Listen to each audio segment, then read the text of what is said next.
Hello and welcome to Trial TV Live. I am the Squeegee of Justice. Thank you so much for joining us today as we are continuing our coverage of the Suni Bell shooting trial with the 4 to 5.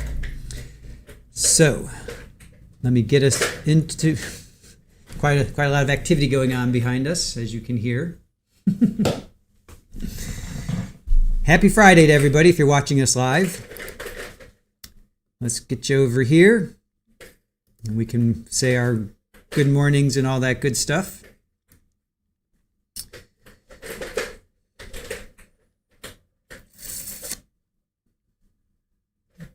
Let me get myself situated here.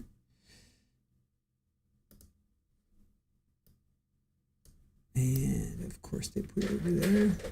Stinkers. And I know they're going to move that as soon as trial starts, but we're going to do that like that for now. Okay. All right. Shore Life, yes, the children are wild this morning. Good morning, Woke. Hope your granola, yogurt, and fruit was tasty. It was, thank you. I had oatmeal, but yes, thank you. Kathy Smith, good morning to you.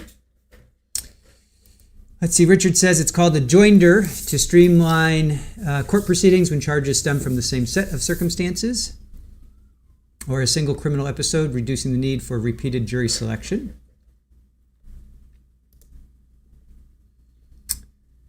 Yeah, that was good. That was good. Good question. Confused as to why the state would want to take on five defense attorneys at once. That's a big task. My guess is that they convinced the jury of one person, all five will be convicted. Shirley, good morning to you. Tim Pace, good to see you. Thank you for joining us.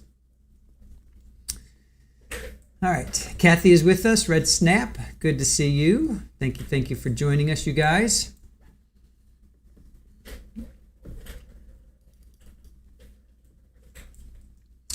All right, let me get my notes ready here. This judge does like to start on time, and we are at 8:29 Eastern.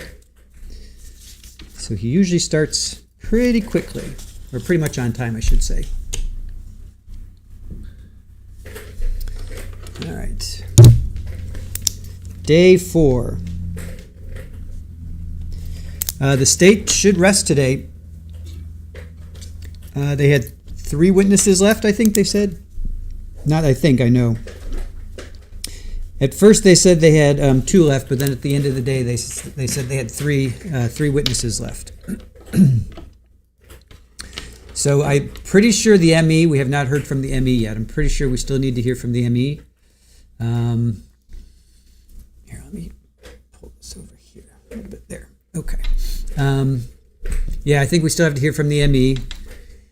And I know they said a doctor, so I'm pretty sure when I checked around, the ME has not testified yet. I'm pretty sure about that. So we still have to hear from the ME. I think there's going to be a recall too. I think they're going to recall somebody. And then the defense. We'll see if the defense is going to put on a case, right? Because yesterday they were.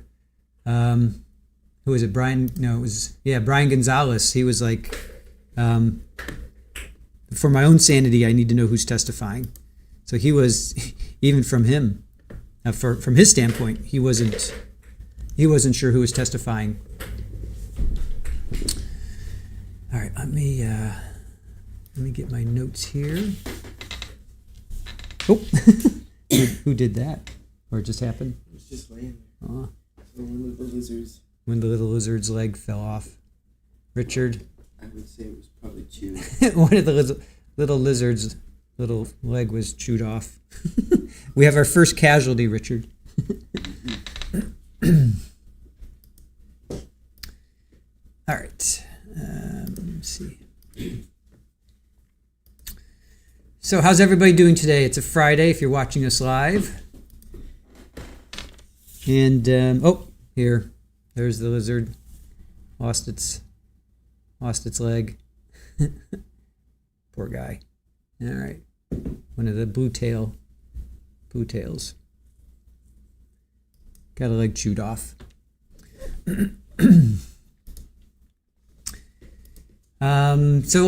This weekend we have some fun things going on. We're going to do a stream on Saturday. We're having a Saturday stream. We're going to be, there was a new UAP or UFO hearing in front of Congress a couple days ago, so we're going to show that, as well as a couple from 2023, 2024, and 2025. So that's going to be a Saturday stream. So if you want to join us and you're looking for something to do on Saturday, we're going to do that. And then Joe Schmo has a show on Sunday that we're not going to be a part of, but we'll be in chat. So we'll talk about that later. We'll see if Joe has set up his stream yet. Let me go there. See if Joe set up his stream. Okay, cool. Let me see.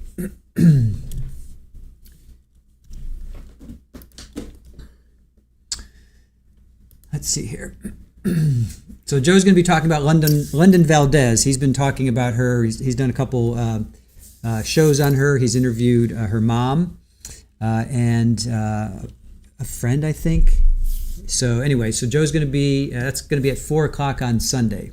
So we're going to do a stream on Saturday with UFOs, congressional hearings, and then Joe's going to have a show on Sunday at 4, which we will be in chat. We're not going to be on, but we will be, and then it's going to be, he's interviewing London Valdez's mom. Again, that's the second time, so definitely join us for that, because London Valdez was 16 years old. She, it was out in Oklahoma. Joe was coming home from the Lori Daybell trials. So he interviewed the mother like a week or two ago, I think, and then it was the 31st, I think, and then now he's going to have mom on again. So definitely join us for that. Yeah, Shirley, we did one I think last year, but then we got demonetized, and it was before I was on, so we had to delete it. So we're going to kind of redo that again. But there was a new congressional hearing on the 5th. Yeah. So last week was the 5th? Yeah, last Friday. Last Friday there was another. Sorry, it was the 9th. Oh, the 9th. Tuesday. Oh, okay. So it was Tuesday. All right. So it was just a few days ago. Yeah, I thought it was. So it was just a few days ago there was another congressional hearing. So definitely join us for that. If you are looking for something to do on a Saturday, we're going to start that at 11:30, right? Noon. Oh, we're starting that at noon. In noon. Do I believe in them? I've seen some things that make me definitely question. I'll just put it that way. Nothing definitive, but I don't think we're the only ones. Yeah, I do. Yeah, Aaron firmly believes. I don't think we're the only ones in the universe, so I think anything is possible. So yeah. And when you have military, when you have Air Force pilots speaking out in front of Congress, that's kind of hard to refute. So yeah, how about you, Woke? What do you think? Where do you stand? Kathy Smith, good to see you. Thank you for joining us.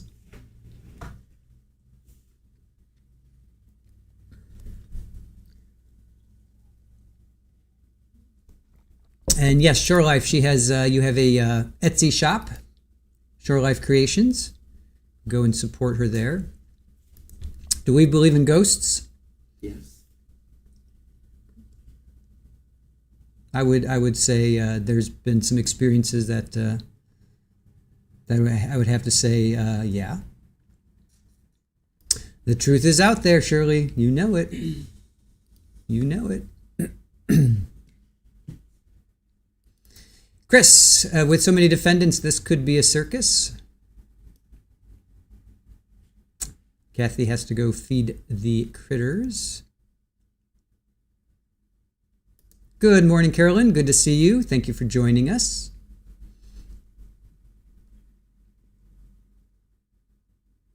Jenny, good morning to you.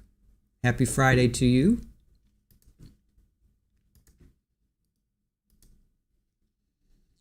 So there's some activity in the courtroom, but we're waiting for the, here comes the judge. Might have some action here. Turn up the feed. Make sure we got audio over here. Audio's there. All right. Good morning, Barry. Good to see you.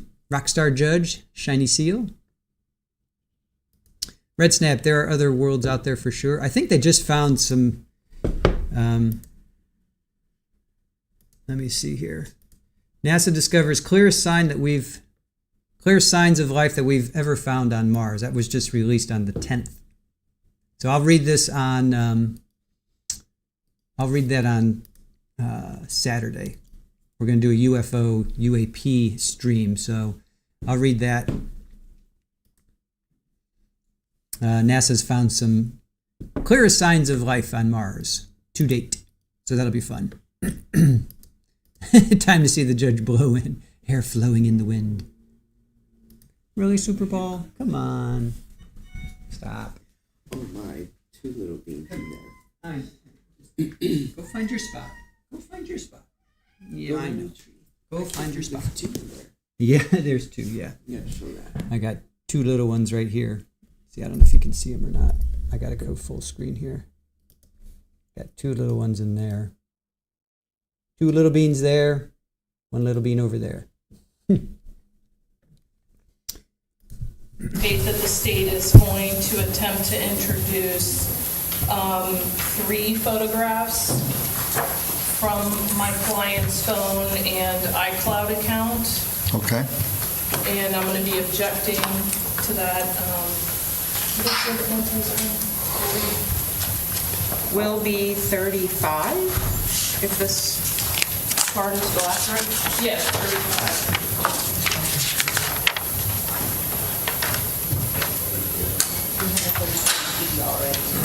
We have a 35 already. Correct. This is a part of the cell phone records, but a different cell phone record. So what's the objection to the photo? Judge, the objection to the photo Your Honor sees is obviously there were no guns recovered from my client or from the search of his residence. The one photograph, and I don't know what letter it is. Not lettered until we're calling things. We do it letters. Can I see? Can I get the? Can I see the photo? These are the photos, yes. All right. All right. So you're starting with a gun photo. The Mac 10.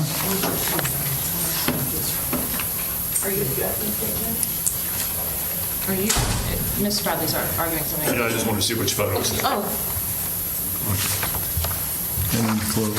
All right. So what's the objection to it? My objection to that, Your Honor, is that that hasn't been correlated at all ballistically to the case. It has not been found in this case to be examined. I don't know if there's going to be any potential evidence as to what type of firearm that is or what type of ammunition could be used in that It's a 9mm. firearm.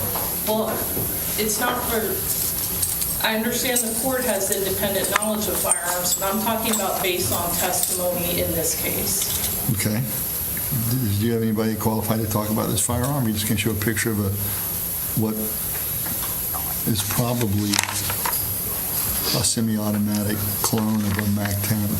we are going to allow the jury to make a determination as to whether it's consistent with the firearm that the defendant, Mr. Hammond, was in possession with in the East Tampa Pond video. I have screenshots of those videos that we would be using to... Let me see the screenshots of the one in his possession. This is the East Tampa Pond video at 21:04:11 from a distance. We're talking about the defendant that was located crouching at the fence, Your Honor. These are the zoomed versions of those videos.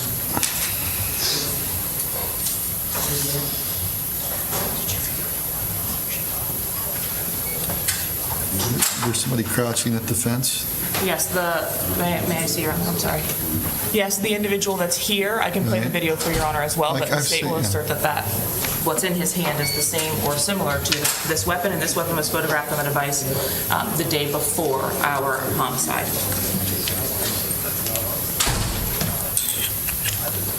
Okay.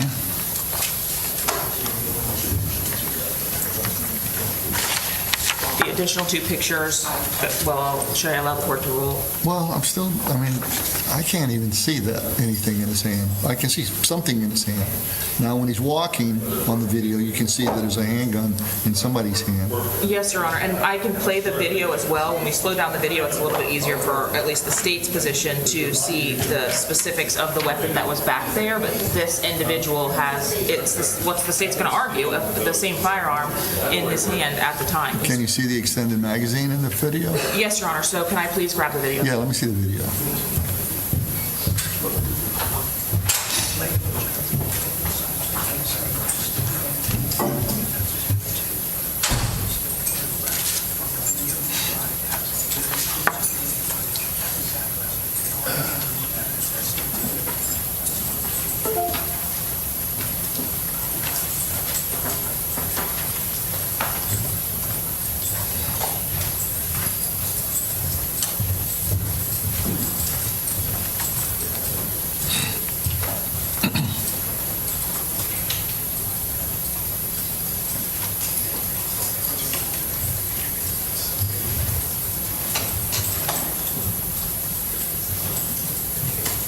And Judge, I'm going to play you the video from that same time frame. I'm not sure if Mrs. Bradley wants, if you're familiar or you wish to as well view it, but we are playing this portion of the fence, Your Honor. Okay.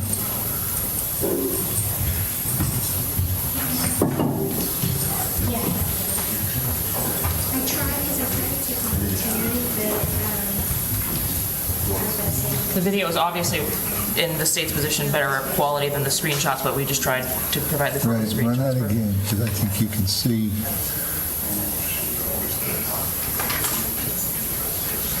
It looks like the same type of firearm. You can see the magazine and the extended beaver tail. The back of the gun Right. is the state. Yes, yes, Your Honor. It's very unique. Yeah. I would agree with the state that photograph or that video brings this picture into play. So I'm going to allow it as an argument because it appears to be the same style of firearm. And then the additional two photographs that were provided to the court are from the same device. Those are not dated the day before. Those are dated July 9th of 2021, but the state has already introduced stills from the interior of the gas station in which this defendant is dressed in the same attire. And I'll provide the still to the court, or at least a stop of the video from the interior of the gas station, video 1 at 8:39:31. You talking about the gun holster? I'm talking about the clothing he's wearing, the same pants and same shirt.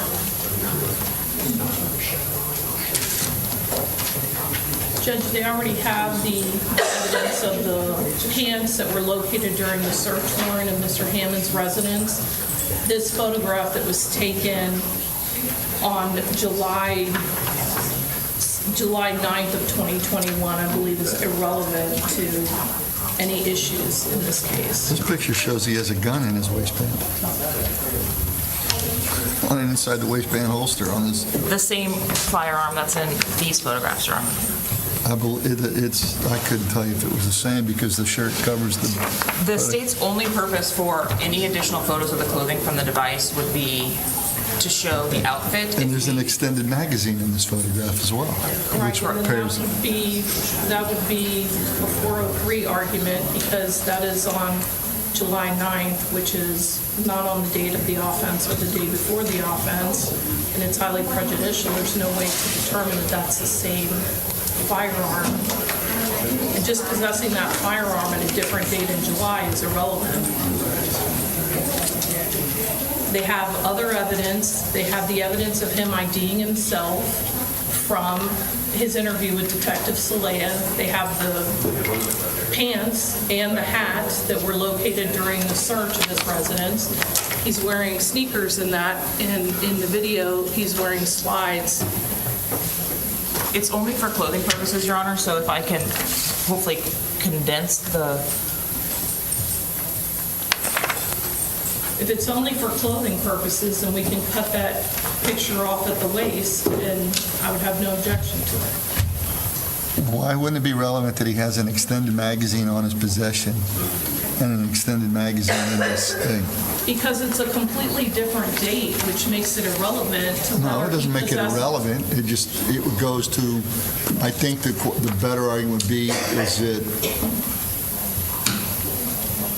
contemporaneous enough to be, I mean, you're talking about a 403, weight versus the admissibility. Is it admissible or does it go to the weight? It's both. It's irrelevant because it's on a different date, July 9th. This incident happened on August 22nd, and it also goes to the weight, being that the prejudicial effect outweighs any probative value. If the only reason why they're trying to introduce that is for the clothing, they already have evidence related to the clothing and what he was wearing on the day of the offense. State, what's your argument regarding the firearm in the waist? In the extended waistband magazine? of the pants, Your Honor, I cannot with specificity tell the court that that is the same firearm. So I will agree to place a block over the one photo that you cannot see the extended magazine for purposes of showing the entire outfit. We do not have confirmation of the top, obviously just the pants. The top was not recovered during the search warrant, and that should eliminate any 403 argument. Okay, so you're going to block that out? Yes, Your Honor. In both photos, I believe you can see something in a waistband. What I'm saying is I will seek to admit only the photograph with the smaller portion that doesn't show the extended magazine. I'll just look at whatever it is. Sorry. And then we can make any further argument. To use this photograph in lieu of this photograph. Just to see. Correct. And to place a marker over this. I just want to see how we're going to do that. The See what sticker it on it looks says like there's no after you gun do here. it, unless it's obvious. Okay. If that's what you're doing, I don't mind if you want to cut it here and introduce it. I don't have any objection to that. If the shirt is the issue. Maybe visit that on a break, or do you want me to work on that now? That's Okay, fine. Okay. we'll revisit that. But I mean, clearly those pants are the same. Right, I'm not agreeing that I'm going to just cut it off. We're going to have to figure out an alternative or to revisit the issue at the time. I will do my best to. That's fine. The pants were located in his residence. Right. They have the actual pants. They They're allowed already to have show photos. the evidence more than once. I mean, the defense is going to attack the credibility of all the evidence, so why shouldn't the state be allowed to put on all the evidence they have regarding the piece I of evidence? understand, but ID. I mean, at some point it is not an becomes- issue. Well, is he stipulated to ID? He didn't, but I'm not making any. Well, then argument ID that is an that's issue. not him, but I'm not making any arguments that that's not. I don't him know in what the argument video. you're making, and I don't want to know. I'm telling you, as an officer of the Okay. court, I'm not making that argument. Well, I trust you. I'm not worried about that. Ms. Bradley, any comment regarding any of the other cell phone evidence from this device, the search? No. Okay. Any other issues we need to discuss pre-jury? Anyone else? We all ready? Yes, sir. State? Yes. Bailiff? Do you need this for anything with this witness? May I approach your space before I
Yes. All rise for the jurors.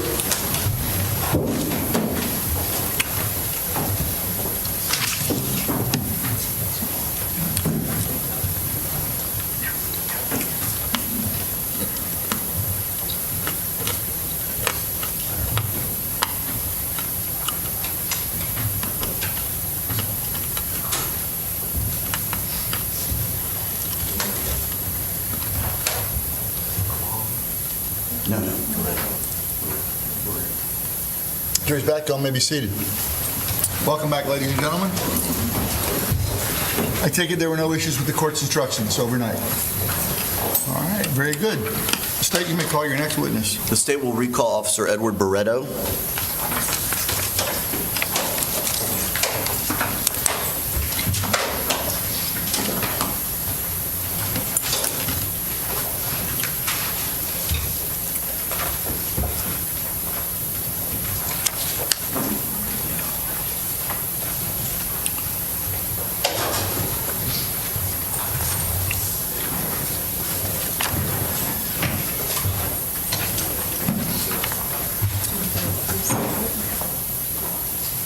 Do you swear or affirm that the testimony you're about to give will be the truth, the whole truth, and nothing but the truth, so help you God? I do. Thank you.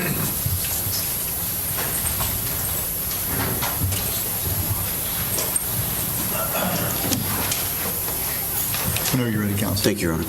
Good morning, Officer Beredto. If you can please just reintroduce yourself to the jury and spell your last name again for the court. Absolutely. I'm Officer Edward Beredto, last name spelled B-A-R-R-E-T-O. And Officer, we discussed earlier in your testimony that you went out to the scene and located an individual by the name of Willie Brown. Do you recall that? Yes, I do. All right. Officer, when you were at a scene of this nature, or any scene that you respond to, do you have what's called body-worn camera? Yes, we are assigned a body-worn camera. And can you explain to the jury what that means and how it works? Basically, it captures all interactions with law enforcement and the public whenever we're dealing with a law enforcement sensitive issue. Okay. And does it turn on whenever you come into a situation where you're dealing in those kind of situations? It'll sometimes automatically turn on with the activation of lights or siren, but we also manually turn it on whenever we come on scene. Okay. Did you, in fact, in this particular case, when you arrived on scene, turn it on in this case? I did. Okay. And that body-worn camera showed your interaction with Willie Brown? Yes, sir. All right. Now, when you saw Willie, well, let me show you what's been marked as State's Exhibits 57A through E, and I'm going to ask you to take a look at those pictures and see if you recognize them.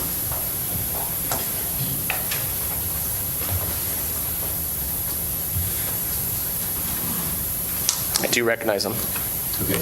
And are those, in fact, still shots taken from your body-worn camera that you were wearing on that particular night? Yes, sir. And do these fairly and accurately depict these particular still shots from that body-worn camera on that day? Yes. Judge, at this time, move to have State's Exhibits 57A through E admitted into evidence. Any objection? No objection. All right, 57A through E will be admitted. All right. Now, officer, I'm going to show you 57A right here, and I'm going to kind of zoom in down to this particular location. Detective, was Mr. Brown wearing anything on his wrist? It appears he's been wearing a watch. Okay. And were you able to see it on that day? I'm now showing you 57B. Oops. Yes. Okay. And 57C. Yes. And that's what he was wearing when you encountered him. Correct. And these photos are actually from the screenshot taken right after you came upon him at the scene? Yes, sir. Okay.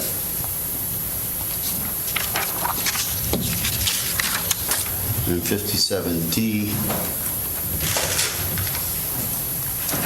Again, just showing what's on his wrist at that particular moment, right?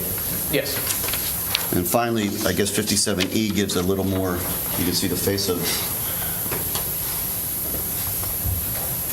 that's it right there on his wrist, right? Yes, sir. And you observed that night? Yes. Okay. I do not have any further questions of Officer Beredto, Judge. Any cross? No, on behalf of Mr. Sampson. Yes, sir. No, sir, on behalf of Thompson. No question. May this witness be excused. Yes, Your Honor. Thank you, officer. You're free to go. Thank you, Your Honor. By statement, call your next witness. The statement called James Kwong.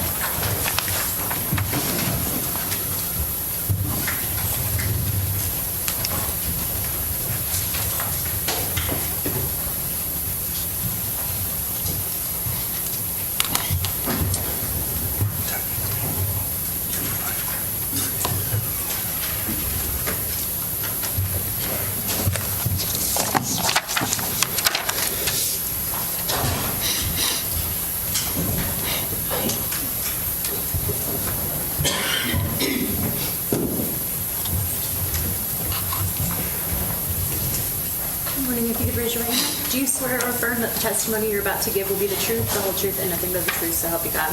I do. Thank you, sir.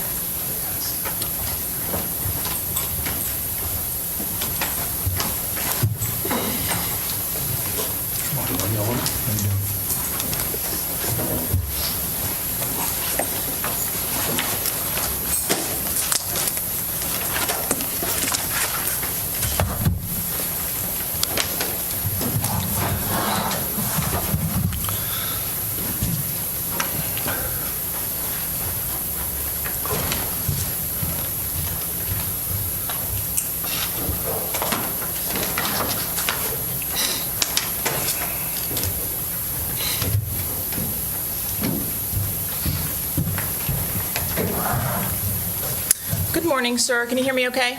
Yes, good morning. Good morning. Can you please state your name and spell it for the jury? My name is James Kwong. James spells James. Kwong spells Kwong. Were you previously employed with the Florida Department of Law Enforcement? Yes, I was. And in what capacity? I was a senior crime laboratory analyst assigned to the firearms section. How long were you working with FDLE? Approximately 19 years. And when did you stop working with FDLE? December 2024. So recently. Yes. Were you working or still employed there in the firearms section in August of 2021? Yes, I was. And between then and the date of your retirement, had you worked up cases related to firearms? Yes. And ballistics analysis? Yes.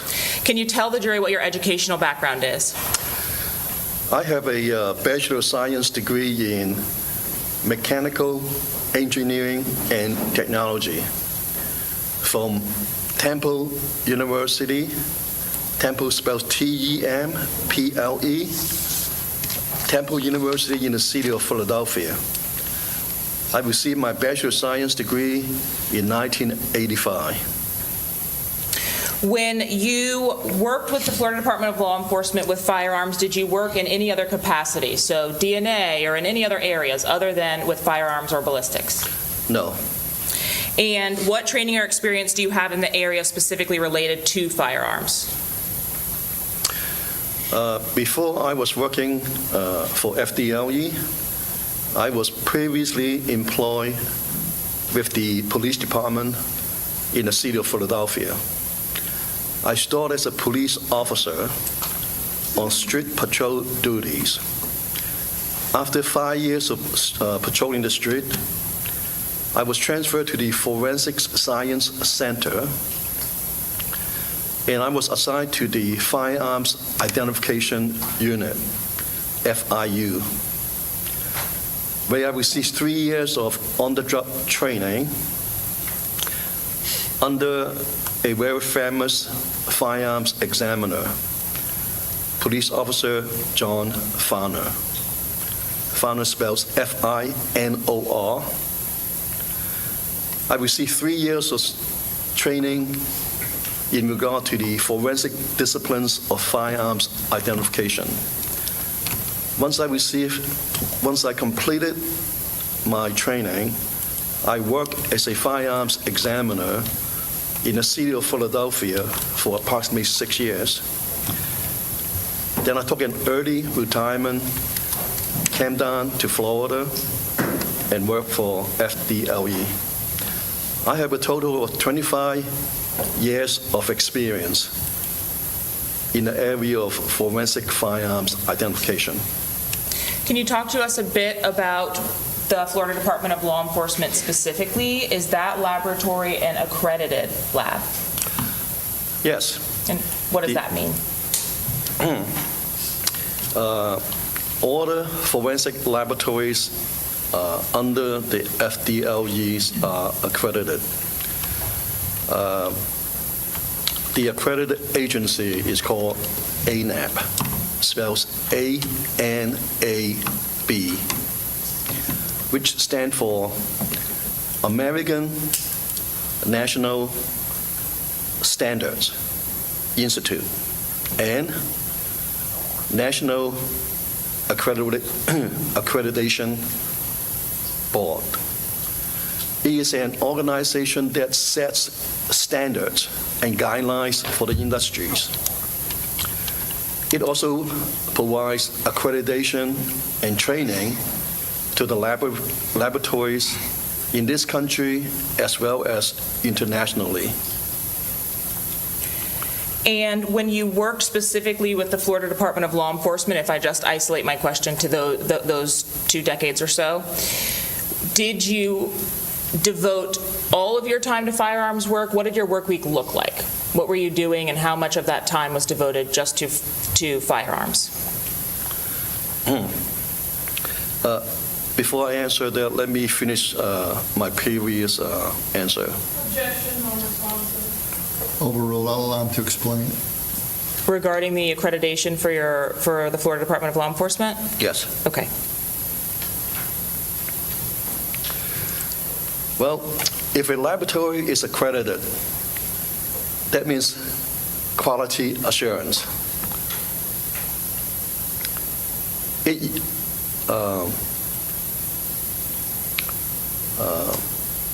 That the examiners and analysts are competent and credible, and their methodologies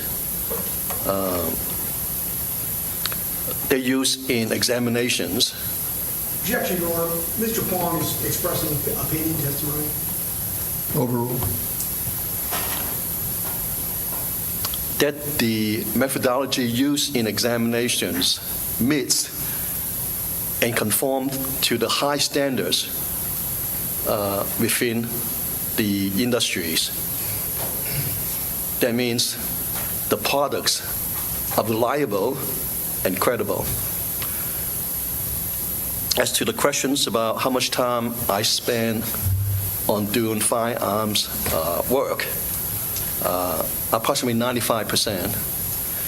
The other 5% go to court to testify on cases, as well as provide training to new trainees in the section. So if I understood you properly, the accreditation ensures, or there is an insurance in place to make sure that FDLE is sticking by the standards in the scientific community? Yes. Okay.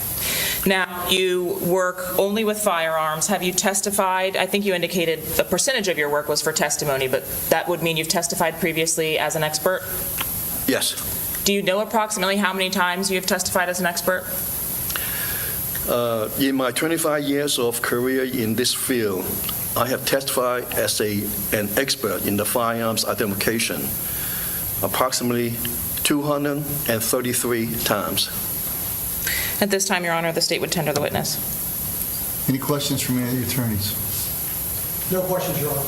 No questions. No questions, Your Honor. Thank you. You may continue. What are some of the day-to-day duties that you had as an analyst with the Florida Department of Law Enforcement? Can we repeat that again?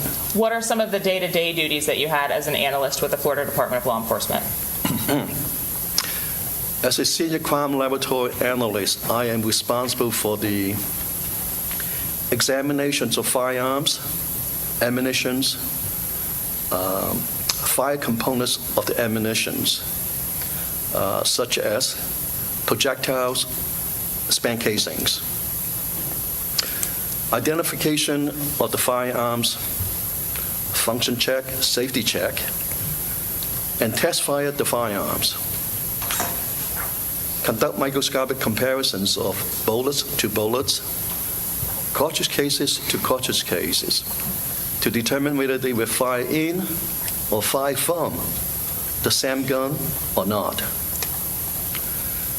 Serial number restoration, distance determination based on gunshot residue patterns, and many other related duties. Did you indicate that the job duties included the analysis of shell casings for identification purposes? Yes. Would that be to identify the caliber of the ammunition and something in addition to that? Yes. And are you able, when you look at a shell casing, to identify that shell casing to other casings fired if they're from the same weapon? Yes. Can you tell the jury, I guess briefly, what is a shell casing?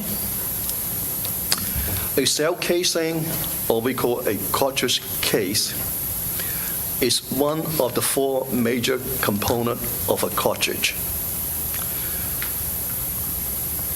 Besides the cartridge case, the other components are the primer, the gunpowder inside the cartridge case, and the last component is the bullet or the projectile that is seated inside the cartridge case mouth.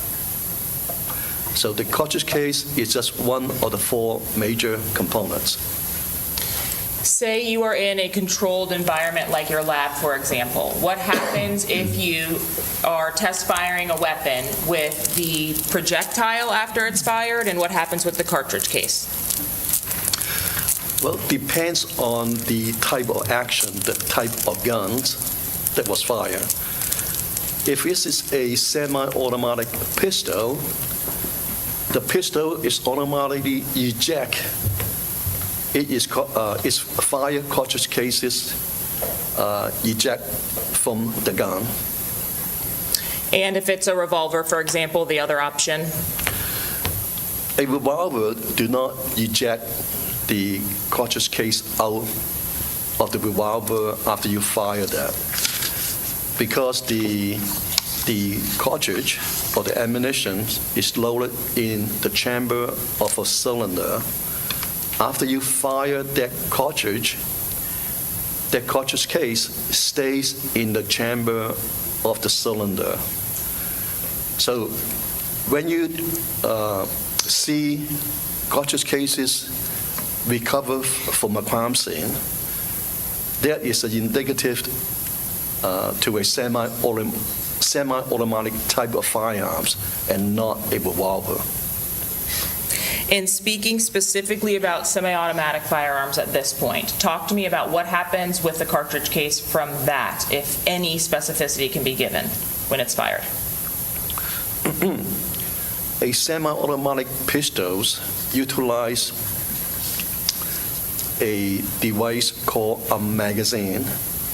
You load the ammunition into the magazine, then you insert inside the magazine housing of the pistol. You pull the slide to the rear, let go of the slide, and the slide will travel forward under spring pressure. As the slide travels forward, it strips a cartridge from the top of the magazine and insert that into the chamber. If the safety is off, all you have to do is pull the trigger. Bang! Once it fires, the cartridge case automatically ejects out of the pistol. It's about 90% of the semi-automatic pistols eject to the right and slightly to the rear. When you are talking about the percentage of where they eject to, is that in a controlled environment where the cartridge case would eject? Yes, in a controlled environments, yes, it is pretty predictable where they are going to be landed. And predictable to what degree? Is there would you say within 5 feet, 10 feet? Are you able to say typically in a controlled environment if you fire a semi-automatic where that casing would land? Based on all my experience within the last 25 years shooting guns, inside a shooting range, in general, for handguns, the cartridge case will land between 0 to 15 feet. For a long gun, such as a rifle, it will go further. And are there factors that can be considered regarding where the cartridge casing will be located when the firearm is discharged? Yes, it depends on the ground. For example, if the cartridge case is landed on grass, it's pretty much stay where it is. If it's landed on the street or on the concrete or the sidewalks, it will bounce a few times and then it roll a little bit and then come to a stop. If the ground is not level on the incline or on slope, the cartridge case is going to roll down until it come to a stop. Are there also considerations such as outside factors? So if, for example, a firearm is shot from a moving vehicle? Yes, of course. If you fire a gun from a car, a moving car, then the cartridge case is going to spread out a lot more because the car is traveling. It also depends on the person that is shooting the gun. The person could be holding the gun in a normal fashion with the gun sights on the top. But then if you see a lot of Hollywood movies, people are holding the gun sideways. So that changes the directions of where the cartridge case is going to land. I would like to ask you specifically about speed. Is that a factor that's taken into consideration in determining where they land? The speed, if it's in the vehicle with the example we just talked about. Yes, absolutely. If the car is traveling, let's say 15 miles per hour, you fire one shot and the next shot you fire, well, it's going to be a little further down. So it's going to be spread wider. And then third-party influences. So we already have talked a little bit about a roadway, for example. If there are other vehicles in the roadway, are cartridge cases an object that are able to be moved then by those vehicles or picked up then by those vehicles? Yes. And if there are cartridge case on the street, they could be hit by cars. And also it could be people on the street could kick the cartridge cases. So yeah, those are some of the factors that influence where the locations of the cartridge cases are. Now, specifically in your analysis of a cartridge case, can you tell us what it is that you look for when you're completing the analysis for comparing cartridge cases to each other? Well, I'm looking for markings left on the cartridge case during the firing of the gun. When the gun fires, it will leave its individual characteristics, or what we call ballistic signatures, on the cartridge cases. And the area that I look at on the cartridge case are marks that were left there from the breech face of the firearms. Breech face spells B-R-E-E-C-H, breech face. Also, I look at the markings from the extractor, the ejectors. They all leave markings on the cartridge case from the gun. And what is it that you can say as far as the uniqueness of the markings on the cartridge case? They are very unique because every gun has its unique ballistic signature. And that's left behind by what? How does that happen? How do the markings on the casings happen? Well, when you fire a gun, the gunpowder undergo a chemical change. It changes from a solid, a powder, into a rapidly expanding gas. For a 9mm, the pressure in that chamber is about 35,000 psi, pound per square inches. The tire that is on our car is only 35 psi. So you're talking about 35,000 psi. That is a lot of pressure. So when you have two objects come in contact in extreme pressures, the harder objects will mark the softer object. The gun is made of steel. The bullet has a bullet jacket made of copper. It could be copper, brass, or aluminum, which is softer. So when you fire that gun, the gun will leave its ballistic signature on the cartridge case as well as on the bullet. You spoke about the expanding gas when that pressure actually makes contact. Is that when the projectile leaves the gun? Yes. That 35,000 psi that drive the bullet out of the cartridge case into the interior of the gun barrel, engage the rifling, then exit the gun barrel. For a 9mm, it has a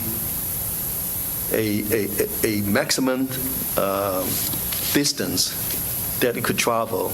It's about a mile. When that gas actually happens, when that contact happens and we see that gas and the projectile leaves the gun, is there something that happens visually when you see when the gun is fired? Well, when you fire a gun, you will see muzzle flash. Muzzle flash is basically the high temperature, high pressure gas, the 35,000 psi expelled out of the gun barrel as the bullet leaves the gun barrel. It's a light. As well as there's a muzzle blast. The blast is a sound. Boom. Okay, it's pretty much like lightning and thunder. Is there a difference in the muzzle flash that you can see visually or the blast that you can hear from a 9mm to, say, a 5.56 or 2.23 rifle round? Yes. Now, during daytime, you might not be able to see the muzzle flash, but you definitely could hear the muzzle blast. At nighttime, you're going to see the muzzle flash very well, as well as the muzzle blast. Now, for a 2.23 or 5.56 millimeter, the rifle, it's going to be a lot louder, a lot brighter than a 9mm. And you say brighter, is that the muzzle flash is brighter? Yeah, the muzzle flash. And when you're using the term brighter, is that visually a bigger muzzle flash that we see than a 9? Yes. Okay. Now, tell me what tools you utilize in comparing your shell casings, please. We use a scientific instrument that called a comparison microscope. Basically, it's two microscopes combined into one. That has two stages. Each stage holds a specimen, a bullet or cartridge case. So we have two specimens, two bullets or two cartridge case. We compare them side by side under various magnification. 20 times, 50 times, 100 times is actual size. So we are looking at the marks at the microscopic level. These marks are invisible to our naked eye, but under the microscope, under the magnifications, you could see them very well. And we compare those markings. And what do those markings actually look like when you have the images side by side? Well, the markings that we see, it could be parallel lines, could be diagonal lines, could be wispy lines, It could be darts, big darts, small darts, shapes, geometric shapes, irregular shapes. So we look at all those little tiny, tiny microscopic features, and we compare the pattern of one to the pattern of the other. And for purposes of making an identification, do those tiny microscopic features need to be consistent from sample 1 to sample 2? Yes. If all these microscopic features correspond to each other, that means the patterns of one to the pattern of the seconds has a common source, a common origin, and the common origins is the same gun that put that ballistic signatures on both patterns. What is the range of conclusions that you can make as an analyst when you are analyzing ballistics? Basically, we have 4 conclusions after microscopic comparisons. Identification, that means it is a match. Elimination, it is not a match. Inconclusive, I cannot tell you one way or the other. And the final conclusion is no value for microscopic comparisons. Are the most definite findings from the options that you've just provided us identified or eliminated? Can you repeat that again? Yes. Are the most definite of the options you gave us inconclusive, no value, identified, eliminated? Identified as a match, eliminated as not match. Is that right? That is the most definitive conclusion that we could get. It is either fire from the gun or not fire from the gun. When we're talking about the components or parts of a bullet, what is a fragment? Well, a fragment is a piece that was broken off from a hole or from a bullet. Do you have a better probability in making your comparison for identification or elimination if you have the full projectile? Absolutely. If you have a full intact projectile, you have more areas to work with. If you have a tiny little bullet fragments, there's not much you can work with, based on the amount of markings on the fragment. Now, I just lastly want to talk to you about maybe something that may not be knowledge to everyone, if we can. We have referenced 5.56 or 2.23. What is the relationship between those two things? 5.56 millimeters is expressed in the metric systems of measurement. The .223 is expressed in the English measuring system, which is expressed in inches. They are the same. 5.56 millimeter is equivalent to the .223 inch. It is your preference. Some people call it 5.56, some people call it 2.23. They are the same. One measurement is just in millimeters and the other in inches. Yeah, it's just a different measuring systems.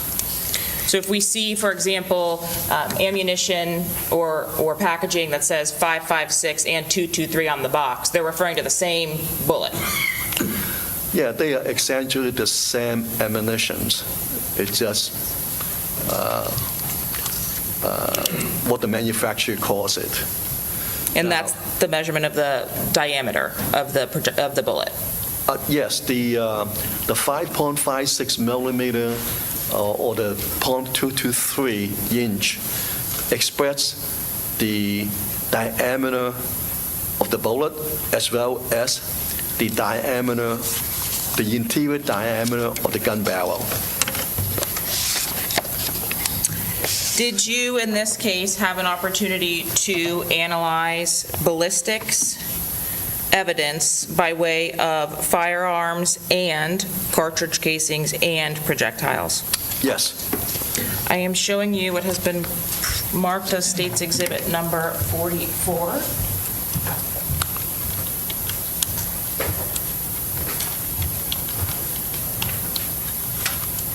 If you would take a look at that and tell me if you recognize that summary.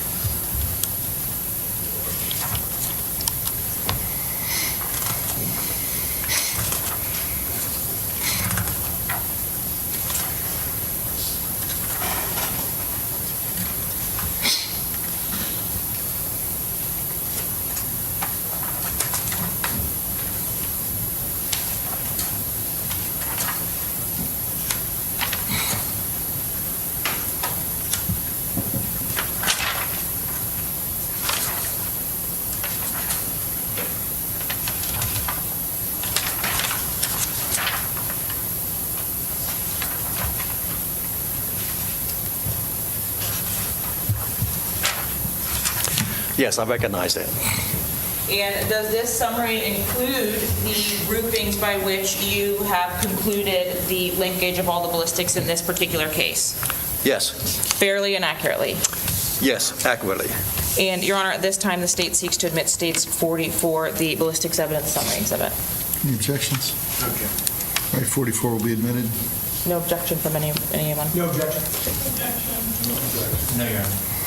Sir, do you recall the total number of cartridge cases you were asked to analyze in this case? A total of 45 cartridge cases.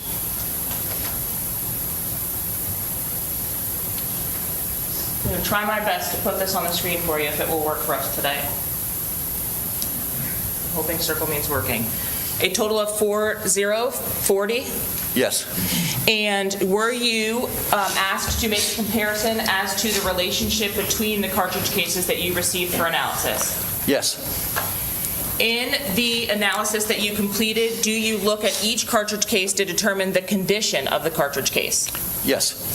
And looking at the key over the screen to your left, there is no group 5, as it relates to the cartridge cases here. What was the difference with the cartridge case that was your number group 5 that was determined? Group 5 only contains one cartridge case. And what was the condition of that cartridge case? That cartridge case was damaged and it was crushed, flattened. Now, if we're looking at just what we have on the screen here, this key, what are these groups referring to?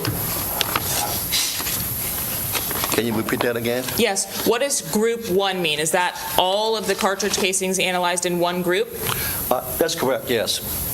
And would that be all of the cartridge cases that ultimately you concluded were fired from the same gun? Yeah.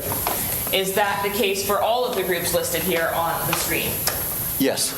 And for groups 1 through 4 and 6, was there more than one item of ballistics evidence? Yes.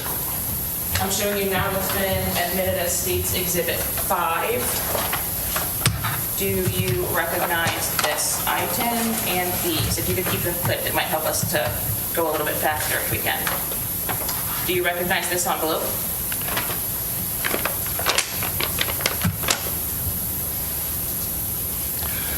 Yes, I recognize the envelope by the unit FDLU case number, the item number, and my initials or my handwritings on the outside of this packaging. Also, on every little small packaging, as well as on every single cartridge case, they all contain the FDLU case number, the item number, and my initial of my handwritings. And so each envelope and then actually each casing that was collected itself, you're able to write on? Yes. And is this package, at least in State's Exhibit number 5, indicative of the 25 9mm casings that you analyzed in this case? Yes. Your Honor, at this time, State seeks to introduce State's Exhibit 5 if not previously admitted. Any objections? No objection. No objection. Hearing no objections, it will be admitted. And then ultimately, did you also have an opportunity to analyze 15556 casings or 223? Yes. Again, I recognize the FDLE case number, the item numbers, and my initial of my handwriting on the packaging, as well as on every small envelopes inside this packaging, as well as on every cartridge case that is in this packaging. And is that standard procedure for the Florida Department of Law Enforcement to annotate in that way on each of the items and package them individually like this when appropriate? Yes, that is per the FDLE standard operating procedures. Now I'm going to show you first Group 5. So when we talk about Group 5, I am referring to what's been previously admitted from state's evidence marker number 51. Group 5 is the group that is not reflected on the casing key here. Do you recall what ammunition caliber Group 5 was? May I refer to my case notes? Would it help you to recall? Yes.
I apologize. Did you renumber the items once they came in from what the law enforcement officers would have made exhibit markers at the scene?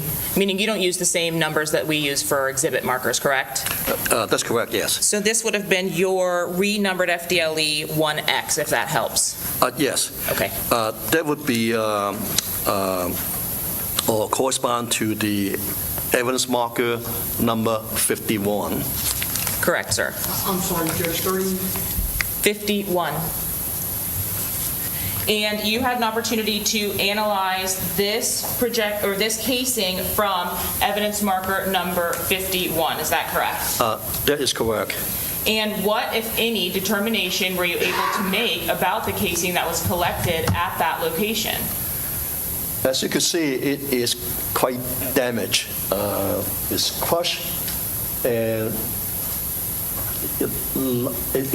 it's very damaged. And the manufacturer of this cartridge case is by Hornady, spells Hornady,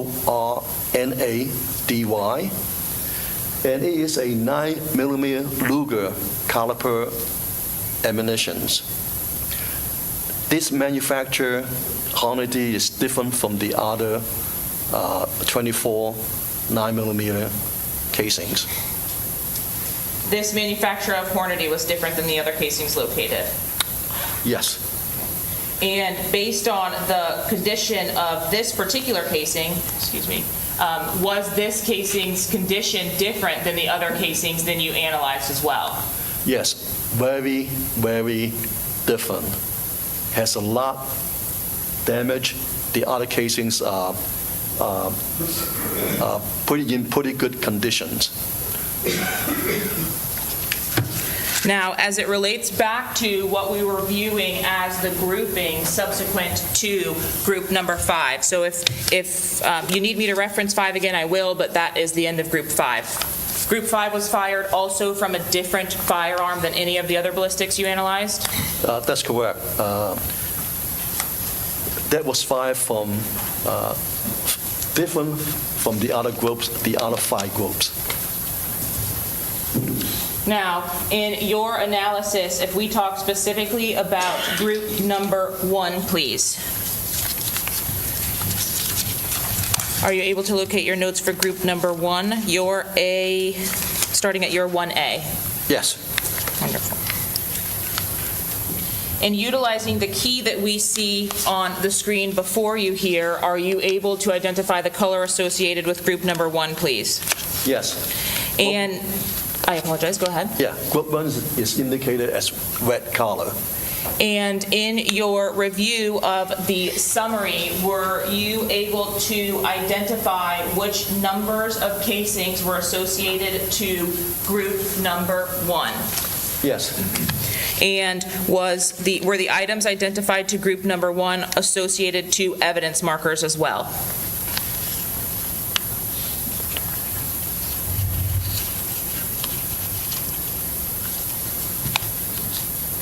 Yes.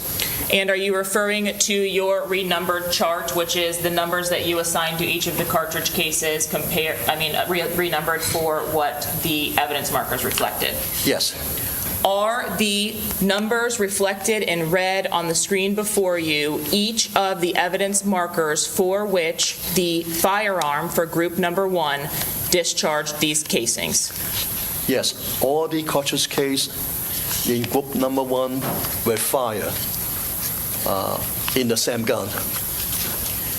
And how is it that you are able to correlate each of the casings to each other? Were they identified to each other?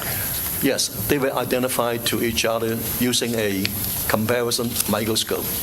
That their individual characteristics correspond to each other. They have the same pattern, same ballistic signature.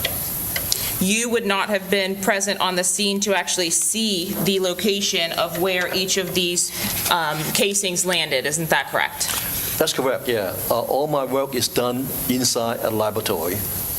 Can you explain for us how the casings that were 1 through 12, and I'm going to show you from evidence marker 6 if you want to reference your notes there.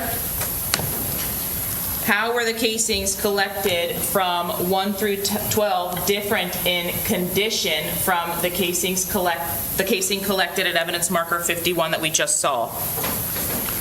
They are in very nice conditions. When you say nice, what is the texture of a fired casing if nothing else has impacted it and there's been no damage to it? What's the texture? Is it smooth or is it textured?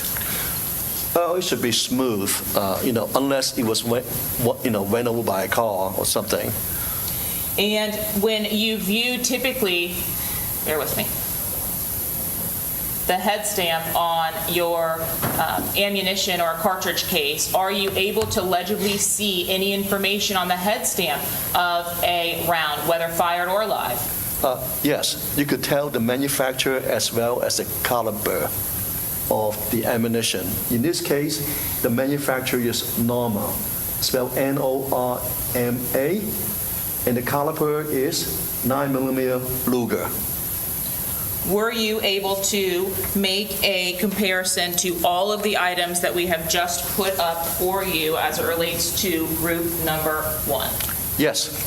And your conclusion as to group number 1 depicted in the red markers related to the evidence marker numbers from the scene?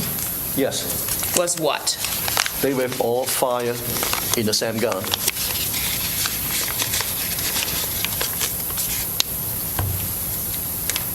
Did you repeat that same process with the rest of the ballistics? Yes, with respect to the other groups. Now, I want to be clear. When you receive the ballistics, do you know what groupings they're actually going to go into? No, I cannot do that until I conduct microscopic comparison to group them based on the individual characteristic, based on their ballistic signatures. I will have you look now to group number 2, please. Should start with your FDLE marker 1H.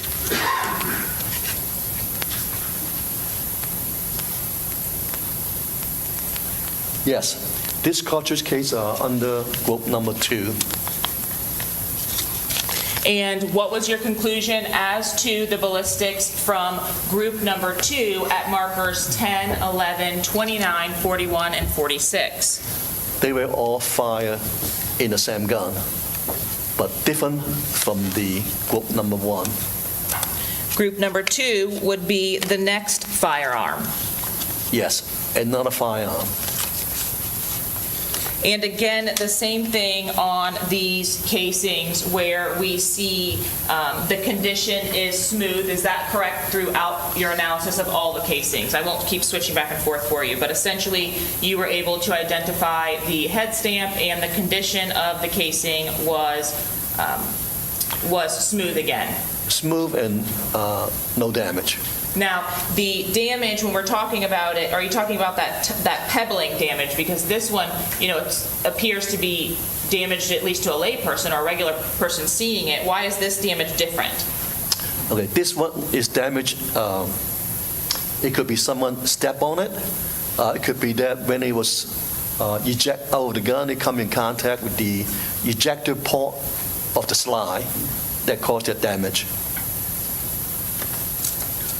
But this was different in nature than what we saw from evidence marker 51 or group 5. Yes. And what is your conclusion as to all of the ballistics evidence as it relates to group number 2? They were fired in the same gun and different from the other groups. I will move you now to group number 3, blue in color. What can you tell me as it relates to group number 3, starting with your number 1K and our evidence marker 13, please?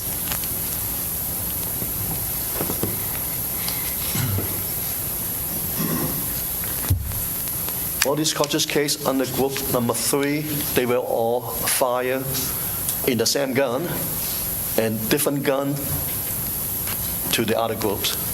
Now, for this particular set of casings, were you ultimately from law enforcement provided a weapon to analyze? Yes. And how does that differ from what we've seen thus far? Once we have a firearms for examination, we will compare all the cartridge cases to that particular gun to determine whether that gun fire any of the cartridge cases or not. In this particular case, were you provided with a Taurus 9mm pistol to analyze for comparison purposes? Yes, I did. Prior to that, had you already completed an analysis of casings 13, 14, 15, 16, 27, 45, 49, and 50 to each other? Yes. Were these casings identified to each other? Yes, they were. I'm showing you now what has been marked as states 29A through I, if you would take a look at those photographs.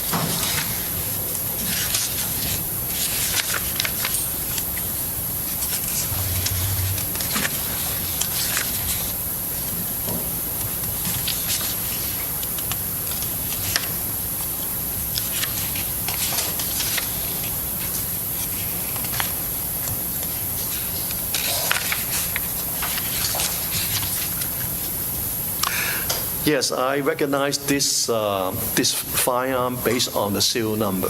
May I have those? Thank you.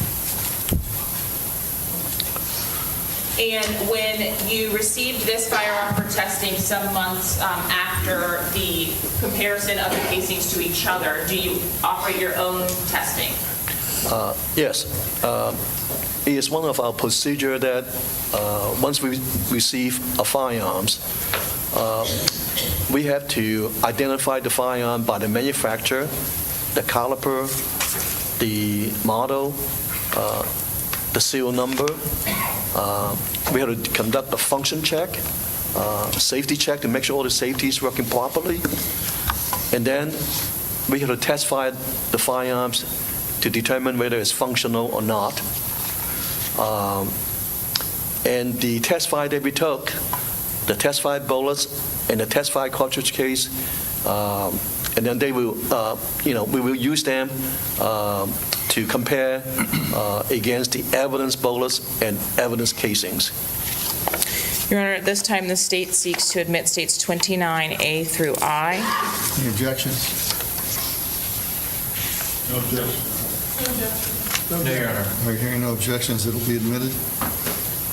I am publishing for you states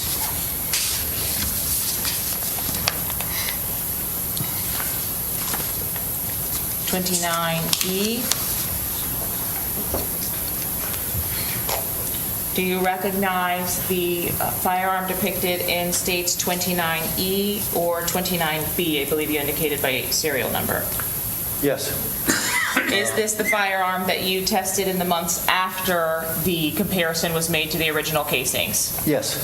And what was your conclusion as to whether this firearm discharged the rounds or left behind the casings from group number 3? Yes, the cartridge cases in group number 3 was positively identified to this pistol match. It's a match. That means that this pistol fired all the cartridge case in group 3. And were all of the cartridge cases that were tested for group 3 eliminated from any of the other groups? No other gun could have fired group 3, and those in group 3 were exclusive to what you were provided from this scene? Yes. Were you also provided a projectile for analysis related to the test fire of this firearm? Yes. And did you make a comparison to that projectile as it relates to the projectile recovered from the vehicle of the victims in this case? Yes. What was your conclusion as it relates to the projectile that was provided to you from the vehicle to this particular firearm? That projectile was identified as having been fired from that Taurus pistol you just saw on the screen. Now, when we look back at group number 3, you had an opportunity then for this blue group to identify a firearm to the casings left behind. Yes. The auto cartridge case from group 3, as well as that projectile recovered from the car, they match the gun, that Taurus pistol.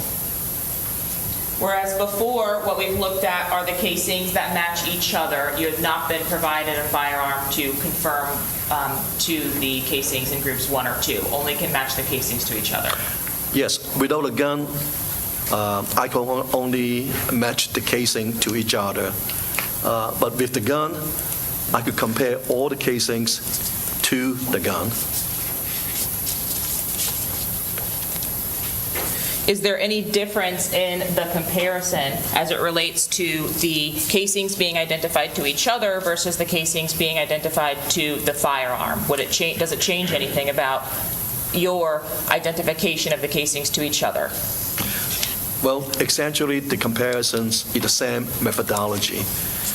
You have 2 samples, evidence to evidence or evidence to a test. It's the same process. I'm looking for the ballistic signatures on the casings. If the patterns of individual characteristics correspond to each other in agreements, their ballistic signatures are the same gun. And looking now to the casings from group number 4, how many casings were identified from group number 4 to each other? There were 2 casings in group number 4.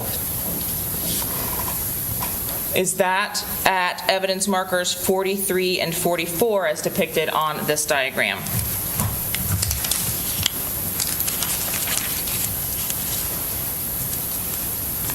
Yes.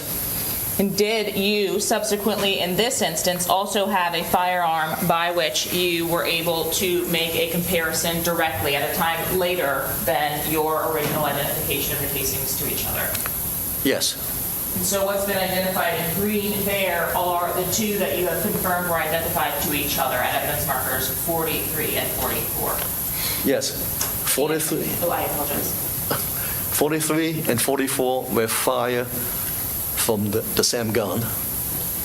Sometime thereafter, this initial identification, were you provided by law enforcement with a firearm that has been previously admitted as exhibit number 31A and B, so a firearm and a magazine from law enforcement for identification? Yes. And this firearm here was previously admitted as having been identified to one of the defendants. Do you have any information about who the weapon belongs to or anything like that? No, I do not. Did your conclusion include any kind of identification? Yes, it's identified to Mr. Denson's gun. No. I don't know whose gun it is. All I do is compare the evidence cartridge cases to the test fire cartridge case of this gun. And when you received this gun for analysis, please tell me how many live rounds of ammunition were also provided with this firearm.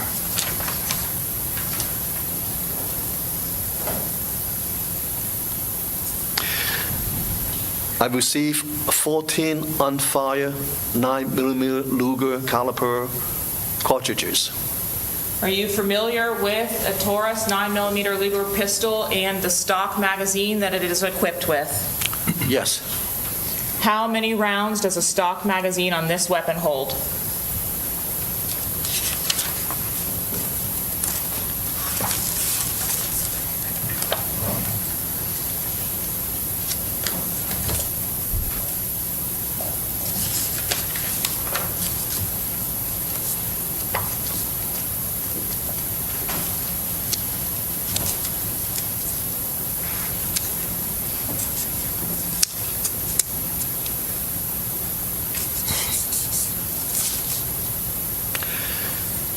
The magazine that's submitted with these pistols has a capacity of 16 cartridges.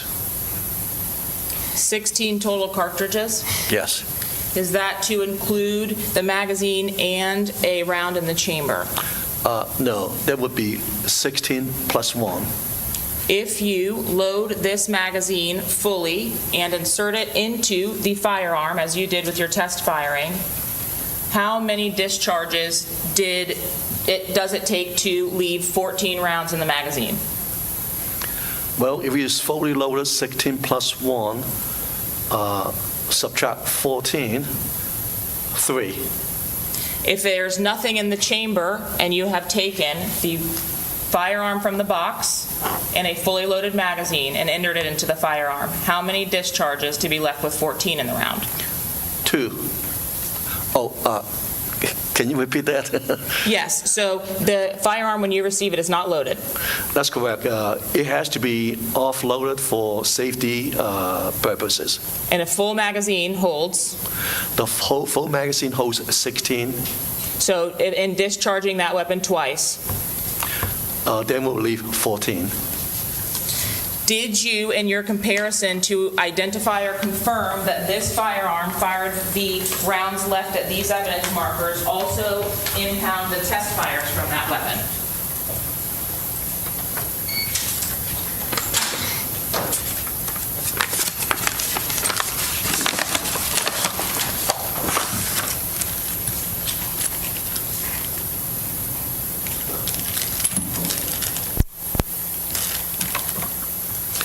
Yes, I recognized the packaging by the FDLE case number, item number, and my initial, my handwritings on the packagings, as well as on each one of my test fire bullets and test fire cartridge cases.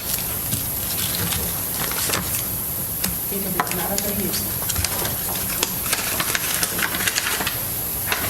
Honor, at this time, the state seeks to admit states 32. No objection. Hearing no objections, that will be admitted. Sir, are test fires actually shot in a controlled environment? Yes, this test fire was shot in our shooting range, which is an indoor facility that contains a big water tank. I use laboratory ammunitions, and I use them to test fire the gun. In this particular case, you used these test fires, and what did you shoot into? I shoot the bullet into a water tank. I will show you first the casings that you identified as the test fires that you shot from this weapon. Is the ammunition that you use for your test fires that which was provided with the firearm, or do you use a standard ammunition that's with the agency? With our laboratory, with our agencies. And do you also shoot a variety or different types of ammunition, at least brands or maybe materials, so that you're able to see different markers to make sure that the ballistics comparisons are accurate? Yes. Is that why we see essentially different colors of ammunition here? Yes. Now, I want to show you specifically the projectiles from those test fires, please. Your item 6.1. Do you recognize that? Yes. In the controlled environment, you had test fires which appeared in this manner. What is that test fire? What's happened to that projectile? This bullet design is called jacket hollow point. The jacket hollow point, essentially, the nose area is hollow. The purpose of that is for expansion. So when the bullet hit an object, a body, the nose area of the projectile will expand, which cause a bigger hole to the body. Now, in showing you the second projectile here, that looks a little bit different when you're talking about expansion. Why is this second item different? It's different manufacturer. Both of them called jacket hollow point. Both are designed for expansions. One manufacturer designed so that it expands more than the other. And for example, as we talked about fragments earlier, are these pieces, had they not remained attached to this projectile, did these pieces of metal file off the firearm when it's fired, or the projectile when it strikes something? Yes, there's a potential for small pieces of bullet jacket or even the bullet core to fragmentate it. So in addition to the projectiles, we see a collection of, for example, fragments. But if you're asked to compare just this little portion here that I'm pointing to on the right of this one, does that make things more difficult in your comparison? Yes, it is very difficult because you have a very limited area to work with. Lastly, from your test fires, can you explain to us why this projectile that I'm showing you differs in any way from the earlier two? The design of this bullet is called full metal jacket. As you can see, the nose area is solid. The purpose of this design is for penetrations. The full metal jacket will penetrate through and through your body. Whereas the jacket hollow point, there's a high chance that the bullet will stay in the body.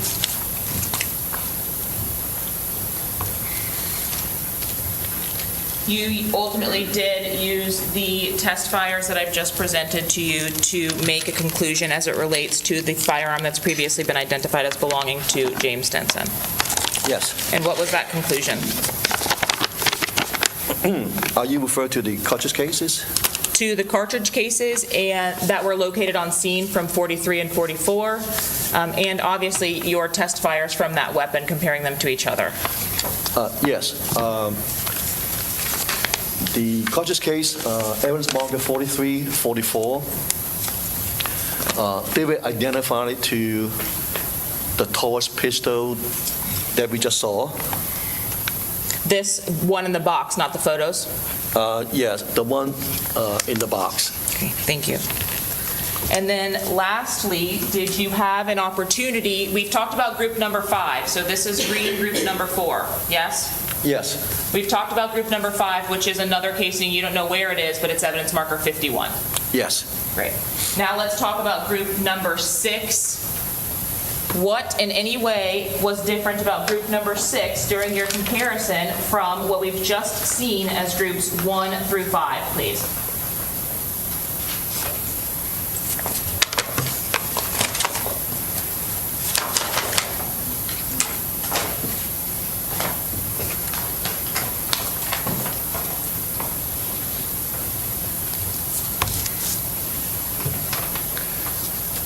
The cautious case of group number 6 has a different caliber than the other 5 groups. The caliber of this group is 5.56 by 45 millimeters. The other 5 groups are 9 millimeter caliber. All these cautious cases were identified as having been fired in the same gun or same firearm. So the same firearm produced all of these cartridge cases. Yes, What type of firearm discharges 5.56 or the different measurement 223, which it should be .223, shouldn't it, up there Yeah. on that chart? yeah, it should be .223. Okay. With that correction, though, what type of firearm discharges this type of ammunition? This type of ammunition, the 5.56 millimeter, was designed for rifle, a long gun, a rifle. A rifle? Yes, And is the rifle the type of gun that you indicated would give us a bigger muzzle flash than a 9mm weapon? yes. Why is the rifle muzzle flash so much bigger or brighter? Because the 5.56 millimeter is much more powerful than the 9 millimeters. That means there are more gunpowder that give you that higher velocity and the bigger bang. You had an opportunity then to analyze the casings that were identified to each other from this rifle round, I presume? Yes, And I'm going to show you what has been marked as State's Exhibit number 4, if I can, on the screen. Can you see that okay? yes, So I'm showing you marker 20 from that exhibit, same small envelope that you are applying to all of the others. yes. And tell me how this round is different than the other shell casings that we've been seeing today. As you can see, it is longer. For rifle ammunitions, the cartridge case is longer. What does it mean to be longer? Is there something different about the ammunition itself? Well, it's longer, that means you could put more gunpowder in it. And does that result in the brighter flash? Yes, And so you did that with each of the casings from that same number, is that right? yes, Or that same group number? yes, And all of these, again, have your identifying marks on all of the rifle casings that were fired. yes. They all contain the FDA case number, the item number, and my initial or my handwriting. I'm going to switch you back to your grouping chart here, if you can, please, over your shoulder. Are all of the rounds that are depicted at the bottom listed by evidence marker number 17 through 23, 25 through 28, 30, 35, 38, 42, and 48 identified to each other as being fired from the same round? From the same firearm. Yes, from the same firearm. And were you provided, or did you ever receive any kind of firearm for confirmation like we had in States 31 with the Taurus firearm I showed you in this box? No, but your conclusion was, without having even the rifle to identify, that you could identify at least the casings to each other? Yes, they were all fired in the same firearm.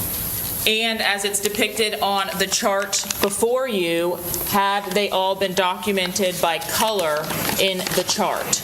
Yes, And is that the orange rounds, the rifle rounds that were fired, at least identified by evidence marker here? yes, Ultimately, did you have an opportunity to view in its entirety a composition of the ballistics evidence in this case on the scene diagram as it's depicted in the summary exhibit you're looking at? So all of the colors on one chart. yes, Now, when we look a little bit closer at the 5.56 rounds, or 223 rounds, correction again, right? It should say .223, not 2.23 for the measurement of the diameter of the ballistic. yes, Now, looking at that grouping, do you recognize this closer chart?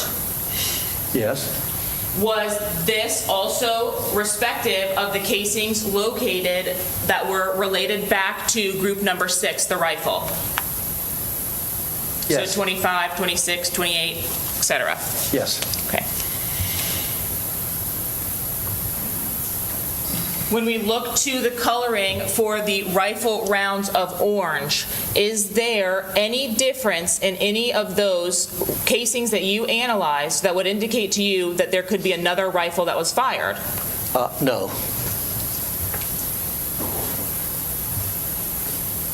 And in 42 and 48, as depicted here in orange, were those also identified as having been fired from the same rifle on one of our scene maps? the same firearm, yes. Now, lastly, did you draw a conclusion as to, or that was your conclusion, excuse me, as to all of the listed ballistics for where the, or which of these evidence marker numbers correlated to the rifle rounds? Yes, And is that as depicted here on these scene diagrams by color in orange? yes, Now, I'll go back to my earlier question. I think I got a little ahead of myself. Ultimately, would you have an opportunity to see the diagram itself with each by casing key? I'd put it up here for your refreshment, where all of the ballistics were labeled in the scene diagram, at least those that you received for testing, with the exception of group number 5, item or evidence marker, excuse me, number 51. yes, And looking at the scene diagram number 1 here over your shoulder, is this map here consistent with the colors as provided in our key from the scene for the ballistics at this location? yes, pretty accurate. I know the maps themselves may not be to scale, but the colors coordinated with each of the item or evidence marker numbers are consistent with your findings. Yes, Map, finally, number 3, also consistent. yes, And in totality, when I give you the key itself here in the bottom left, is this accurate as to the ballistics evidence left behind at the scene? Not as far as your correlation to the scene, but as far as your results with the groupings of each of these firearms? yes. Your Honor, may I have one moment? Yes, ma'am.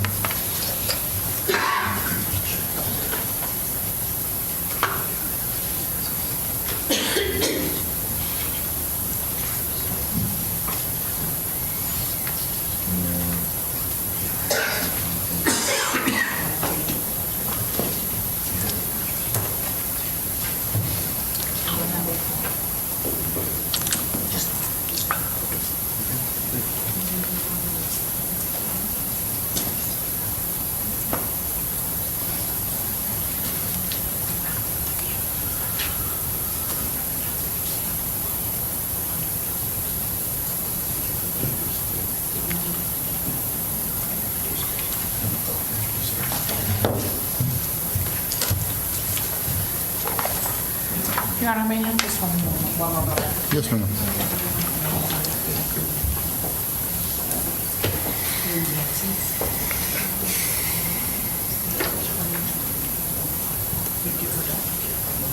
Oh, okay, perfect.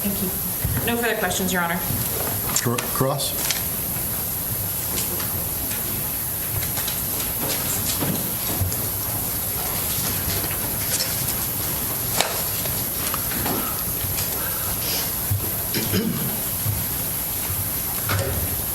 Good morning, Mr. Kwan. How are you? Good morning, sir.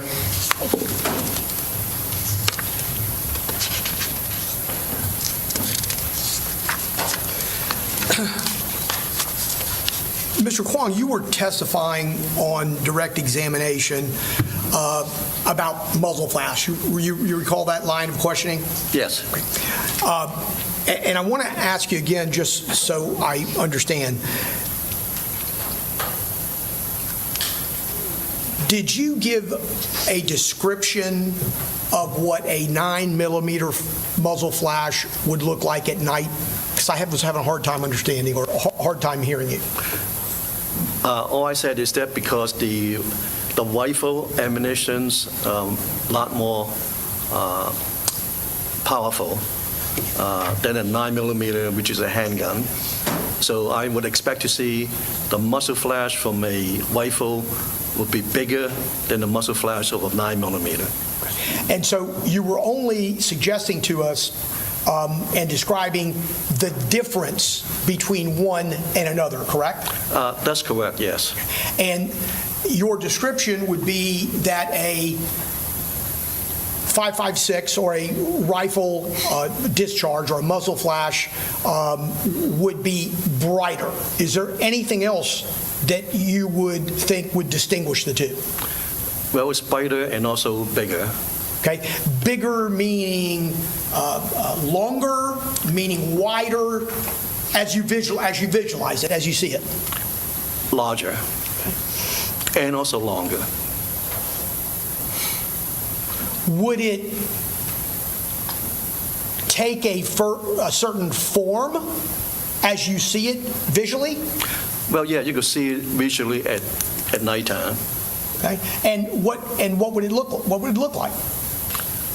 It's a bright light.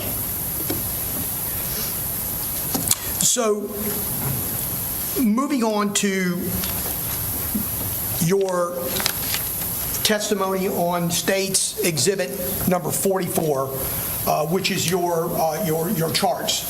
I'm going to show you one of the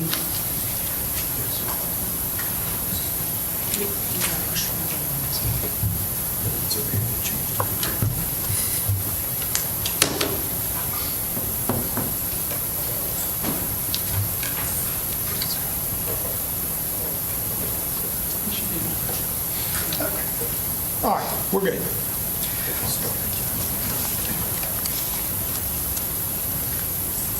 The 9 casings that are displayed in this Group 1 are located within the first third or so of the total 879 feet that exist from the start at North 45th Street to the end where the vehicle came to rest, correct? You would agree with me? Yes.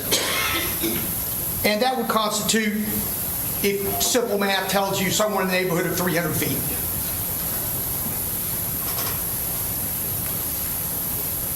If it's approximately a third. Yeah, a third of it, yes.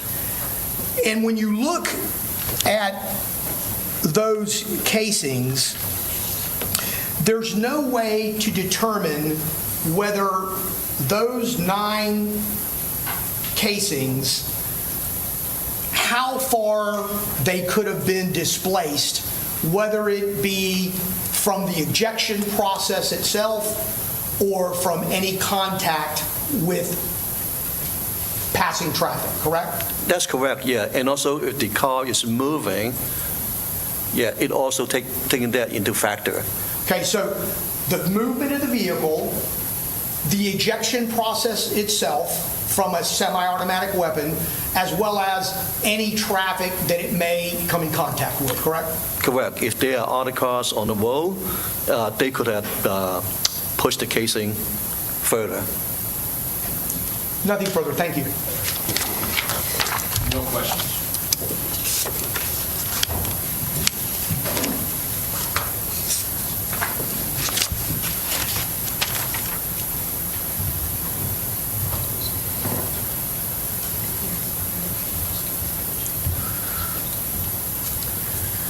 Good morning, Mr. Kwon. Nice to see you again. So I want to talk to you about the fact that there's 2 Taurus 9mm firearms that you had the opportunity to analyze in this case, correct? Yes. All right. So the first one is as described in States 29, where you had the pictures. Okay, remember looking at the pictures earlier? Yes, on the photograph, yes. Okay, and that's the one where you connected it to 8 casings and 1 projectile, right? That's correct, yes. And that was a projectile that was found within the vehicle. That's correct. All right, and then States 31A and B is actually what we have with us here. Yes. Right? Yeah, the gun in the box. Okay, so it's 2 different firearms that we're discussing, but they're both Tauruses. Yes. They are from the same manufacturer, Taurus, as well as same caliber, as well as same model. And these are the casings that we're talking about at evidence marker 43 and 44 towards the west side of the crime scene, correct? Yes. So when you test fired, remember when you were showing us your test fires earlier from State's Exhibit number 32?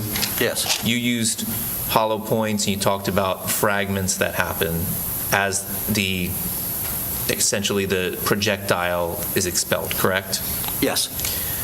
Would you agree with me that those fragments are not unique to that particular firearm? Well, it depends. What do you mean by that? When you have other hollow point bullets from other guns that you fire, okay, they are going to fragment in that same manner as the test fires from State's Exhibit 32. It's not unique that only this firearm is going to cause a hollow point bullet to fragment. Yes. So you agree with me? Yes, I agree with you, yes. Okay. And earlier when you were discussing the capacity of the firearm, okay, State's Exhibit 31A and B, talked about the difference between when something is fully loaded versus just having the magazine capacity. Could you explain that to us, please? Well, the full capacity is fully loaded magazine plus 1 in the chamber. So when it is fully loaded, that means whatever the capacity of the magazine plus the 1 in the chamber. So what an individual would have to do is they would have to insert the magazine into the firearm. They would have to rack the slide, causing a bullet to go into the firearm. Then they would have to eject the magazine, put another bullet in, and then insert the magazine again for it to be fully loaded, correct? That's correct. You described it better than I could. I don't know about that, sir. But what I would ask you, though, based on your expert opinion and based on your training and experience in this area, should this jury take anything away based on the evidence that you've had to review about whether or not the whether or not the firearm in State's Exhibit 31 was fully loaded or anything like that? I don't know. Can you say anything about who is in possession of 31 as far as their actions on that night, whether they had the gun fully loaded, whether they had to chamber a bullet or anything like that? I do not know that. Okay, thank you, sir. Anyone else? Good morning, Mr. Kwong. Good morning, sir. You've identified shell casings in group number 6 as belonging to a 5.56 or a 2.23, is that correct? That's correct. All right. Were you able to identify those shell casings to a particular brand of weapon? No, I cannot. All right. And were you able to do the same with the 9mm? Were you able to identify the shell casings on the 9mm to a particular brand of weapon? No, unless I have the gun. Okay. You have to have the actual firearm that discharged the casings in order to make a positive identification. Is that accurate? That is correct. Okay. And obviously, Mr. Wong, you have no idea who discharged the firearms that produced the casings, correct? That's correct. That's thank you. beyond my expertise. Thank you. I have no further questions.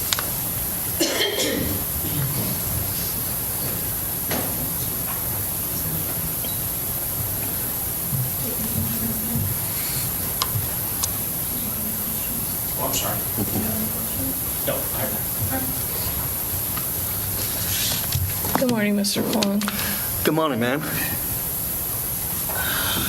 So the examination that you do is strictly limited to ballistics, is that correct? That is correct. There are other areas of FDLE when you were employed there that would do potentially other latent examination like DNA or fingerprints, things like that. Yes, we have other forensic sections. But you would not do that? No, I was not trained, and I'm not allowed to, and I won't.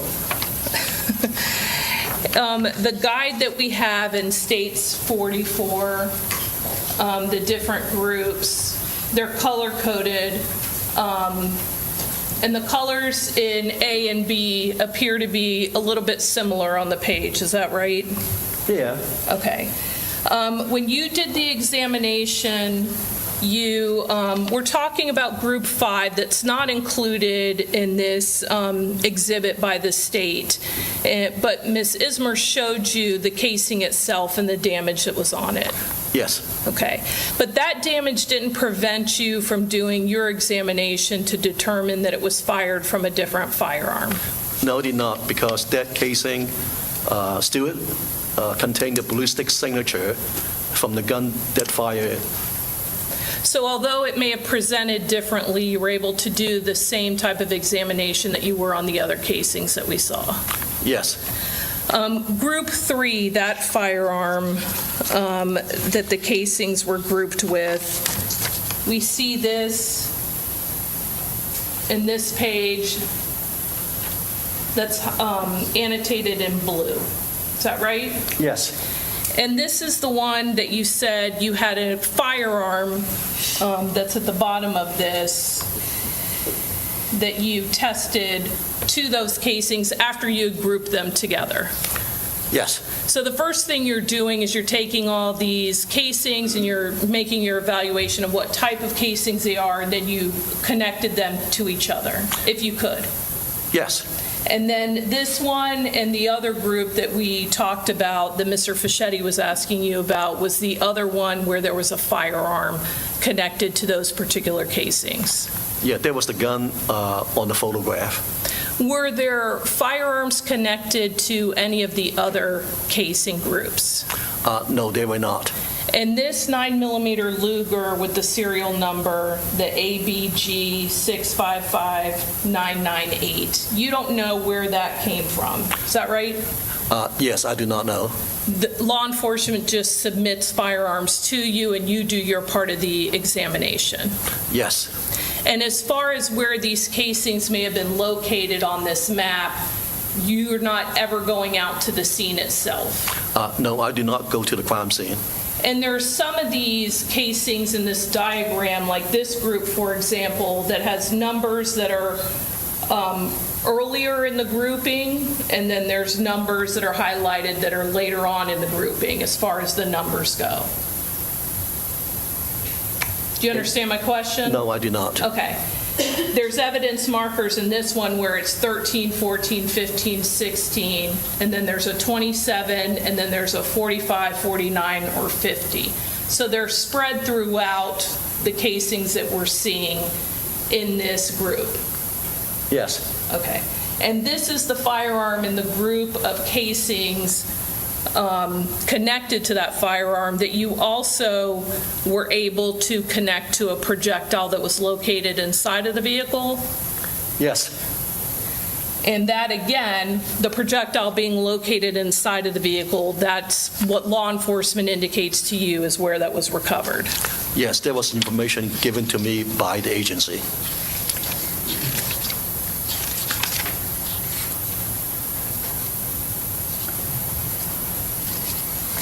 I could have one.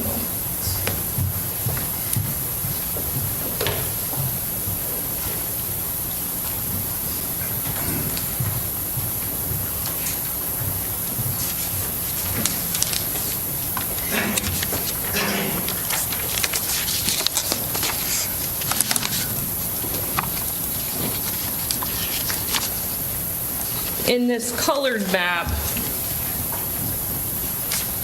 where we have all of the casings and the key, I'm going to zoom in specifically to 10 and 11. Because in this map, the differences in the color are a little bit harder to see. Would you agree between that fuchsia color and the red? Yes. Okay, so 10 and 11 are part of group 2, not part of group 1, is that correct? That's correct, yes. So although the color in this longer map that has everything, those may look similar to the ones around it, the 10 and 11 are different from 12, 9, 52, 8, and these other ones. That's correct. Nothing further. Anyone else? Redirect? Just very briefly, Your Honor.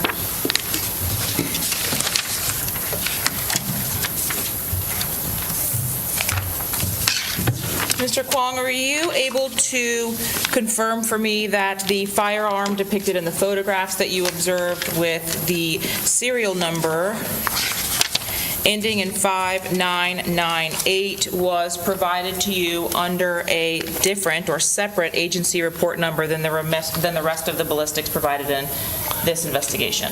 Yes. And is that as documented on your report dated November 24th of 2021?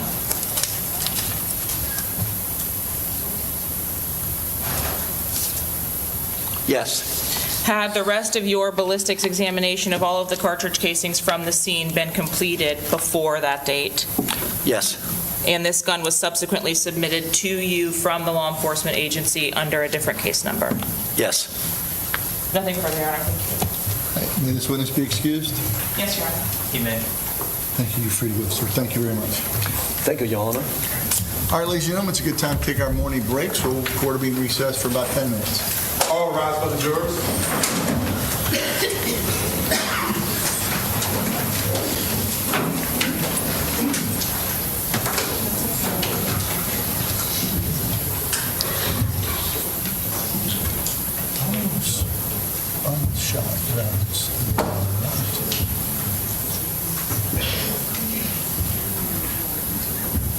I thought they said it was on the street, but I guess they found it on the car. That's correct. Jury's left, y'all may be seated. Thank you, sir. All right, court will be in recess for 10. I have a question for the state. Yes, sir. Just for my own editor. Were 2 live rounds found? Was in a car, one on the street, or just 1 live round? One live. Dang it, I wanted to hear that. I wanted to hear that. He was confused. The judge was confused. He needed to hear something. All right. Here's what I got out of that. So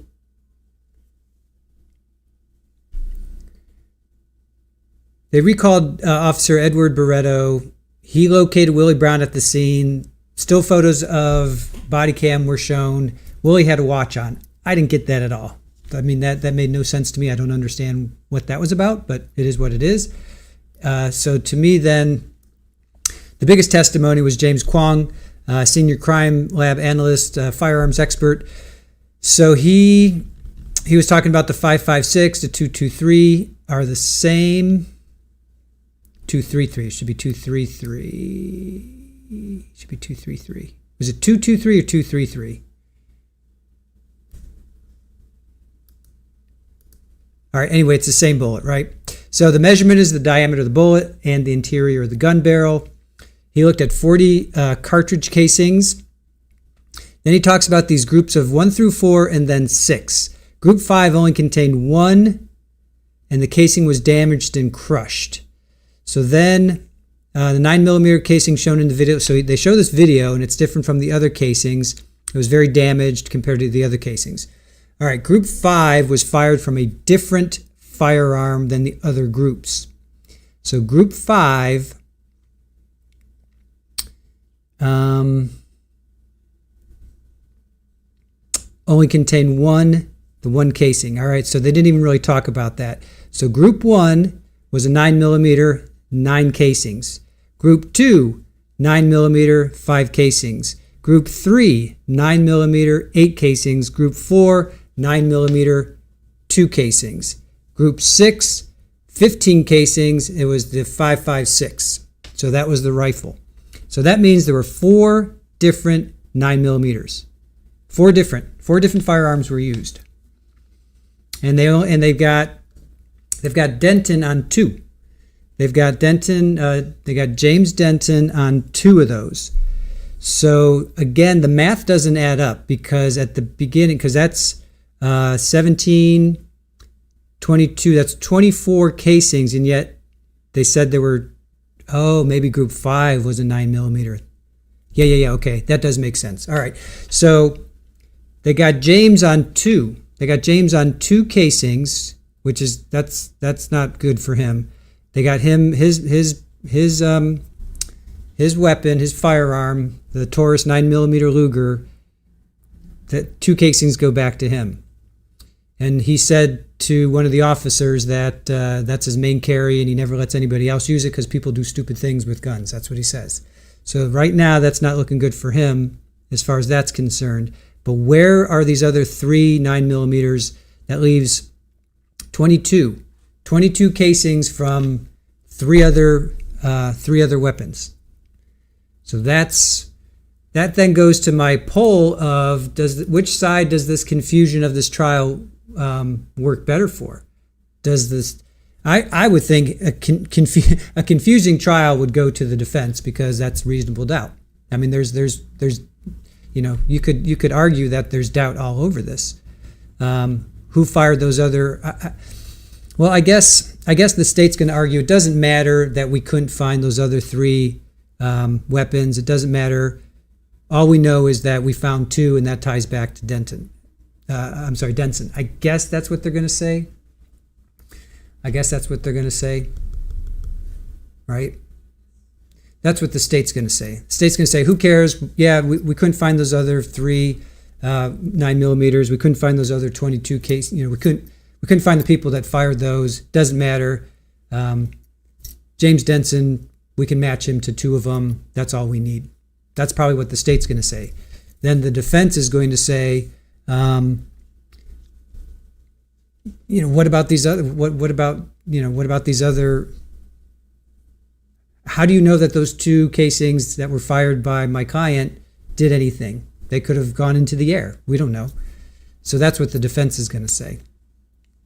So then Group 6 was it was the rifle, and there were 15 of those found, and those are all from the same. So we got 4 9mm and one AR-styled rifle that are involved in this right now. So let me see. Let me pull up some of the groupings while we have time. So we have Group 1. Let's look at Group 1. Nope. Let's look at Group 1.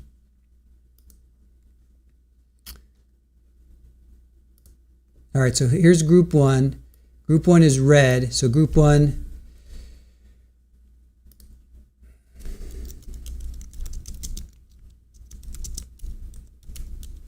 So here's Group 1. This is from an unknown, it's from a 9mm, but they don't know who fired it.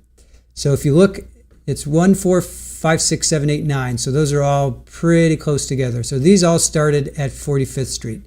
So this is kind of the start of it. So it started there at 1. That was the first, actually, this is the first firearm that was fired. This is the first one that was fired.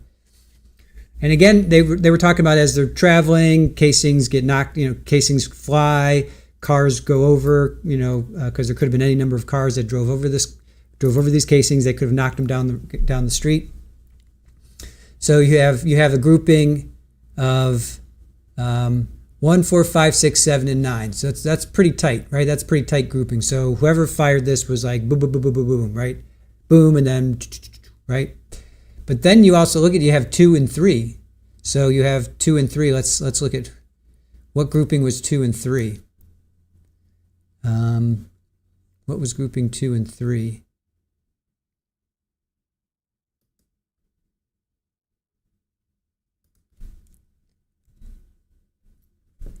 So it's not group 2. Group 2 is later down the road. Was it group 3 was 2? Group 3 is 13 and 14. Oh, maybe that was group 4. It's 43 and 4. So who shot 2 and 3? Huh. Who the heck shot 2 and 3? Oh, geez, this gets even more confusing. So what casing was 2 and 3?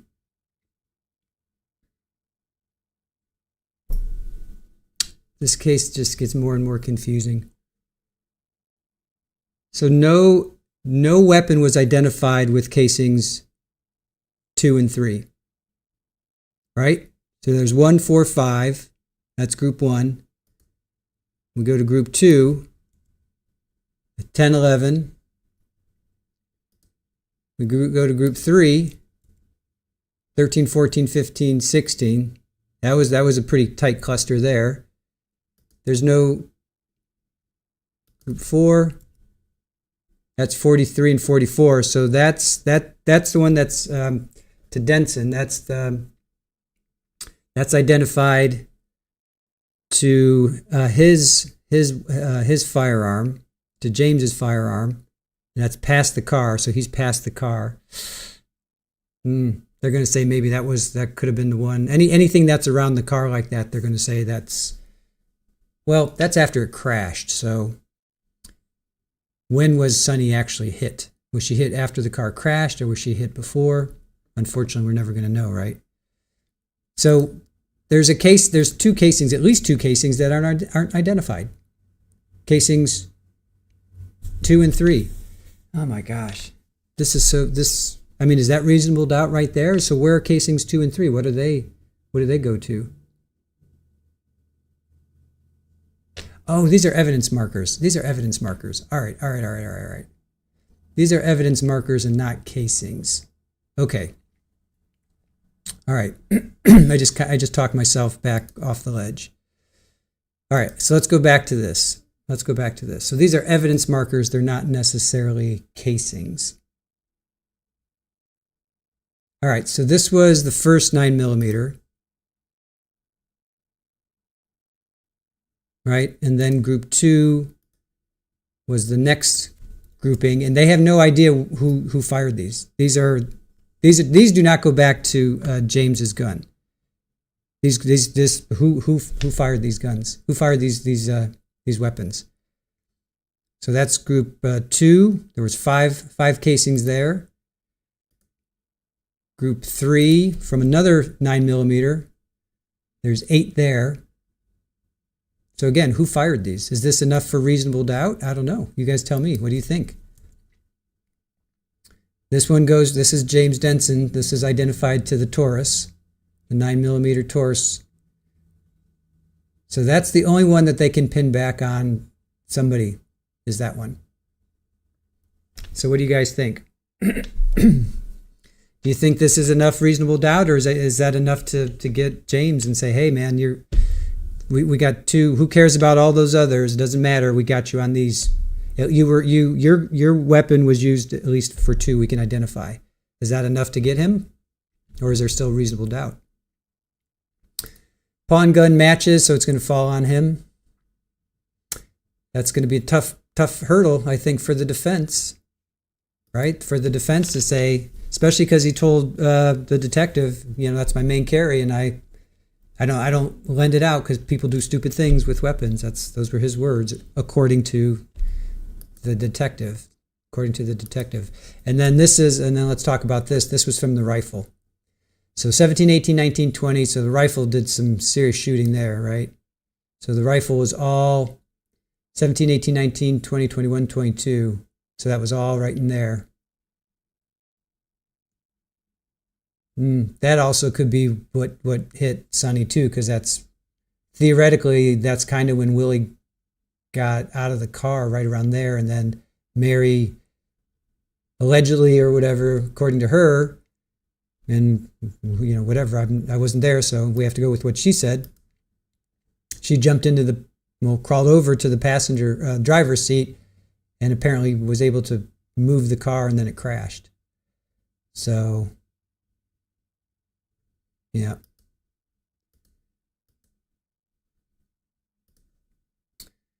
So that basically was what happened with this Mr. Kwong's testimony. Then Cross came up. Brian Gonzalez for Zavante talks about the muzzle flashes at nighttime. It's a bright light. The Group 1 casings are located within the first third. Cars would have knocked the casings down the road. Then Danny Fassetti gets up, Jalen's representative. He asked, so Mr. Kwong analyzed two different Taurus 9mm, and that was 43 and 44. And then Nick Stenardi got up. He's Andrew's counsel. No idea who. So he got Mr. Kwong to say, yeah, I have no idea who actually discharged. So that's what that's what the defense is going to say. Yes, our clients were there. They jumped in the car. We're not debating that. We're not arguing that. But you can't tell me, or no witnesses have said, yes, they were the ones that they stayed in the car first and foremost. They pulled the trigger second. That's what they're going to say. Although that cell phone data showed that they were all in that area. They all said that they headed east. They kept driving, but their cell phone data doesn't show that. Andrew's the only one that showed I-4, but there's like a 1,500 meter discrepancy. So they all said that they headed east. They got in their cars and they took off and they headed east, but their cell data shows otherwise. So that doesn't look good there. For them at least, it doesn't look good. For the state, that's probably pretty good. That's good evidence. And then James's two casings on the scene. That to me that's some good evidence for the state. So we'll have to see what the defense comes back with. We should only have one more witness, and then the state's going to rest. We should only have one more witness. Barry, based on this record so far, if there's a conviction, defendants will have a field day on appeal. Beat says, I blame the victim driver for having her in the car. That's my opinion. It won't change. Fair.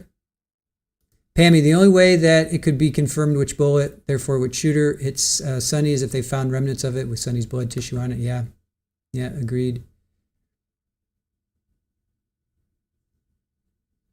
Clea says they probably couldn't even see anyone in the backseat. No, the windows were tinted. They had no idea, But does that make it any? Does that make it any different or better? I don't know. I hear what you're saying, Beat. I hear what you're saying. I'm just wondering if to a jury, because it's. We can talk all we want. We don't matter, unfortunately. We're just the. We can talk all we want. It's the jury. What's the jury going to think?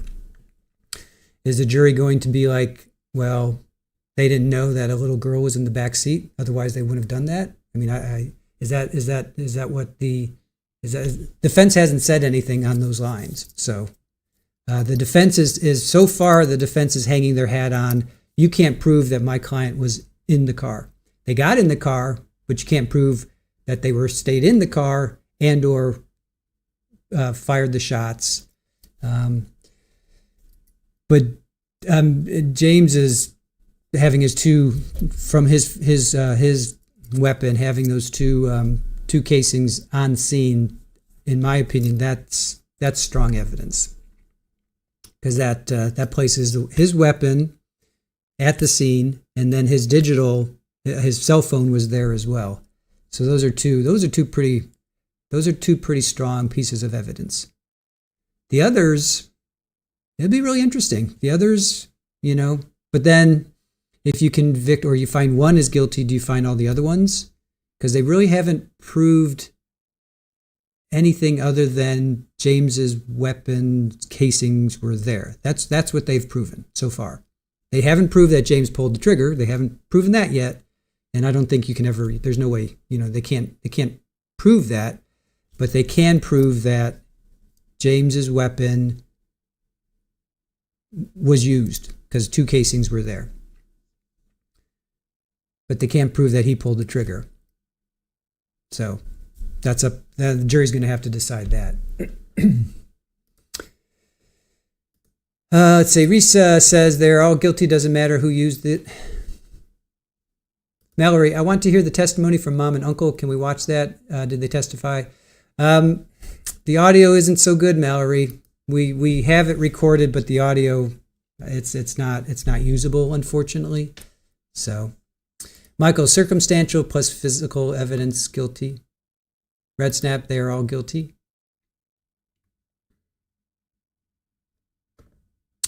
They should not have been firing at all. They weren't even in defense of themselves. They chased down the car unprovoked, Pammy says.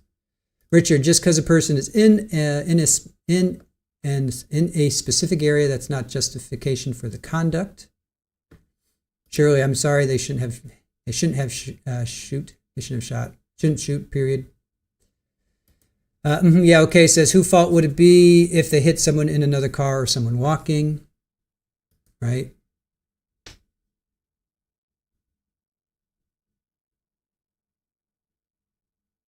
Mandy's agreeing with Risa, meaning they're all guilty, doesn't matter.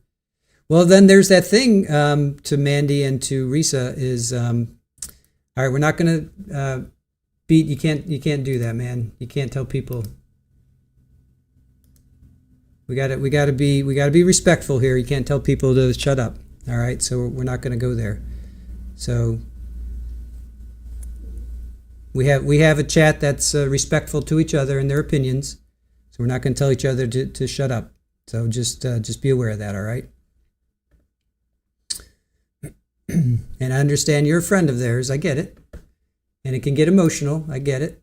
But our chat, we don't yell at each other like that. We respect each other, even though we have different opinions. So let's just keep that in mind. Kel, yeah, the makeup of the jury is going to be important. Do we know anything? We can find out. We can find out. All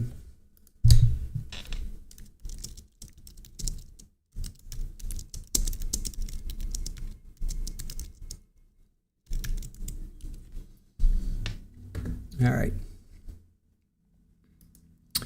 Jenny says they shot extremely recklessly into an occupied vehicle. When you shoot at people, you should expect death to be an outcome.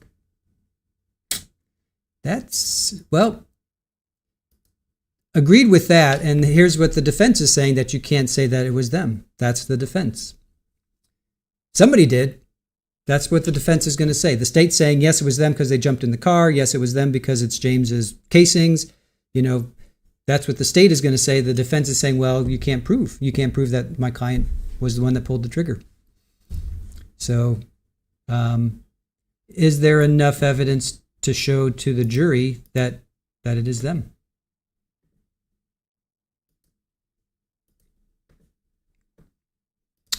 Mandy, I don't have a witness list, and I'm not even sure they know yet, because yesterday, was it Brian Gonzalez, who's Zavante's rep? He said he doesn't even know who they're calling, or for his own sanity, he wants to know who they're calling. Those were his words yesterday. So I'm guessing they have one, but I don't know. I don't have it.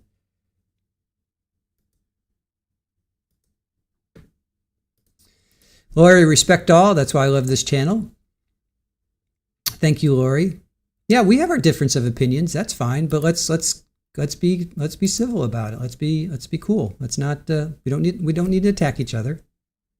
Let's get through this. We watch a lot of emotional trials. I get it. We've had our share of comments, and all I ask is just be respectful. That's all. Just be respectful of each other. Barry says, prosecutor proved any of the 5 could have, defense wins because the burden is to prove which. Prosecutor proved any of the 5 could have, so the defense wins because the burden is to prove which. All right, good point there, Barry. As always, I like Barry's comments.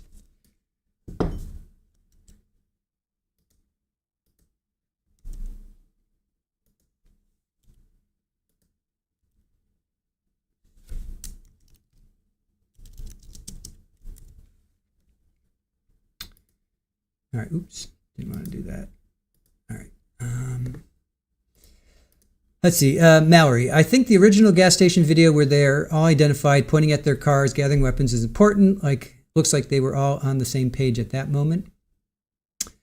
That's why I would love to hear what were they saying to each other? Were they saying, wow, that car, we got to get out of here because they're trouble? Or were they saying, wow, that car, we got to go get them because they're trouble? So what was being said? Were they saying we got to go get that car because they're trouble, or were they saying we got to get out of here because of that car is trouble? You know what I'm saying?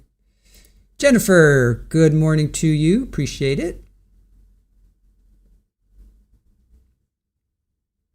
Richard says, in Texas, we have a charge of engaging in criminal activity, which means all can be charged in the conduct, irrespective of who pulled the trigger.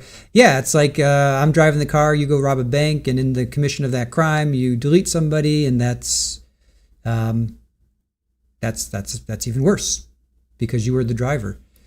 So yeah, there you go, Michael. 4 people rob a bank, 1 person shoots, they all go down, including the one. Yep. That's exactly right. So, okay, so if they get James on the 2 casings, then they got to get all of them. So then there's that. Nomad East Coast trials are kicking your West Coast butt. Mallory says the hand of one is the hand of all. Does this law apply in this state? I'm pretty sure, yeah. I think so, Mallory. Kelly, yeah, it's a huge problem. Car 2 has been excluded. I agree. What is up with Car 2? Well, they said yesterday, Detective Clea, yeah. He said that there wasn't enough evidence to charge them. They didn't have enough evidence on them. Lori says we can all agree to disagree. Barry, that's the rub of different jurisdictions. If it happened here in Connecticut, they couldn't put up all 5 at once because it's more focused. Interesting. Yeah, okay, says, yes, all are charged, doesn't matter who pulled the trigger. Agreed. David, no snitches, nobody's talked. 4 years, right? 3 years? 4 years, 2021. Over 4 years now, August 22nd, 2021. So we're over 4 years, nobody's... So, but we were talking about that yesterday, that if they did, they can never show their face again in that neighborhood. There's just no way. They seem like a pretty tight group. So if they did, you're probably as good as, you're toast, in my opinion. They seem pretty tight. So you'd have to move, you'd have to get out of there. But then you'd have to come and testify, and then you'd have people, I don't. And then credibility, would you believe that person? I mean, but that's no different than any other person that's flipped. We've seen that before. Plea deals, we've seen that before. Michael says, car 2, they did not see any gun flashes from that car. That's not true. They did see one. However, it will be interesting to see if they consider them a part of the group in car 1. Actually, Michael, I'm going to disagree with that because Clea said he saw one. He said he saw one muzzle flash. He saw one flash from car 2. So he did say that yesterday on the stand. Richard, they are at Chevron with guns. What do they think was about to happen? Well, that's what I'm wondering. I mean, clearly this is a situation where they have serious weapons, right? It's not just knives and sticks and whatever. They have serious weapons, ARs and 9 millimeters with them at ready to go. So it's they're in a situation that they have to have that. Oh, Risa, thank you. Appreciate that. Thank you so much for your donation. Thank you. That means a lot. Thank you. Why get in the car then? Yep. Well, that's what I'm saying. Was it fight or flight, Richard? Was it, hey, that car's trouble, we got to go get them? Or was it, hey, that car's trouble, let's get out of here? So if they said, let's get out of here, that's cool. But if their cell phone show them that they're, 5 miles down the road, then they split. But the cell phone data shows that they were not 5 miles down the road. They were in the area. So that's some pretty tight evidence. Clea says, I wonder if the guys in car 2 are CEs or something. It seems so random to excuse them. Interesting. Very interesting. Barry, I wouldn't want to be in that neighborhood, so if no loss to me, I'd flip. All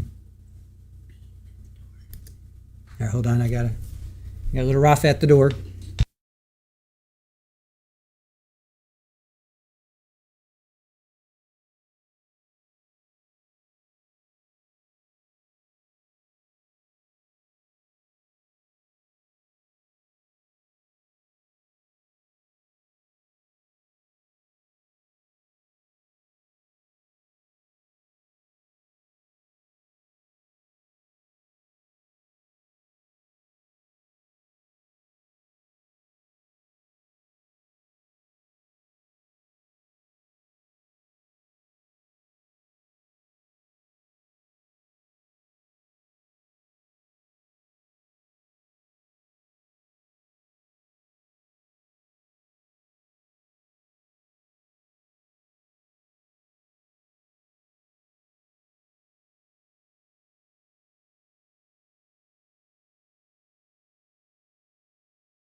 Maddie's mom, thank you so much for the One Trial TV Live gifted membership. Appreciate that. And Marie got one. Marie Joy. Awesome.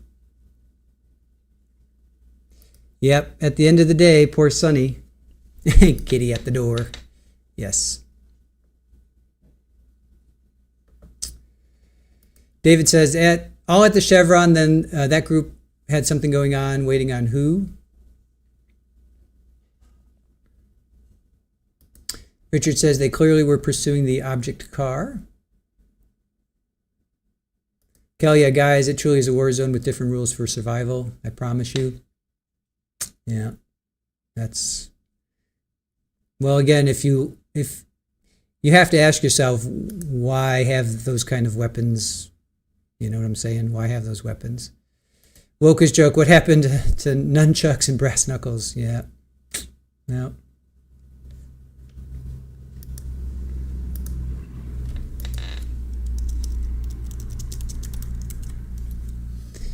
All right. And Risa, did I say thank you to you? If not, I'm going to say thank you again. I appreciate your love your channel, 199. Thank you, thank you.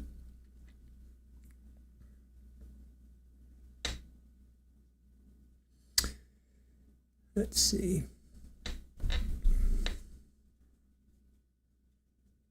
Oh, there's you go, Marie. Thank you for the month membership. It means a lot. Very cool.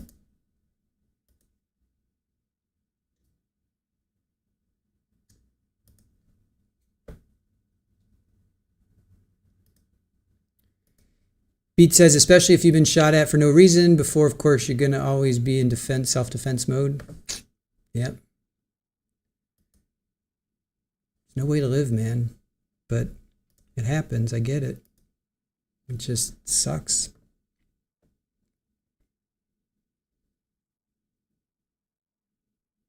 So yeah, I mean, when you look at the weapons that are being deployed and used, you get a sense of the situation.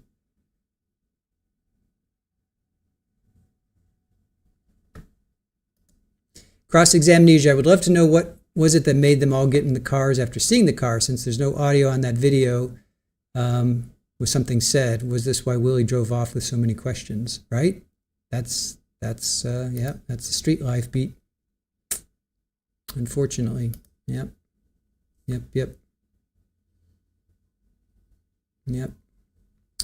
Yeah, Cross, that's I would love to know that too. What was said? Was it, there's that car, we got to get him, there's that car, we got to split. We got to get out of here.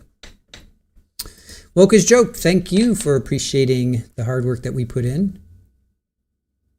Appreciate you guys. You guys make our chat what it is, you know, so we appreciate you being with us. So thank you.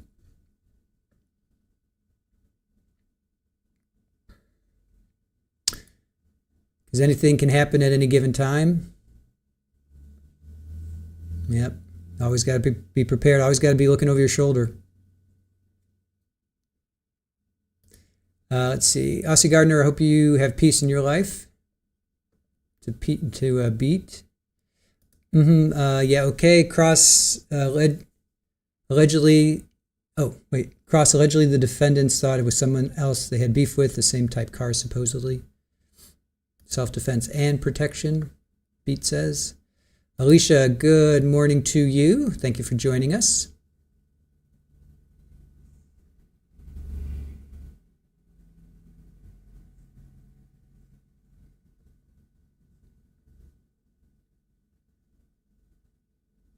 Help can't teleport you.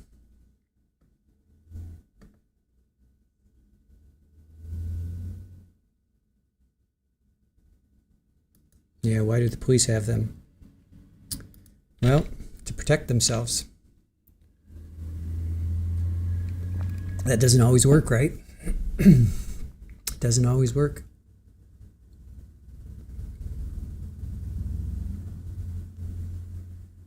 High-powered automatic weapons is what you're talking about. I understand people carrying hand. It's a topic of conversation for sure. You know, this country was born out of a lot. Yeah, I'm not going to get into that.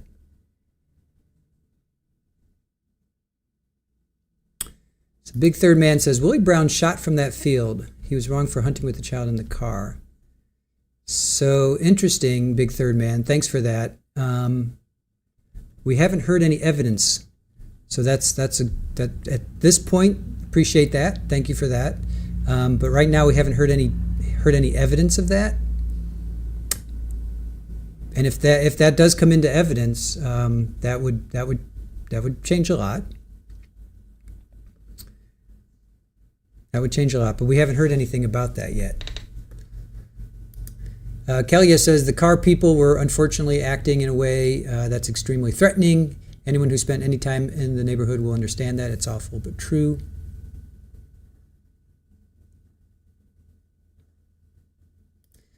There's been no evidence of that thus far.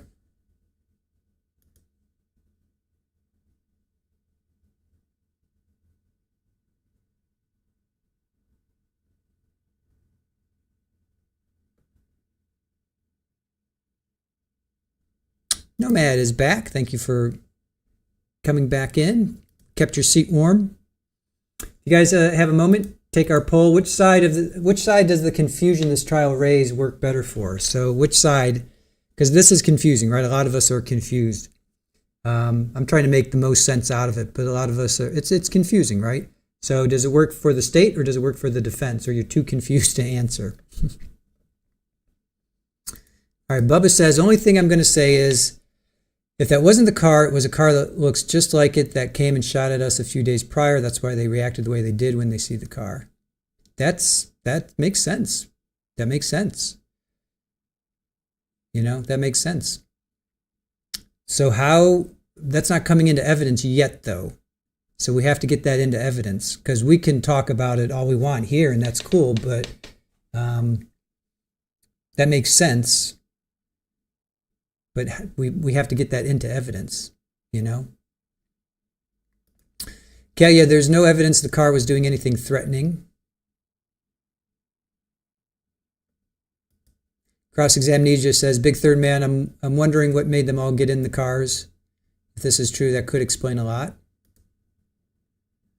That's why they asked, did Willie B have a firearm? Gotcha. Bubba, on the back street with the lights off in the field, nobody intended for a child to get shot. I've had nightmares behind this, being that I know the victims' families and defendants. I'm sure, man. Sorry. I'm sure it's tough. I can't imagine. Just can't imagine. But I appreciate you guys being with us. Definitely appreciate you guys being with our being in our chat. I just asked, let's just be cool and keep it respectful. And so far, you guys are doing a really great job. So thank you.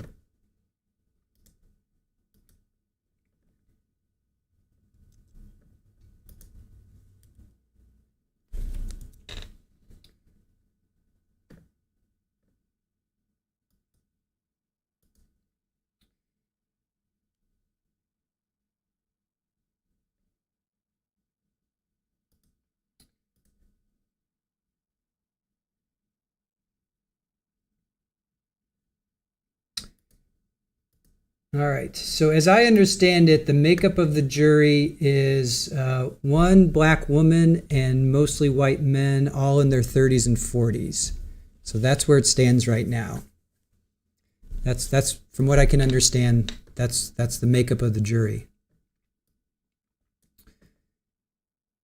So, and then also don't forget there are different charges, right? There are different charges. They all have first degree, attempted first degree, conspiracy, and shooting into a vehicle, but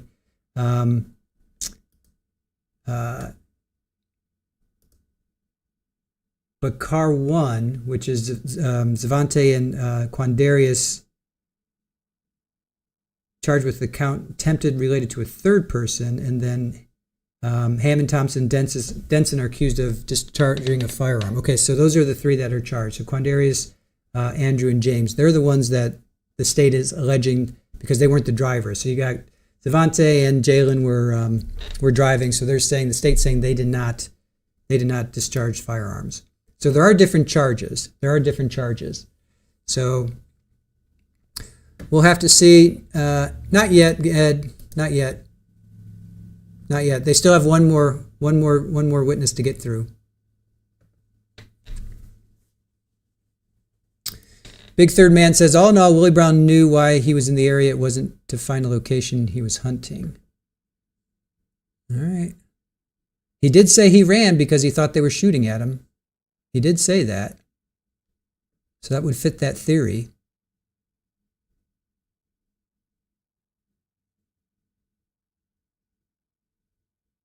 It would fit that theory. Nobody's going after an innocent car. It could have been anybody. Willie was wrong. It's sad. Yeah, it's sad on both parties. Yep. I'm sure, man. I'm sure.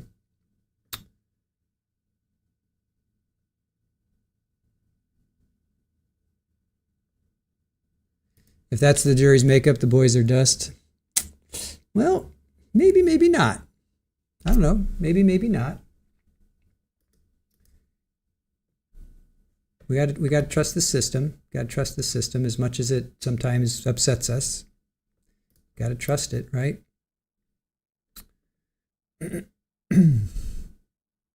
Mallory, I'm so sad for Sunny. 100%. Yep. Yep. All in all, we can never forget about her.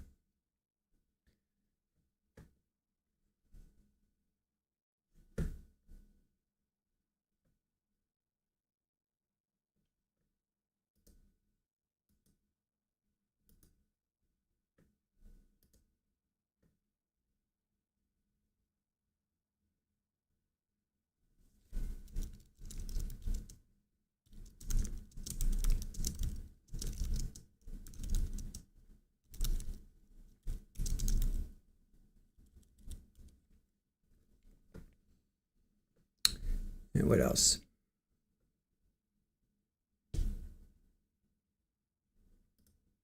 That's true, Beat. If you never lived the street life, you're never going to understand. You're not. I agree. You're just never going to understand that. It's like it works on all sides, right? Like we don't know what's going on with somebody who's like living in an area where they're just getting bombed constantly. You know, we don't know that. I didn't grow up with that. I have no idea what it's like to have bombs falling on my head, you know. So I also, you know, don't know the life of growing up with a silver spoon in my mouth. You know, you just don't know until you walk a mile in another person's shoes. You just don't know. That's the problem. You know, I think that's the problem as humans. We always say, you know, my life is better than yours, or your life is better than mine, or whatever. That's where jealousy takes over, and that's where we have problems. You know what I'm saying? Just got to understand each other, I think, right? It's got to boil down to just understand. Just got to understand each other and say, yeah, your life is different than mine. My life is different than yours, but that doesn't mean we can't sort it out. Missy, good morning to you. Sherry, do we know if they sped away when the car crashed, or did they keep shooting at the car after it hit the pole? Apparently, there were casings after the car hit the pole. So let me see if I can find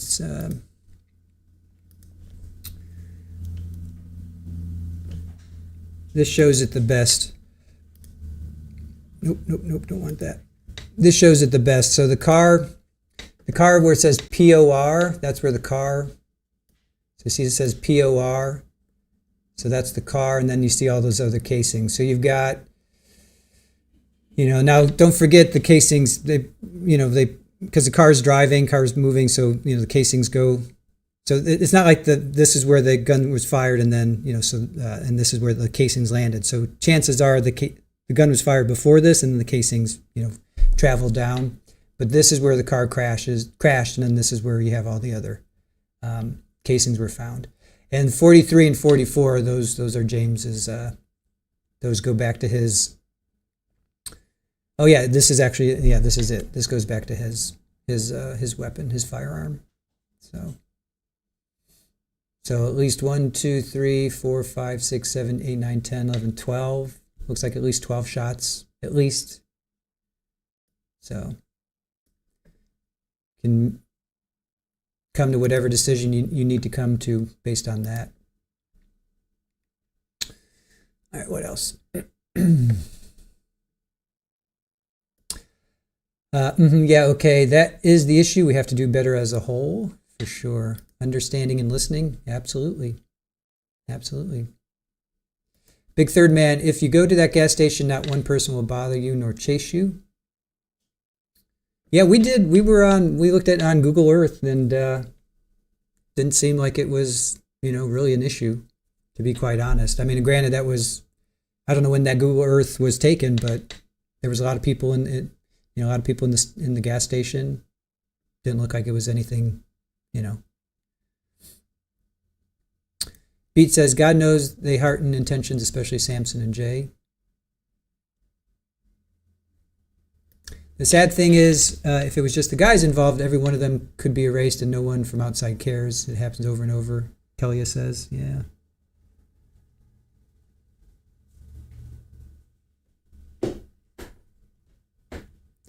Okay, Bryant, thank you for joining us. Okay, so the one that pawned the gun, his casings weren't at the scene? No, 2. They found 2 casings at the scene.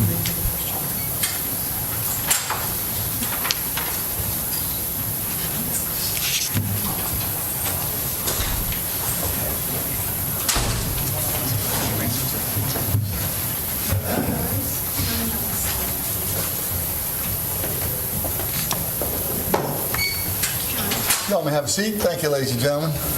Welcome back. Sorry for the delay. Were you able to follow the court's instructions?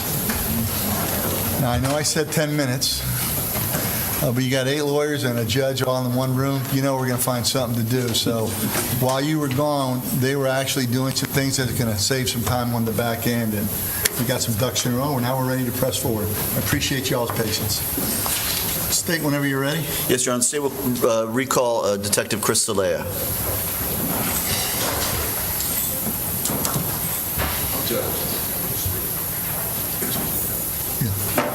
He's still under oath.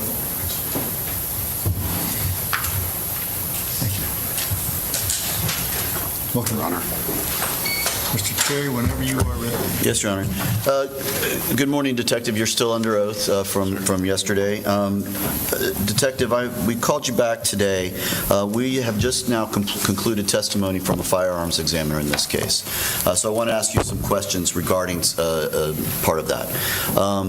Detective, at Tampa Police Department, do you all have a NIBIN unit or a unit that identifies when a gun is obtained that may be related to another case? Yes, we do. And kind of how does that work? If you can just sort of explain just sort of generally how it works for the jury. Well, we have an in-house specialist, a couple of them, I think. Sarah Price is one of them. And what they do is, like, if a casing is found on scene, the images are uploaded into a database. If firearms are recovered, they will go take these firearms and test fire them, and then based off of the test fire casings, they upload them, and then they analyze it. Okay, so it's sort of a way of making a presumptive match? Correct. Okay, so it doesn't necessarily mean that the firearm was fired. You have to send it to FDLE to further confirm whether or not that is in fact a firearm that was used in a separate case. Correct. All right, Detective, did there come a time where you received notification that there was a NIBIN hit regarding a firearm that had been obtained in a completely separate matter? Yes, it was. When was that? It was on November 10th, 2021. Okay, so this was at least a month or so after these defendants had already been arrested? Yes, it was. Okay, and this firearm came in on a separate case, on a separate arrest? Yes. Who was the individual that was arrested in that particular case with that firearm? It was Raheem Bryant. Raheem Bryant. Okay, now when that firearm was obtained, what did you do when you received notification of the NIBIN connection? What did you do at that point? I went with the case agent that was working the case which that firearm was recovered in, and I went and I spoke with Mr. Raheem Bryant at where he was at. Okay, so you spoke with the individual who was arrested in possession of the firearm? Yes, I did. And I'm showing you what's already been introduced as State's Exhibit 29D behind you. Does that appear to be the firearm you collected on that in November? Yeah, I mean, I didn't collect it, but yes. Or that you sent to the Florida Department of Law Enforcement for analysis? Correct, yes. Okay, that's right. I realized you didn't connect it. In speaking with Mr. Bryant, did you later go back? So you knew what Mr. Bryant looked like, Raheem Bryant? Yes. I mean, I was just conversing with him, having an interview with him, and, I had looked at extensive video, obviously, on this case from the Chevron, from the pawn shop, and at no point in the videos did I witness Mr. Bryant in there. Okay, so you did in fact go back through, after meeting Mr. Bryant, after seeing him, after knowing what he looks like, you went back through and reviewed everything, and there was no connection between Mr. Bryant and that scene on that day? Correct, yes. All right. And you also spoke with Mr. Bryant about how he obtained the firearm. Would that be accurate? Correct, yes. All right. Did you find any connection or any reason whatsoever to arrest Mr. Bryant for any connection to this case? No, not at all. Judge, I don't have any further questions of this witness. Cross-examination? Anyone?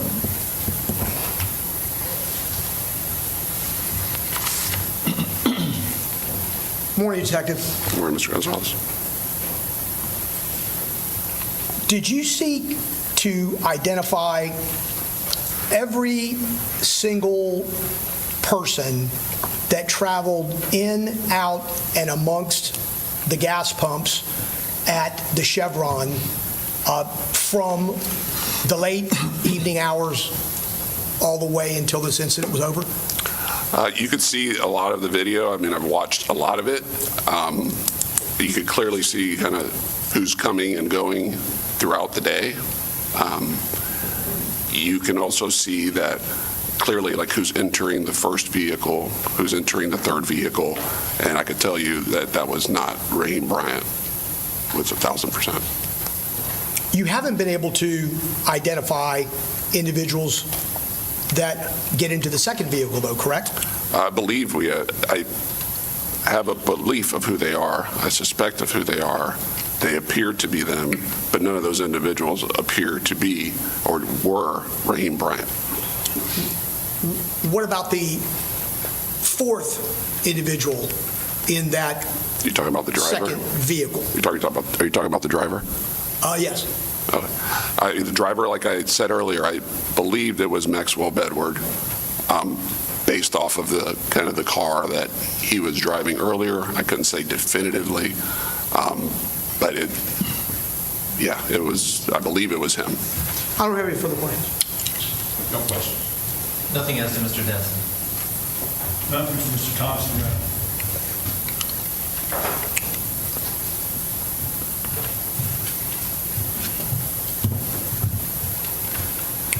Good morning, Detective. Ms. Bradley. You said that you received this NIBIN notification on November 10th of 2021. Is that correct? Yes, that's when I became aware of it. And the arrest of Mr. Bryant for possessing that firearm was on November 7th of 2021. Is that correct? Correct. So it took some time between them retrieving that firearm, doing a fire, putting it in the database for it to connect to this case. Correct. And you said that that's a presumptive match, the NIBIN correlation, but that can be confirmed by FDLE. Correct. And in this case, it was confirmed by Mr. Kwong at FDLE. Yes. Well, I believe so. I mean, I took the firearm to FDLE for analysis. I don't know exactly who it was that analyzed it, but okay. Yes, it was correlated to the casings on scene matched that firearm. But as the lead detective, you get those reports, right? Yes. And you got the FDLE report that confirmed what the NIBIN correlation presumed. Correct. As far as Mr. Bryant, can you tell us what he looks like? He looks, I mean, I have a good looking photo of him. I mean, he's a black male. And I don't know how descriptive you want me to be. I mean, I don't recall off the top of my head exactly what he looked like. I mean, I looked at him when we were there. I looked at all the videos. I don't have his photo in front of me, his booking photo, but it's very consistent with, the photo that he had when he was, Do you remember how tall he was? Not off the top of my head. Or how old he was at the time? I believe he was like mid-20s. Did you collect his phone or do any download of his phone? No.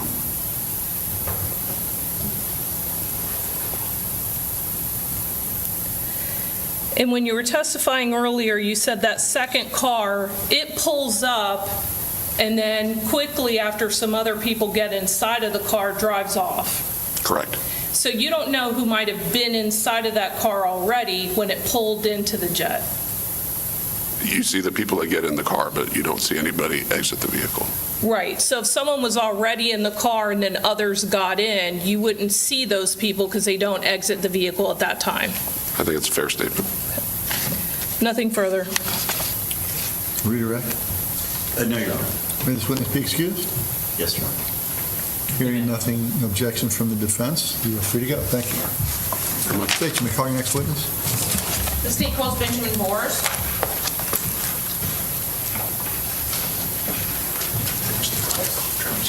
How many you want? Come on. I just wanted to thank you.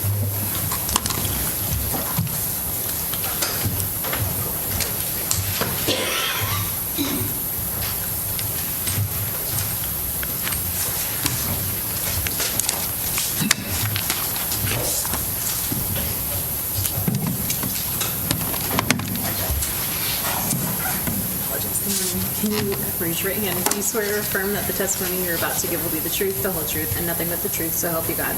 Yes. Thank you, sir.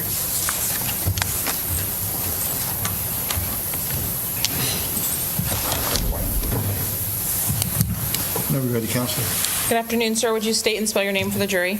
It's Detective Benjamin Bors. Last name is spelled B-O-R-S. Where are you currently employed? I'm employed with the City of Tampa Police Department. And what do you do for the City of Tampa Police Department? I am assigned to the Internet Crimes Against Children and also the Digital Forensics Unit. What's your title there? I am a detective. And what is your duties day-to-day in the units that you work in?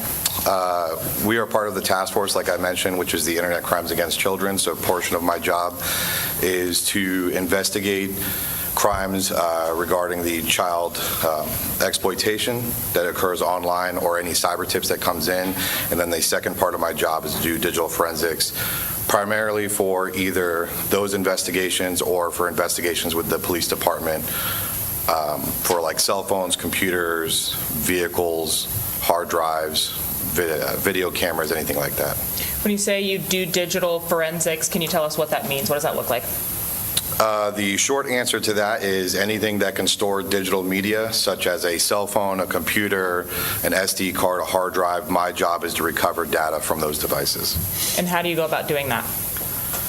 It's different in every scenario, but with cell phones specifically, we use software, and in this case specifically, we used Cellebrite or Grey Key are the two softwares that we typically use.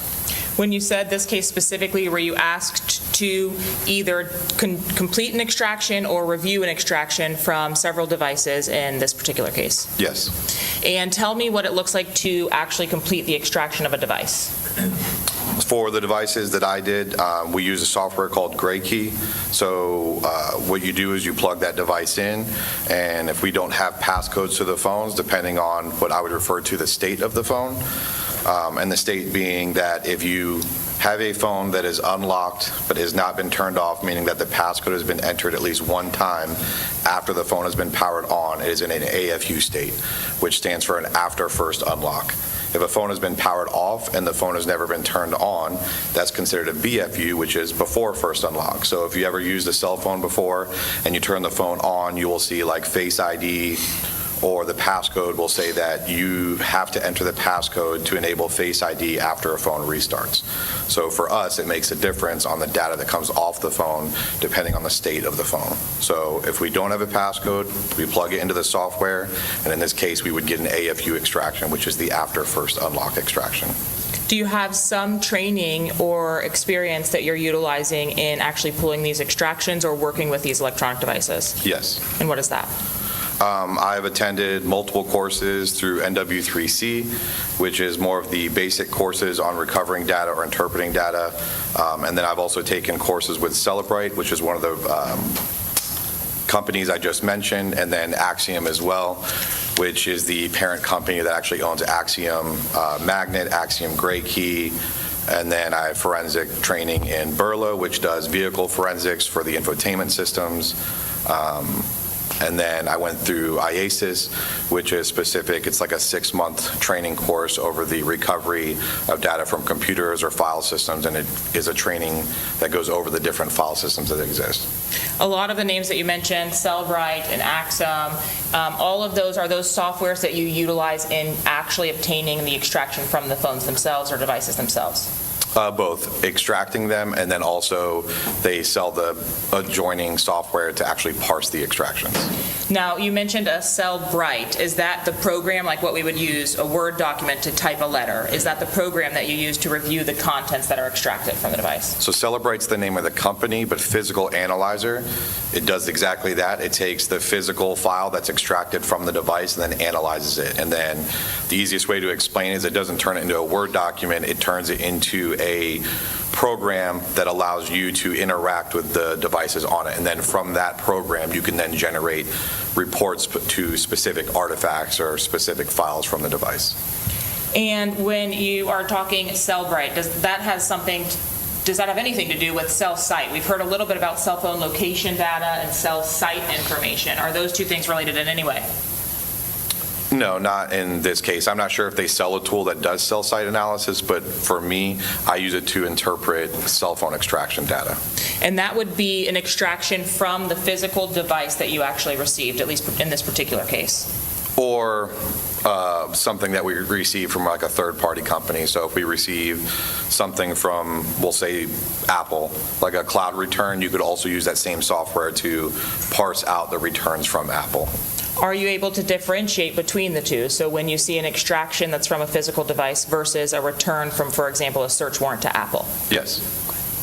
In this particular case, did you have the opportunity to analyze data from a device which has been previously identified as belonging to Mr. Hammond in agency tag ending 539? Yes, And along with the physical device extraction, which, did you complete that extraction yourself? I did. Along with that extraction, did you have an opportunity to review the Cellbrite extraction report from the iCloud return? Yes. So do you work in your agency with other detectives who are also qualified to pull these extractions, or are you the only person? There's multiple detectives or officers that do it.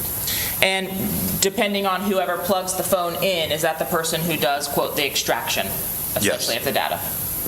Do you have access to the data, whether you have, plugged the device in and started the extraction or download process, or whether another person with your agency or detective in your same unit did it? Yes, I have access to it. And have you had an opportunity to review the contents from the iCloud return for Mr. Hammond's device as well? I have. I'm showing you now what's been marked as states 35. Could you take a look and let me know if you identify the items depicted therein? Yes, the first photo is actually the photo that I take when I initially get the device, and you'll see that it has the Tampa Police Department evidence tag on it that identifies that specific evidence item. Would you look through that exhibit, please, and before you tell me what's included in there, just let me know if you identify the records in that packet. Yes.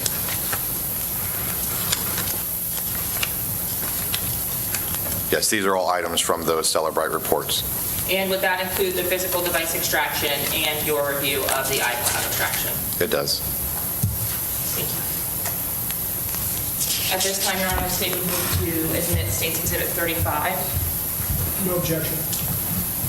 Same objection, Your Honor. All right, same ruling. Any other?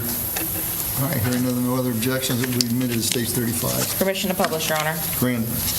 You spoke very briefly just now, I'm showing you page 35, page 1, about the photo that you take. Tell me what happens once you actually receive a physical device to your unit. So when I get the device, as you can see, this white tag, that is what is assigned to it by our evidence department. So the top number that ends in 539-1, that is the control number. So that's specific to that item in evidence. So that's what, from our unit, we focus more on that because we are getting the item from evidence and not from a person. So as it gets to us, that's the identifier that we use. In States 35-2, do you also photograph the device itself? We do. I'm certain you photograph it in the casing if there is one and without it? We just, as we go through and take photos, we try not to manipulate the device if we don't have to, so we take photos all the way down. So what it looks like when we first get it, all the way down to if we have to remove SIM cards or SIM trays. For our purposes, do you utilize that number you just told us about to confirm that the extraction reports are what you were looking at? Yes. Now I'm going to show you what's been marked page 3 of that same exhibit. Do you recognize this page here? Yes. Can you please explain to the jury what we're looking at? This is essentially what you could refer to as like a face sheet or device details for the extraction. So this would be everything you would see on the phone or about the phone, like serial numbers, potentially phone numbers, or device info like identifiers. Does the extraction report or this face sheet include the phone number associated with the device that the extraction comes from? Yes. And where is that located, or where can we find that? It's actually, where it says MSISDN, I don't recall exactly what that acronym stands for at this second. So lower, yeah, right, down, down, down, down, right there. MSISDN. And then to the right, you'll see there's the 813-953-6476. And are you able to also see user account names associated with the device, or account names that were recovered from the device when you pull this face sheet? Yes, you can see that Cellbrite has identified 18 account names. Now, is this account users that are on any of your extractions, even in general, does the information that's included there, is it limited only to, a legal government name, or what information is able to be put in there? Whatever user account that was entered by a user. Okay, so whoever has the device, you mean, or has access to this device? Correct. It would be any identifier, email, nickname, anything that they wanted to use for, could be social media or actually the device itself. Okay, so if Mr. Terry has johnterry1@yahoo for his email on his cell phone. I hope that's not the true email address. Is that what would be reflected in username in the column here? Correct. This Celebrite goes through and pulls out usernames and then puts it in this way for us to view it. So Celebrite has identified it as a username and then just puts it here for us to see. Is it essentially the program categorizing each of these different areas from the device? Yes, I don't choose the term user accounts. That's what Celebrite uses and then puts these identified user account names into this category.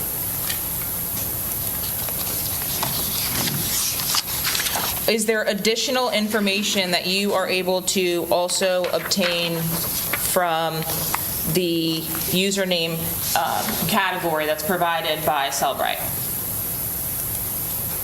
Meaning, does it include all of the usernames which would have been registered as, quote, a username when it pulls it? Yes, all the ones that it can identify. Okay. Now, if we're looking there at page number 4, when you pull at least the original extraction, are you also able to narrow down the categories by which you hope to search? Yes. In your review of the content from the physical device from Mr. Hammond, can you please describe for me whether you were able to access web searches? I was. Or web history, and can you tell the jury what that is?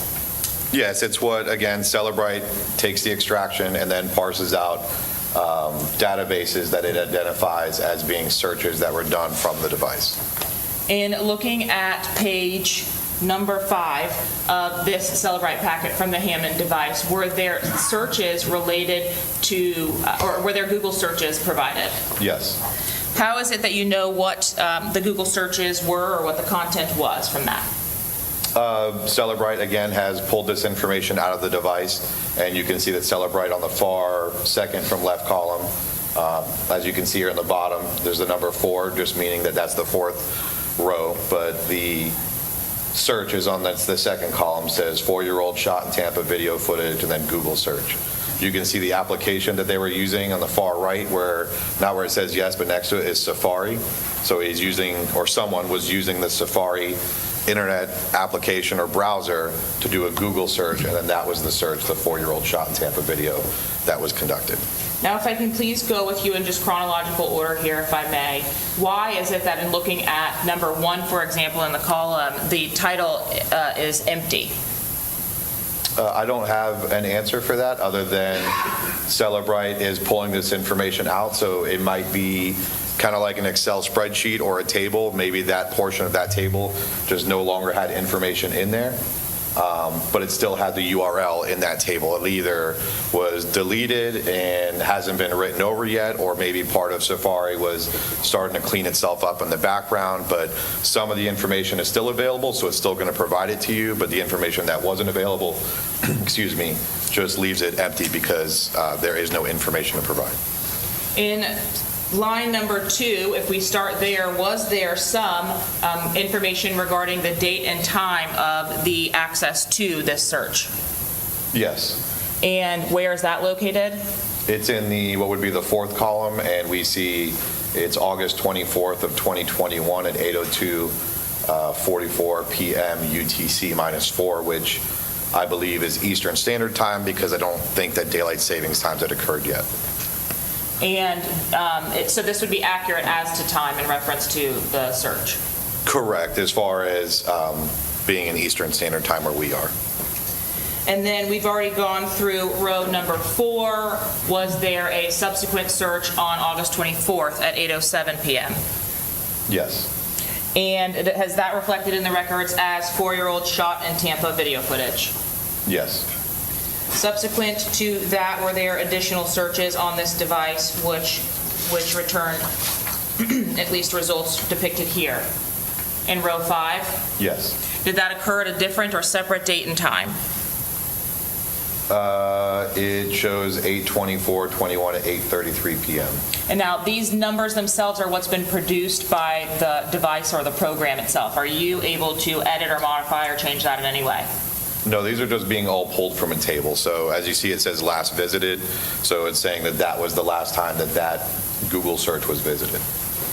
And then ultimately, can you tell us the difference between those Google searches and what we're seeing in row number 8 as it relates to the content?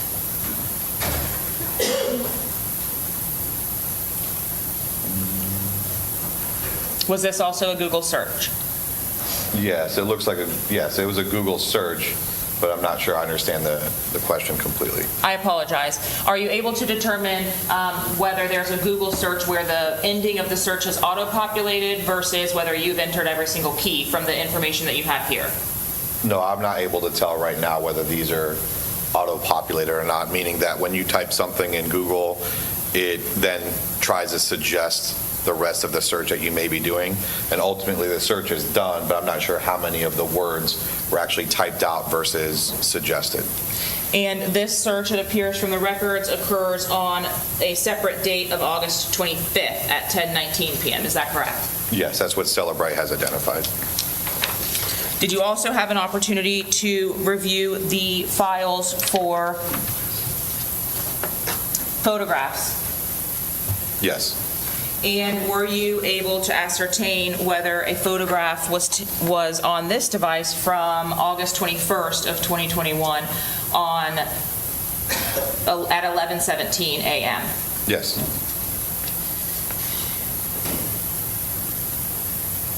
What is it that we are viewing here titled Extraction Report? This is a photo that was identified from being on the device. And then you can see, more interesting, I guess you could say, is where the metadata is. So metadata is data specifically about the photo itself, where the created modified access at the top might be more specific to when that file was on the device, when the file made it onto the hard drive or the chip on the device. That's what those dates and times would be more specific to. But the metadata is information specific about the photo itself. So in this, we can see that this photo or device is reporting that this photo was taken with an Apple iPhone SE 2nd generation, and then the capture time being 8/21 of 2021. And referring you back to page 3, your extraction face sheet, can you please provide to the jury what this device from Quandarius Hammond was by model? Yes, you can see on the left-hand column closer to the bottom where it says detected phone model, it says it's an iPhone SE 2nd generation. So when you're looking at states 35.8, page 8, are you able to also see on this the camera model from the device that took this? Yes. And what was that? It's the same model phone that took the photo. And on this device, this photo is represented? Yes. Are you able to further access this photo so that it is depicted in a larger capacity? Yes.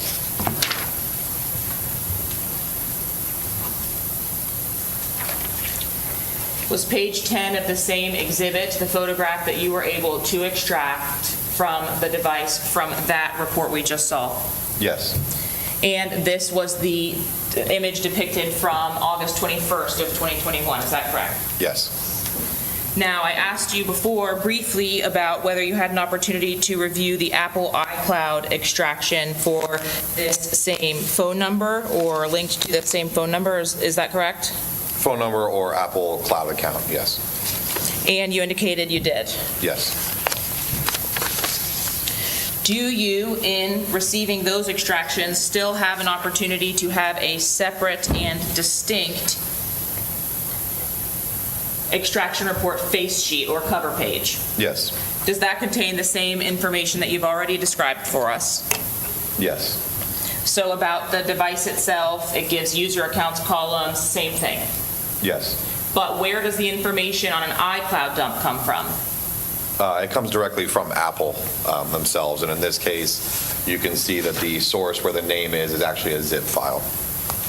Is actually a zip file? Yeah, so Apple provides us the iCloud return, and that's what that is at the top where it says name, and it's a bunch of numbers .zip, so that's how they provided the return to us for the cloud account. So you would have had a file folder on a computer to open to access instead of a physical cell phone? Correct. We don't open it. We just have the software process the entire zip file as we get it. And in reviewing the contents of that device, were you able to note any particular or extract any particular images from that device? Yes. And can you tell us from this report what this is? Is this an extraction of the image? It's not necessarily an extraction, it's just we get the zip file and then we just parse the zip file. So we're not extracting anything, but we're parsing what Apple gave to us. And then on that zip file that we got from Apple, it had this photo on it. And again, were you able to zoom on that photo and showing page 12 to view a larger depiction of that image? Yes. And again, no ability for you, at least, to document or annotate anything without there being a record of that from any of the cell phone extractions? Correct. Can I ask you, please, about whether you received a device related to defendant Jalen Bedward in this case? I may have to give you the number. Yes.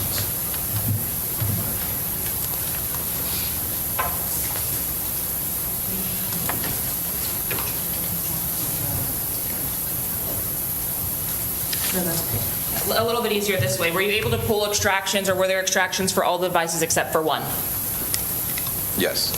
And what was the difference with the one extraction for which there was an inability to get data? I'm not sure the answer to that one. Did you receive a device that would not produce an extraction? Oh, thank you so much. I have a phone number. Would that help you to locate the device that I'm referencing? It's the control number that would help me. From the device itself? No, if you're asking the extraction, like the white ticket number, I know that I have an extraction for a James Denson. Yes. All devices should have an extraction. Was there a device for which, when you attempted to make an extraction upon turning it on, there was no data on the phone, meaning it was reset? Yes. Okay. Are you able to tell us whether that was the only device for which, when you opened it to complete an extraction, there was essentially a reset screen? I believe that was the only device. What does the reset screen look like when you attempt to access it? It usually says hello, or it'll say it in a bunch of different languages. So like when I take a new iPhone out of the box? Yes. What causes the phone to give you that if it has been a phone that's used previously? It either a factory reset that someone has done with the physical device, or I believe you can also do it by sending a reset signal to the device. But in any event, you did not recover any information from that device? You cannot, no. What steps are taken by either yourself or law enforcement to essentially prevent that factory reset from occurring if you impound a phone? It's complicated because it's getting harder and harder to do that. So if you want the long answer, I can give you the long answer. But essentially, if a device has the ability to have cellular signal, it can be wiped if somebody can send the message. New iPhones that have recently come out has made it a little bit more difficult because now iPhones don't have a SIM card. The newer ones don't, so now we can't just remove the SIM card to remove it from getting signal. So now we have to put it in what's called a Faraday bag, which isolates it from Bluetooth and cellular signal. But when you do that and you can't put it in airplane mode, because now some phones require you to put a passcode in, to put it in airplane mode, as soon as you put it in one of these Faraday bags, it immediately starts looking for a signal, which causes it to drain the battery. If you drain the battery and it kills the phone, it puts it into this BFU mode, which then encrypts all of the user data. So now you need a Faraday box or a Faraday room, and it gets expensive and a lot more complicated. No Faraday room at the Tampa Police Department? There is not. So when you see that the device, when you turn it on to hopefully have an extraction completed from it, gives you that factory reset screen, are you able then to obtain any content or device information? You can get the IMEI, which is essentially the serial number or an identifier for the physical device, which you then be able to go back to Apple and try to get some information if it's there.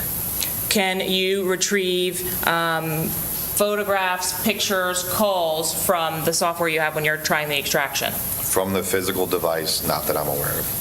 It would have to be some other type of extraction or potentially something that could be recovered. Correct. You might be able to get what I referred to as Apple images, like the images of emojis and all the flags and everything that you see on like your keyboard, but you're not going to get user or created data. So you would see files with like the smiley face emoji and the things that come on our keypad when we're trying to text. Correct. Things that are there by Apple at the core level of the software. Any specific information as to the history of the device or the content from the history of the device? No, not typically. I'll pass the witness, Your Honor.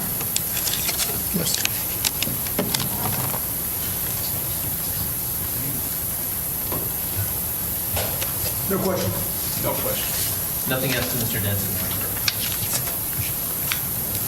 No questions, Your Honor.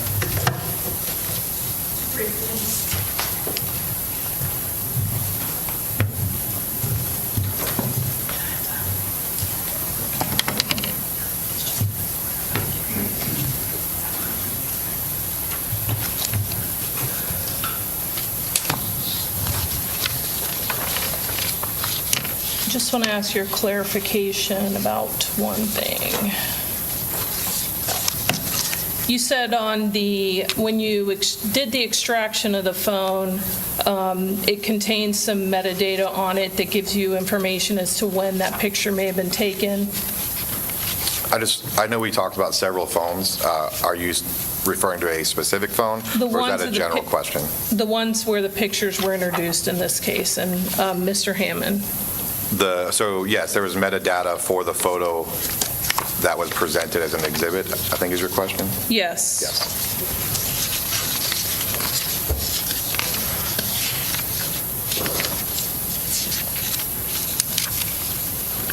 Here we go.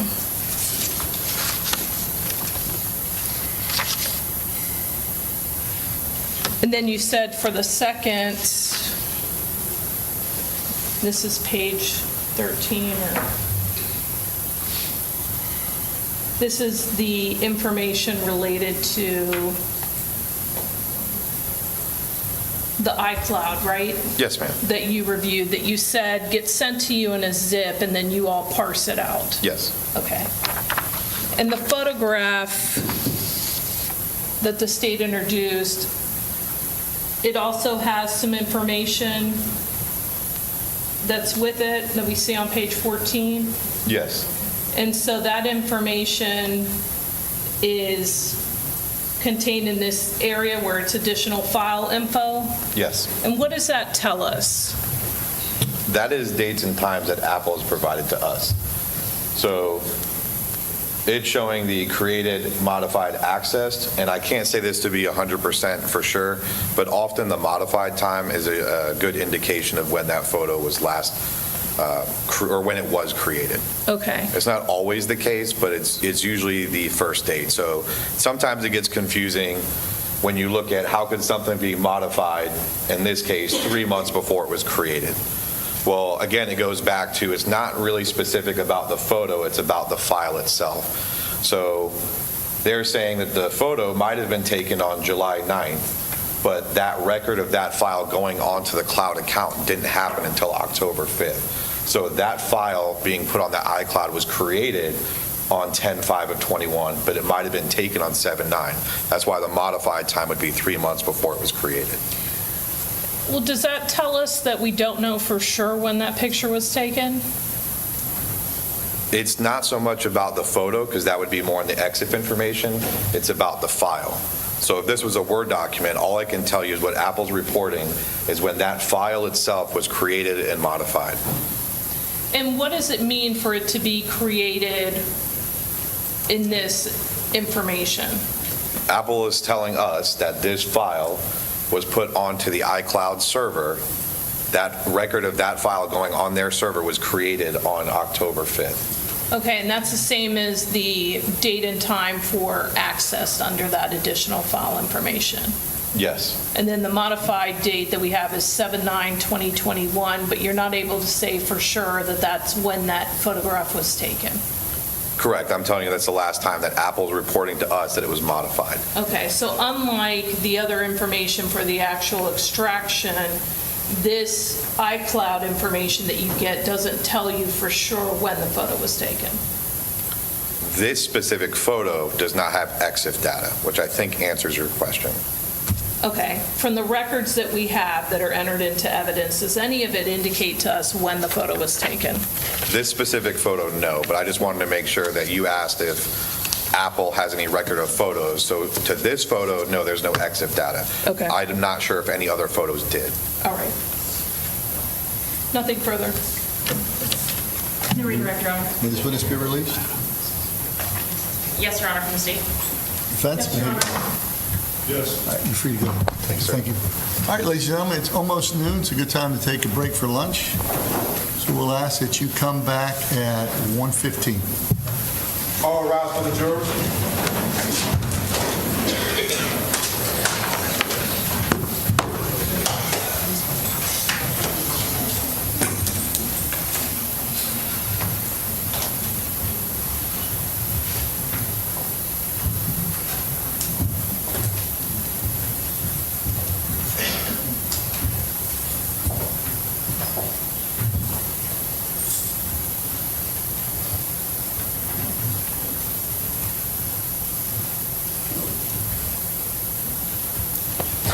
Jury's left, y'all may be seated.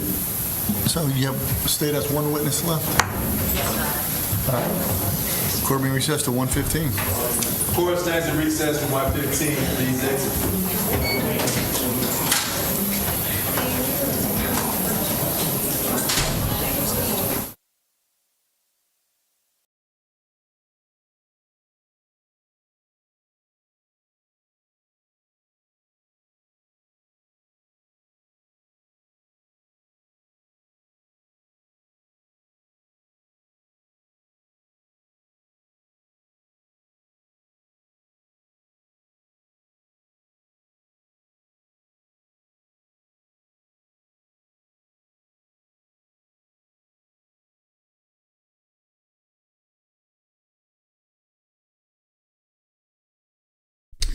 All right, so they're taking a break. Let me put on. Let's see here. They're taking a break until 1:15.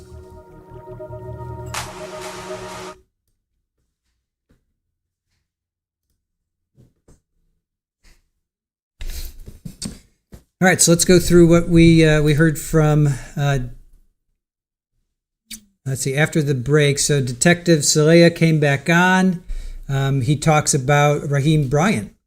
So that's a new name. So they recovered a firearm from another incident, another arrest, and no connection to him through the videos, so no reason to arrest him. So there was, well, we know there were four 9mm that were used. So somehow he got his hands on one of them, used it in another incident, was arrested, but nothing to charge him, or nothing to lead law enforcement back to charging him. So Raheem Bryant, no connection to him through the videos. Then cross came up, so Zavante Sampson's rep, Brian Gonzalez, said, "Did you seek to ID everyone that came into the gas station?" No. He has a belief that it's suspects that got into car 2, but they weren't Raheem. He believes driver of car 2 was Maxwell Bedward. So that would have been brother. That would have been the brother to James. I'm sorry, Jalen. Sorry, to Jalen. So, and then Jennifer Spradley got up. She represents Quandarius. She just talks about car 2 pulls up, people get in, so she doesn't.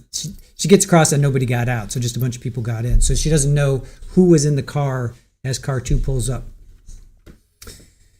Then we get to Detective Benjamin Boers, digital forensics. He brought in Quandarius Hammond's phone. He did a search. So this happened on the 22nd of August. Quandarius does searches on the 24th and 25th. 4-year-old shot in Tampa video. Then there's a photo of him wearing the same pants from the night. There's a photo of the 9mm taken August 21st, which is the day before. So Quandarius took a photo of 9mm, and then there's a picture of him wearing the same pants. That photo was taken October 5th. All right, so hour and 15 minutes. So state only has one more witness. So yesterday they said 2, then they said 3, and now this is their 4th witness, although one of them was a recall. Actually, 2 were recalls. 2 were recalls. So I guess that does make sense. They've brought 2 new witnesses on. They're going to be 1/3. It might be the ME. We haven't heard from the medical examiner yet, so it might be the ME. So let's see. Big Man Third says, they got that footage. Why not show when the car crashed? Mom didn't get out of the car. She ran up screaming, "Sonny, my baby."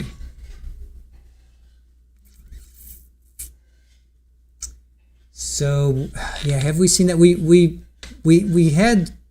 had day 1 when Mary and Willie testified, but the audio was we can't play it because the audio just it's not that good. You know, it just stinks. So I would love to I'd love to watch that. But yeah, we got to see what the defense brings in. Got to see what the defense brings in. You know. Grass is green enough. Hello, how are you? Big Third Man says, Bree wasn't in the car, it was other dudes. We got to see what the defense brings up.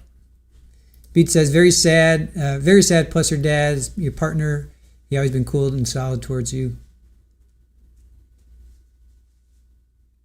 Yeah, we haven't heard from Dad at all. We haven't heard from Dad at all. I hope the defense does something, right? I hope the defense brings up something. We got to see. We got to see. So.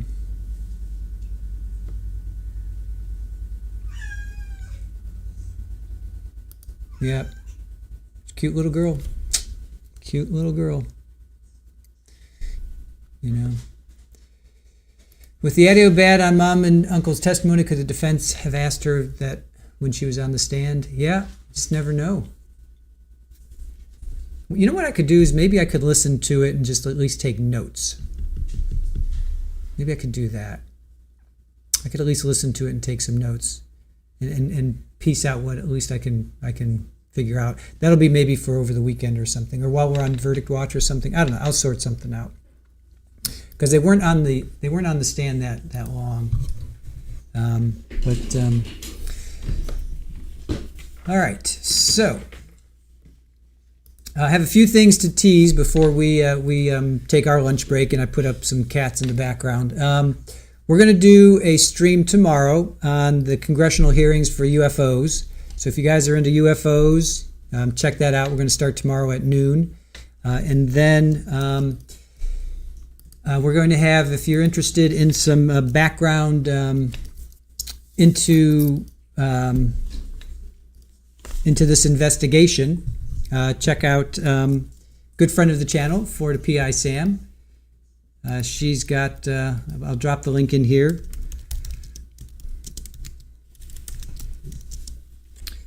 She's got some... you know how you prep for a case like this. You know, she's a licensed private investigator in Florida.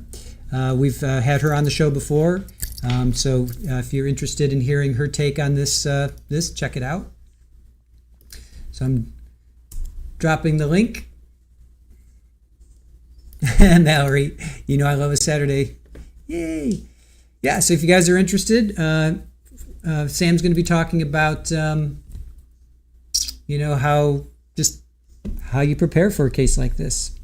So I'll talk about it again tomorrow, but just to get that on your radar. And then Sunday, Joe Schmo. We got Joe Schmo's going to be talking about London Valdez. So I also want to drop this in the link, just so you guys know. And if you're familiar with London Valdez, she's a 16-year-old that disappeared she didn't disappear. Well, she passed away.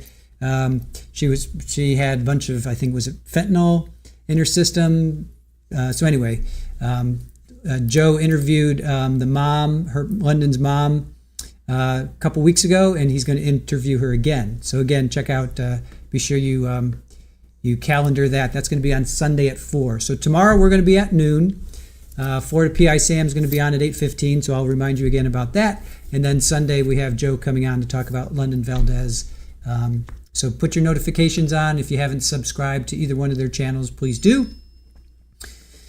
And big man, if Sonny wasn't in the car, it wouldn't have been the case. Well, it's like, it's one of those, woulda, shoulda, couldas, if only. And trust me, it kills me. It kills me. We cover a lot of cases, a lot of trials, and it always boils down to, if only this person hadn't done that, then this person would be still with us, And it always boils down sometimes to like just a split-second decision or just something, just put you in that wrong place at the wrong time. From what I'm hearing from you guys, sounds like, maybe Willie put them all there. So if it's on him, it's on him. I don't know. That's what you guys are saying. We have to see where the evidence takes us, because that's all we can do. You know what I'm saying? Clea says, Sam is so good. I learned a ton from her. Psychosaurus, we're here. We're not going anywhere. This is for tomorrow. We're going to do a stream at noon Eastern about UFOs. There's been some congressional hearings about UFOs, so we're going to take our focus off of trials for a while and go look at UFOs. And then Florida PI Sam is going to do a show just on investigative work, and that's going to be at 8:15. And then Joe is on Sunday. So if you're looking to do something on Sunday at 4, check out Joe in the London Valdez trial, or not trial. It's just passing or deletion. Florida PI Sam and UFO Saturday. Exactly. Kelly Graham, how are you?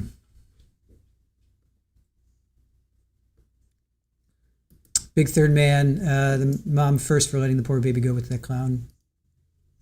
I hope some of this comes out on the defense side, because you guys are giving us some serious insight. So I hope some of this comes out on the defense. Psychosaurus, UFO, I freaking love space. Yes. Yeah, it'll be fun. Oh, Kelly, it's your birthday. Kelly Graham, it's your birthday. Happy birthday to you. You're having Mexican with burnt almond cake. Happy birthday. Thank you for spending a portion of your birthday with us. That's your favorite? Mexican or the almond cake, or both? I haven't had good Mexican in a long time. Sherry M, I subscribed to her channel a while back. She's very interesting. Yeah, we'll be there. We'll be in her chat, and we'll also be in Joe's chat. So we'll definitely be there. And I'll talk about them more tomorrow, so don't worry. If you guys join us tomorrow, we'll be talking about it more then too. Clea says maybe she was trying to keep him from doing something stupid. Didn't work, unfortunately. All right, then there's that side. There's that side of it as well.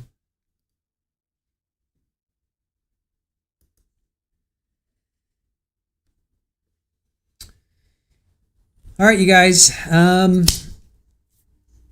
Phyllis, it's your birthday too? Wow. So many birthdays today. Awesome. Happy birthday, Callie Graham and Phyllis. Thank you again for spending your day with us. Appreciate it. All right. I'm going to leave you guys for a moment. Let's see. Big Third Man. Facts that these guys barely hang together but know each other. None of this was planned. Let's see. Willie was moving wild, impulsive, lack of care for others, but these 5 most have guns. Did they barely hang with each other? Big Third Man?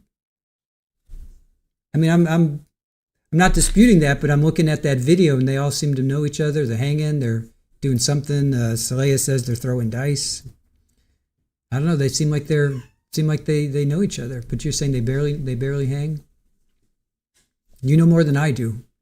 I'm just going off of that video. They seem pretty chill with each other, but again, you know way more than I do, so I'll take it.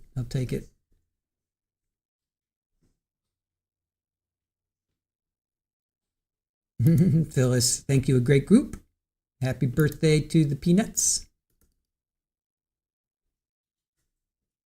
Know each other, but not all hang at the store. Gotcha. Gotcha. And it was a Sunday night, right? So it's a Sunday night, 9 o'clock.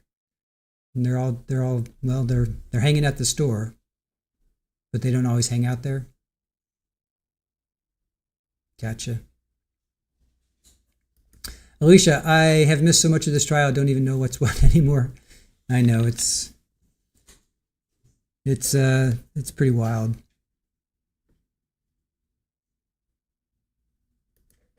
Big third man, not to be in trial like this. No, they don't do that.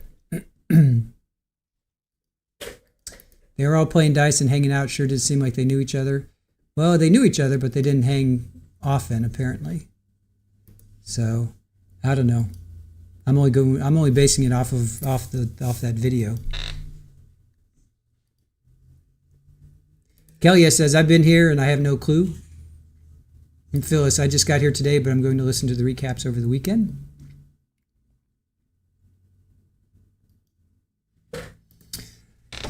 All right, we're going to get some kitty action going here so you guys can take a step back if you want, or you can watch the kitties do their thing. Whatever you guys want. I'm going to feed them first. And sorry, guys. I'm going to open this up a little bit. And open that up a little bit. Do it like that. And we'll get some kitty action going for you guys. So if you want to take a break, take a break. If you want to hang and watch cats, that's cool.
All right, welcome back. Welcome back, everyone. Hope you had a good break there. Thought this would be a good time to talk about some upcoming shows that we have going on. We are going to be streaming tomorrow, which is Saturday at noon. We're going to cover congressional hearings on UFOs over the last couple years. There was one just a few days ago. So that's why we're going to cover from 2023, 24, and 25, including the one that just happened a couple days ago. And then Sunday, Joe Schmo is doing another interview with London Valdez's mother. So definitely go check that out. Her mom, Brittany, is going to be second exclusive interview. So definitely check that out. That's going to be Sunday at 4. I'll go ahead and I'll drop the link here for Joe's. If you guys aren't subscribed to Joe's channel, please do so. So this is the link for Joe. And the link here for, I can definitely hear myself. So that's the link for Joe. That's going to be Sunday at 4 Eastern, right, Joe? 4 Eastern? Yeah, 4 o'clock Eastern. That's on Sunday. And then Florida PI Sam is going to be talking about investigations in Florida and how they work. Florida PI Sam. Definitely go give her what do you call it? A subscription. Subscribe to her channel if you guys haven't already. So that's going to be. So we're going to stream UFO tomorrow, UFO Saturday, and then Florida PI Sam is going to stream at 8:15. So we'll be in her chat. We'll also be in Joe's chat on Sunday. So those are some fun things going on this weekend. If you guys are looking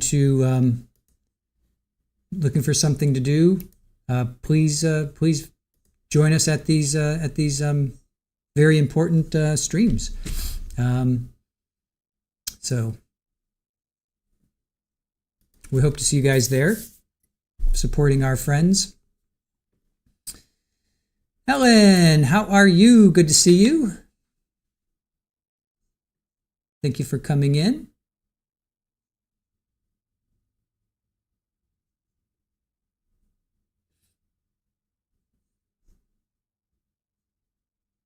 Doing a jumps hug. All right, here I have to take care of something real quick.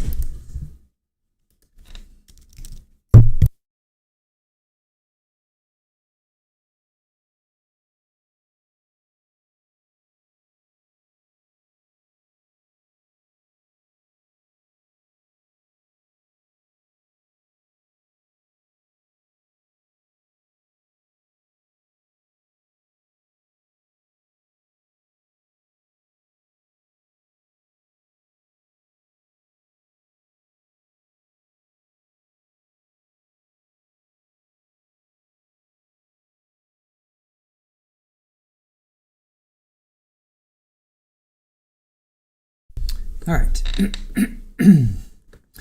Ellen, yes. We are doing the UFO thing. We did one last year, but I wasn't on stream, so we had to take it down because when we got demonetized back in November, so we had to take that down. So we're now I'll be on stream, so we're going to get back. We want to get back into that. Alice, thank you for the One Trial TV Live gifted membership.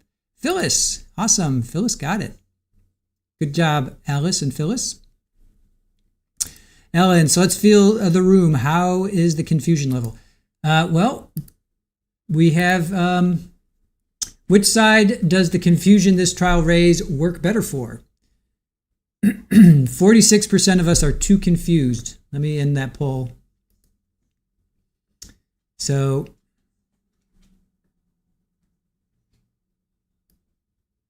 $149 votes. Excuse me. 149 votes. And I'm too confused to answer, 45%. It works better for the state works better for the defense 34%, works better for the state 20%. So I chose the defense. Anytime there's confusion, it helps the defense, because the state does not want you to be confused. The state wants you to be, solid.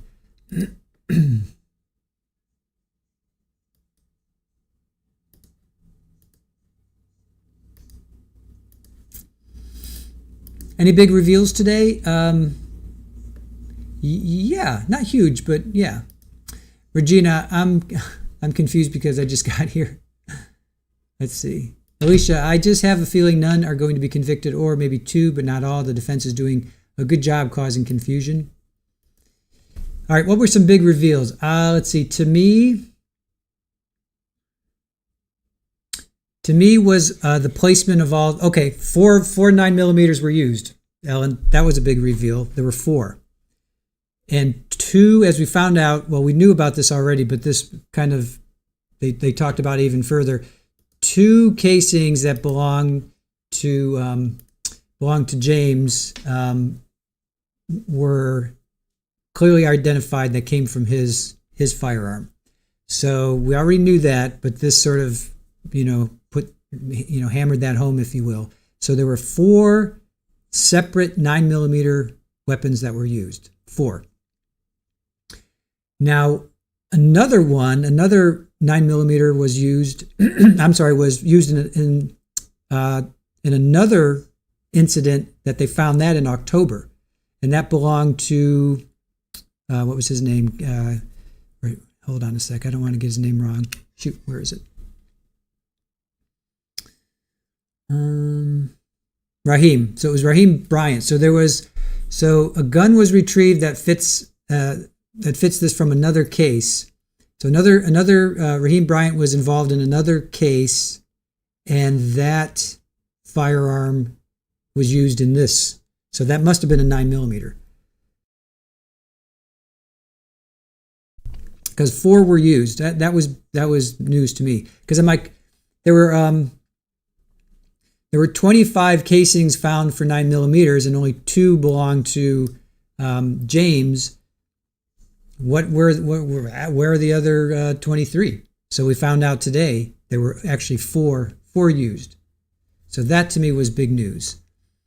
What else?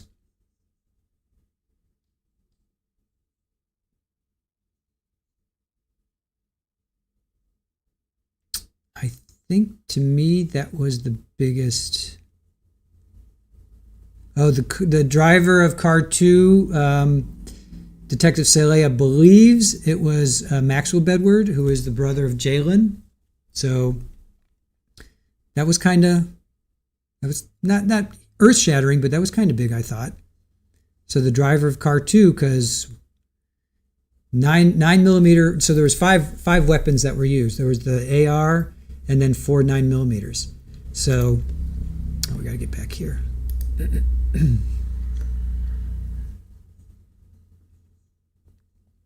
So where were those other, who else was shooting? Because clearly people were shooting. So I thought that was pretty big.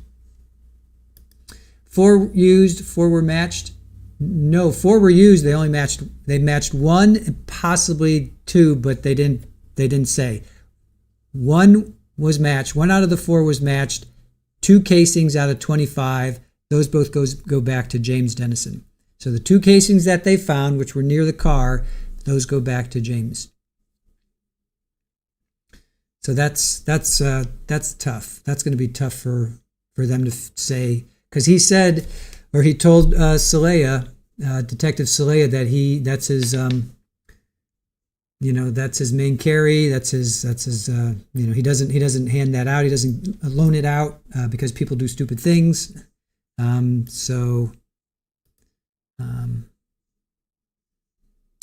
That's going to be a tough hill for him to get out of, or a tough hole, I should say, for him to get out of right now. So 4 different 9mm, and then the 1 AR. So that's 5. The AR was never found. The 1 9mm, 2 casings go back to James. Classic who's on first, right? Not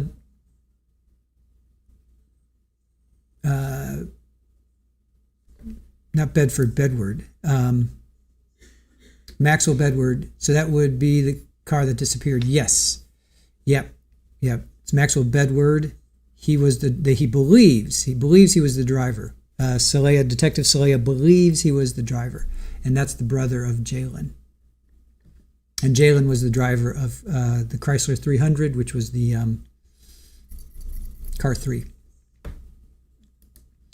Rule of thumb: never loan out your pew pew. Yep. Yeah, I saw the head go by too. Hey, Michelle, good to see you. Thank you for joining us. Bam, if one is found guilty, all three, or they all will be.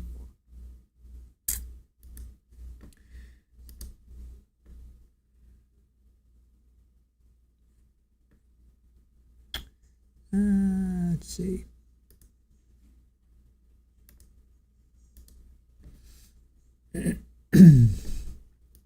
Well, Amy, it's Friday, so you know what that means.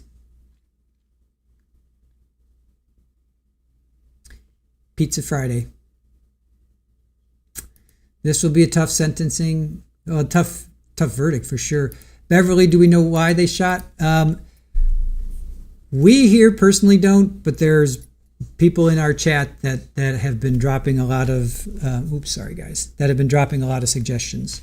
So no evidence that's come in, but there's been people in chat that have been saying some very interesting things. And so we haven't seen any evidence as to why yet. I hope so, Richard. I hope so. There's only one more witness, and I'm pretty sure we have not heard from. Well, I know we haven't, and my research has shown so far, I think, that the ME has not spoken yet. So I am certainly hoping that. I mean, we have to hear from the ME. We have to hear from the ME. I'm going to unpin this for now.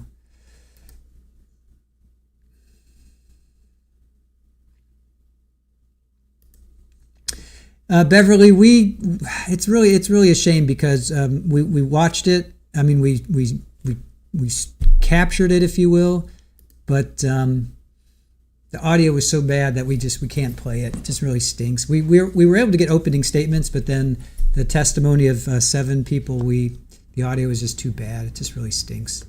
Sorry. Richard, typically things like this involve a drug deal gone wrong. This case needed some independent witnesses. Cross-examination says. Ed, are there defense witnesses lined up? I don't know.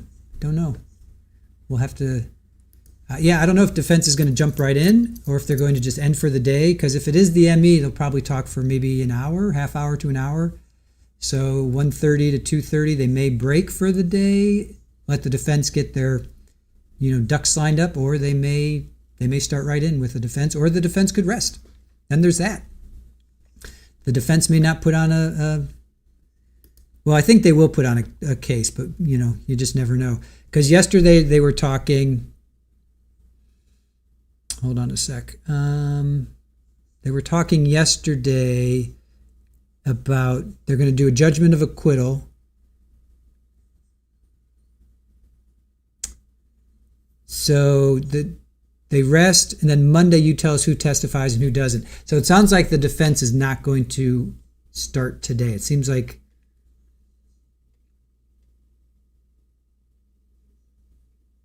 the defense asked, can we do a judgment of acquittal? The judge says, so they rest, and then Monday you tell us who testifies and who doesn't. And then the defense says, I need to know who's testifying for my own sanity. And I'm pretty sure that was Danny Hernandez. No, sorry, Brian. It was Brian Gonzalez that said that. Brian's representing Zvante. So at this point, it doesn't look like the defense is going to go on today, but that was based on yesterday. Cross-examination, I hope the defense puts on a case. So do I. They have to, right? Ellen, I actually thought about where to lose a gun. I would have checked the checkpoints at Fort DeSoto Park, and there are 3 main bridges, but many cameras there. aren't there a lot of just canals and stuff? I would think just a canal on a back street. You know Tampa obviously way more than I do, but what about just like a canal? Does Tampa have a lot of canals? Well, you know what? Let me go. I can go to this. Let's go to the.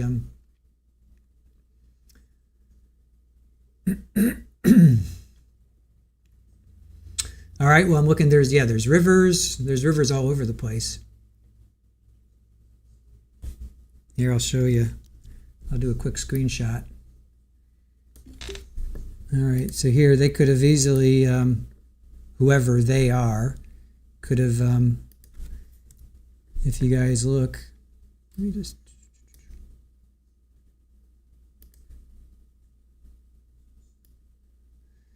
So see all those rivers?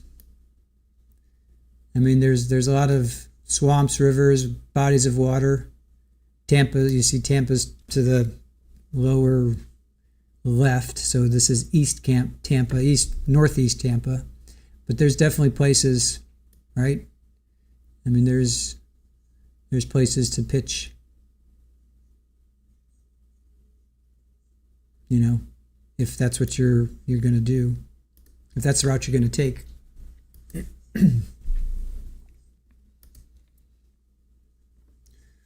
Alicia, Tampa is very watery. I figured, I mean, it is Tampa Bay after all, right? Swamps, ponds, yes, but super dangerous because of alligators, sure. Well, you don't have to get in them, right? you just throw it. Throw it from a safe distance. All right, Ellen? Just throw it from a safe distance. And yes, Tampa. Now, let's not forget, it is called Tampa Bay for a reason, right, Alicia? Hellrider, just rest already. They all made a discussion to do what they did, so prison time, please. How big a city is? Well, you want population wise?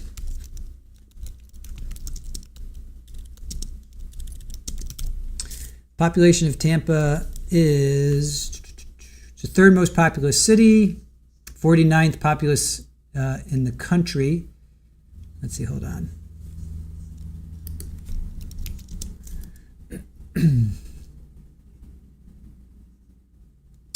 Well, as of 2020, at 3,175,275.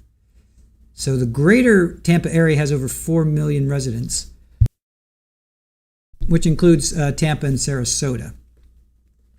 So which is bigger, Tampa or St. Pete? St. Pete is not. So it's got over 3 to 4 million people. So it makes it the 49th. Let me see. Population of USA cities in order.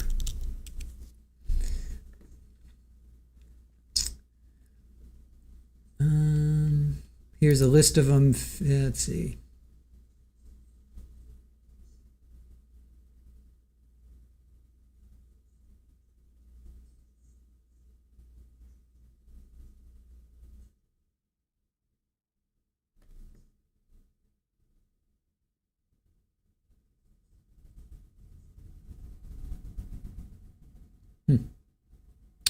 Why isn't it showing up on this list? If it's 3 million people, why isn't it showing up on this list?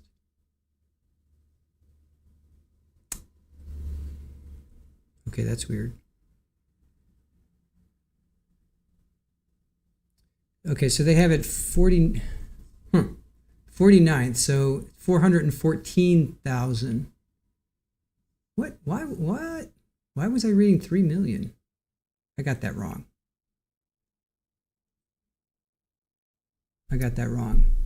Or that was wrong information. So, excuse me. So in Wikipedia, it's the 49th largest. Maybe this is just the city itself. Of course, New York is the largest. LA, Chicago, Houston, Phoenix, Philadelphia, San Antonio, San Diego, Dallas. Jacksonville is larger. Jacksonville is over 1 million. San Francisco is 827,000. Washington, D.C., 702. El Paso, Las Vegas, Boston. So Tampa comes in at 49th. 414,000. Tulsa and Arlington are right next to Tampa. So Tulsa is 415,000, and then Arlington is 403. So Orlando is 58th, 334.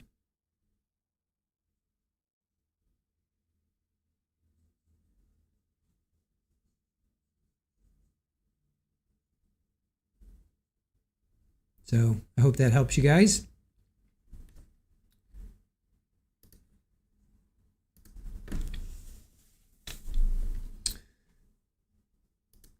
Bubba, to us it's small depending on what you're involved in. Everyone knows each other and you don't know each other, you know of each other, if that makes sense. Yeah, totally. Hey, Bubba, I spent like 14, 15 years in New York City. I get it. You know, there are people that don't go, you know, outside of a certain radius, and they know their people. And if you go to the same spots, like if you're a musician, if you're an artist, if you're whatever, you see the same people over and over again. Yeah, it becomes, you know, living in like the biggest city, you know, in the country, there were still like these pockets of people that, you know them, you know. So it can be small. You're living in a big city. It can be small. So I get you. I definitely get you. Dr. Webb testifying that those be read to the jury. And are each one separately? Well, Judge, they asked that they each be given their own separate one, so it's basically the same thing. It's just All right, I'll just tell them I have one. Each of the defendants is stipulated to the victim's identity. I have one copy for each, but I will read one if they're all the same. That's fine. Everybody They're all okay with that? identical. They just each one is signed on Okay. paper. Okay, with that, Judge. And then also real quick before the jury ends, I know the state will be resting soon, but as to Mr. Denson, I'll just renew all our previous motions, including the motion to adopt Mr. Gonzalez's motion to dismiss based on destruction of evidence. And assume that the court will be relying on the prior rulings made by this court. Okay. All right, thank you. Anything else? Did you want to try and introduce the other stuff?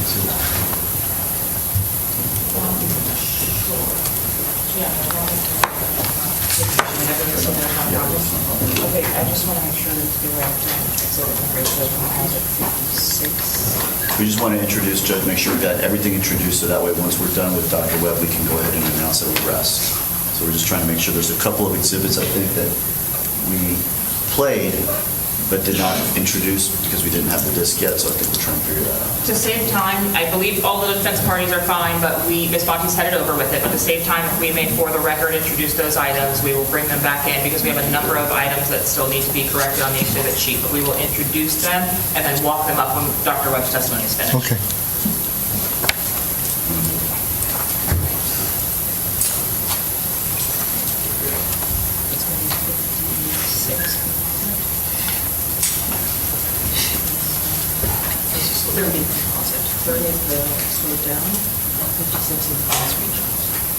Okay, Judge, 30, composite 30 is the slowed down version. That was what was played for Detective Clea when he was there for each of the individuals. So it's a composite of each of the 5 individuals with a slowed down version from the East Tampa Pond that shows each of their actions during that day. Any objection?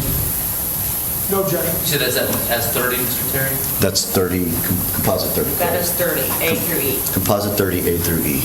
No. All right, that'll be admitted. And then 56. Also a composite, that's just stills from each of the camera angles. So Ms. Bonte's on her way over, I'll have to confirm the exact image number, but A1 through D2 is what we have thus far. I have to look at her notes to see. Any objections? I'm sorry, I didn't hear what it was. The still images from the video surveillance. What number? 56, a composite. Interior. No, from all video surveillance footage, these stills that were played throughout the videos. Well, it's all the There's a- stills from the individual videos, is that what you're... Yes. correct. From videos that have already been introduced into evidence, we had paused at certain points and we made stills of those parts where we paused. That's what we're putting in. And we can judge after we rest. Again, review, We can yes. review them again with the defense if they want to look through them and see if there's any they have any particular objection to. We can address it then. But at this time, just so that there's not a pause where we have to send the jury out, so that for us to do this, I thought we could do it now, and then we could rest when the jury's here, and that way. But it's up to the court. I do want the opportunity, Judge, to look at the stills before I... They want to look at them. You can't admit them. Okay. Until we look at them. They're all from this video, so have already been introduced, but I understand, Judge. So we won't be able to rest right after Dr. Webb, unless we can introduce him. Judge, procedurally, what is the plan if that's their last witness? Are we excusing the jury to then come back Monday, or what are we doing after paying that? I would think we would excuse them till Monday. And we would, first of all, let's just start at the beginning of this cluster. So you have evidence that are just still shots of videos that are already in evidence. Correct, Judge. What objection could be made to a still shot off of a video? I don't know, unless they say that they don't believe it's from a video, or they're not. I don't know I don't know, because the videos have already been introduced in evidence. These are still shots that we took in order to kind of, like places where I paused the video, those are still shots that we have. And when will you have those still shots available? I believe Ms. Bonte's working on bringing them right now. I know, but what does that mean? She's walking over here with them. All right, so we'll do that when we get here. Okay. The next thing is, so the state's going to call the ME, they're going to rest. Take the jury out, you can make any appropriate motions, you can do our arguments for judgment of acquittal, and then bring the jury back in, dismiss them till Monday. Then I would hope that we could go to accomplish two things. One, you'll have an opportunity to speak with your clients about whether or not they intend to testify or whether or not you plead on any case, so we can plan our next week, and maybe we can go over the jury instructions at that time. Any reason to keep the jury here for JOA argument? Till after them? No. That's what so after they rest, We can release the jury. we can release the jury till Monday, and then we can make our arguments at our leisure. Yes. I know the state has emailed the proposed jury instructions. I'd like to get a hard copy. It's kind of difficult to work from the electronic copies. We can get those done. I will see what I can do. We sent them a while ago. I have a printed copy that I printed out myself, but I can see if I can get some printed. Okay. I mean, if it was in my courtroom, I would just print them, but I don't have a printer here. We sent them, I think. I have them. Yeah, last week. So I printed them and brought them over. All right. So, anything else? I think that's it. As soon as Ms. Bonte gets here, we'll... Since she gets here, I'll let you all look at those. We'll take care of that. Then we'll bring the jury in. I'll read these stipulations, and then you may call the doctor. Thank you, Judge. Yes, that's perfect. All right.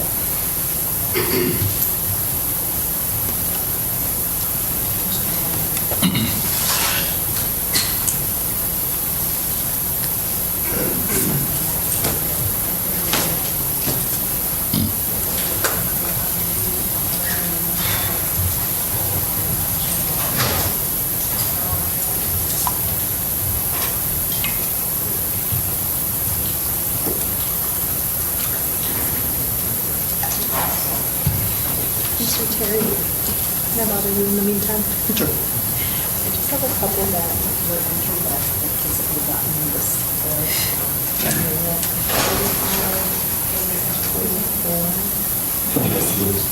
35 is the last one. Okay, show I me right just now. got the barcodes written. They're showing up on the screen, so I don't know. Although we would have gone with the same one. Okay, thank you so much. So that B is the second. So it would have been- And then 44. I think it's the one. Yes, sir. I'll see that. And I'm getting right back.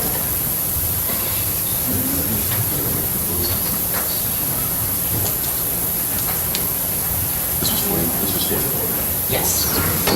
So I'm just gonna mark it and I'll give it right back. She says. Yes, because Miss Bradley.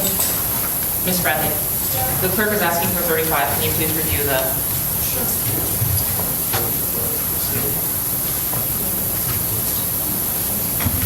I would offer to show the screenshot of my computer. I think it might be done here.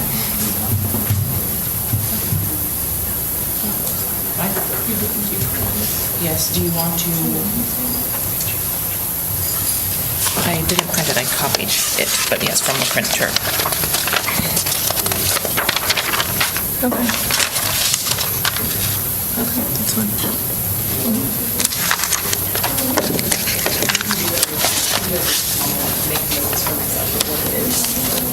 Okay, no, yeah, you can. We're ready for you to have it, we just wanted to. Oh, we had to make that. Like, I know you guys are still using stuff sometimes, so I don't want to teach you. Sure. Judge, on States 35, that was the item that I had objected to, the stills from the phone. There was a picture of Mr. Hammond in the clothing. Right. We put the block on it. When Ms. Ismer put that up to the jury, you could tell a little bit more the discoloration. She kept it further out, zoomed out. So we agreed during the break to just make that block more consistent in color. Okay. So we did edit that, and that is the one that is going to be a part of the exhibit. That's fine. The Good. image is still the same, it's just darker, essentially in the Thanks for working that out. waistband area. I still maintain my objection to that. Absolutely. No, you've waived it once you agree. Thank you. 35 is. Yes. That's right. The other, Just the exclusions on the exhibit. yes. Did she bring those over yet? She's on her way. Okay. Actually, The she's reason I actually asked sending is because I just wasn't paying attention. I didn't know. I can show them on my computer, but then I don't think That's okay. someone broken.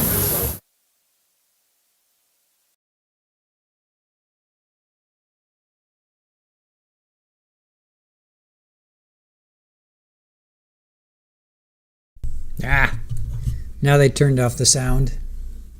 Is this corrected from yesterday what we worked on? Because this one was already labeled 2. Do you know any idea what's yesterday? Which ones are we excluding? It's up to you, because it's not right now, because it is in there as two. Okay. Because, I mean, Why don't we do this once we're done? I would like for whoever actually jogs over here to let us get started as soon as humanly possible.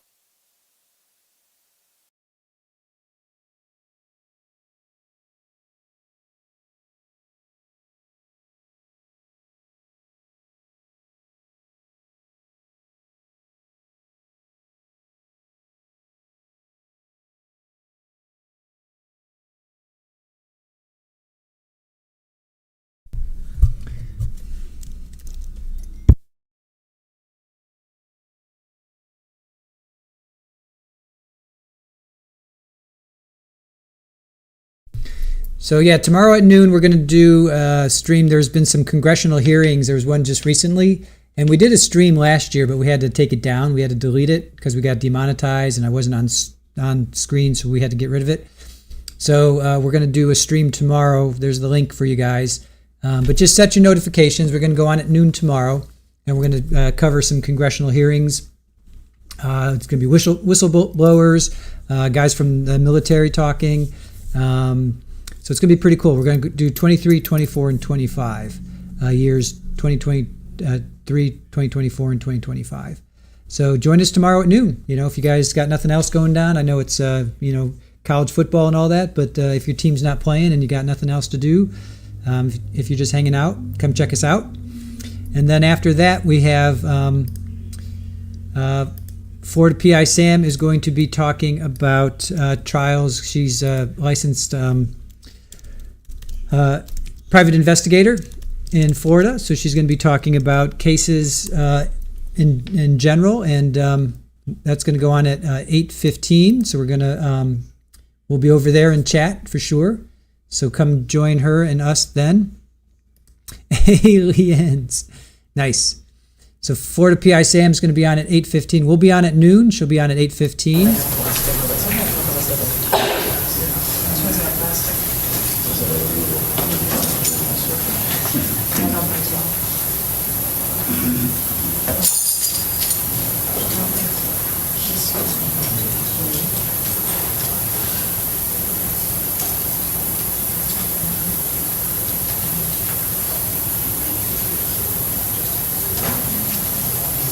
So that's going to be a Saturday stream, and then we have Joe Schmo's going to have a stream on Sunday. We're going to be we'll be in his chat as well. He's going to be interviewing London Valdez's mother. That's at 4 o'clock. So definitely some good things happening this weekend.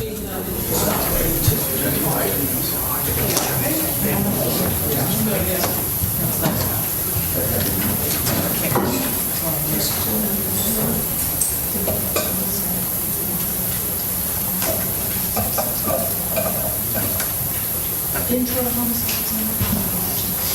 There is, and I saw, I noticed that. Okay, I don't think I saw it.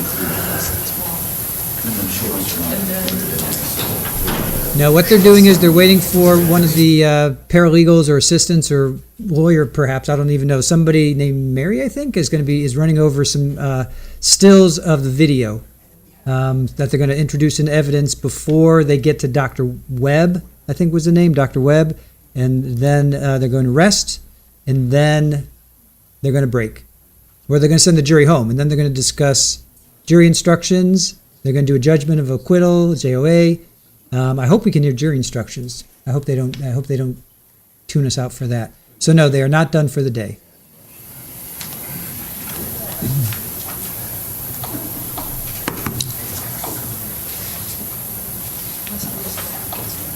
Mr. Gonzalez, can you just utilize my laptop so at least you can get started on looking at the screenshots? We're hoping cross-examnesia.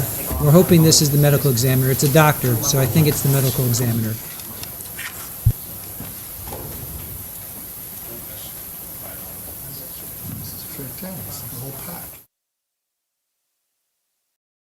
So they're trying to introduce some evidence. It's still photographs from a video they're trying to introduce, and then the doctor's going to come on. I'm assuming this is the ME.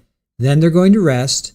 Then they're going to let the jury go. Then they're going to do any kind of motions, which is going to include the judgment of acquittal, and then they're going to work on jury instructions. Then they're going to come back on Monday, and the defense is going to do whatever they're going to do. We may, if they stay here and we can hear it, we'll hear they're going to have time to talk to their clients. So all the lawyers are going to talk to the clients, defendants over the weekend and say, hey guys, do you want to testify? Do you not want to testify? We recommend it. We don't recommend it. All that kind of stuff. So. Michelle, you're a huge hockey fan. Michelle, follow, we're definitely covering Sean Higgins. There's a hearing on the 18th, Thursday. There's another Sean Higgins hearing on the 18th, so we'll be covering that.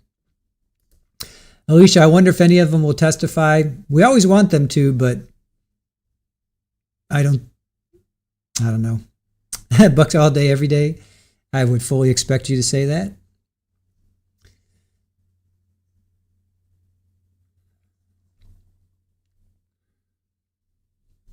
Chiefs are playing Sunday.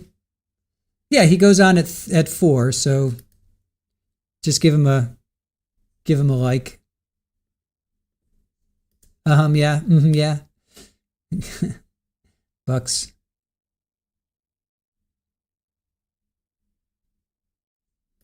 Hellrider, never watched, but a couple of games down south. We just know college football. Yeah, so if your team's not on Saturday, come check out our UFO stream. And then Sunday at 4, Joe's going to go on. Born and raised in Tampa.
All right, so we're waiting for the person to walk. They're walking over these photographs. So, they took stills from a video.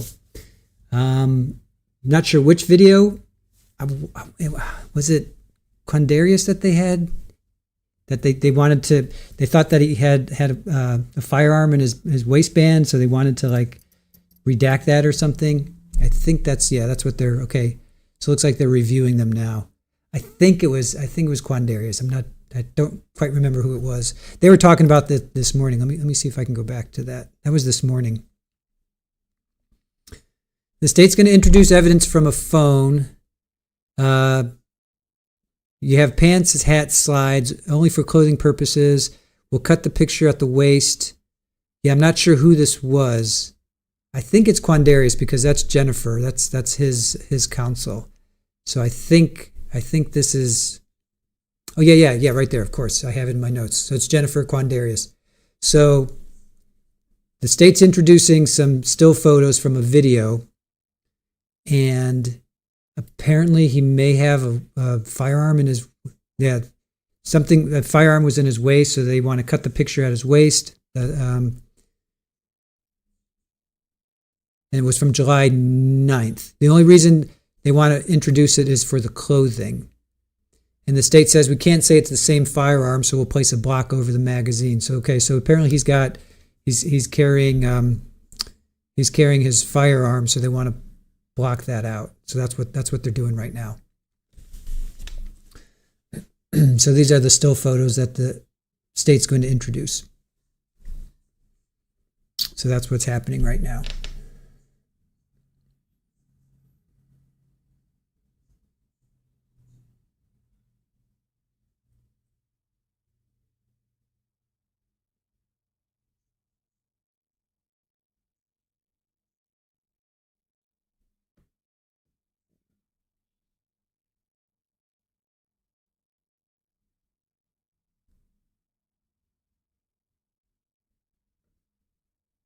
Cross-examnesia in soccer, football. Well, yeah.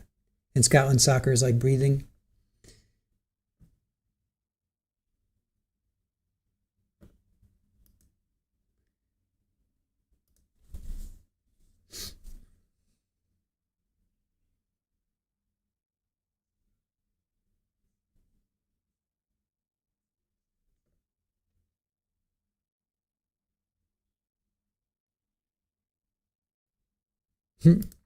SH, your granddaughter and boyfriend love American football. We are UK.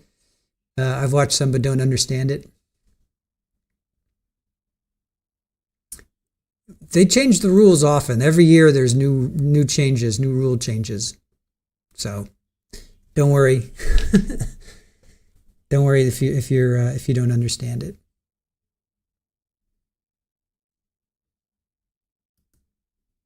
Baseball is probably more difficult to understand than football, right?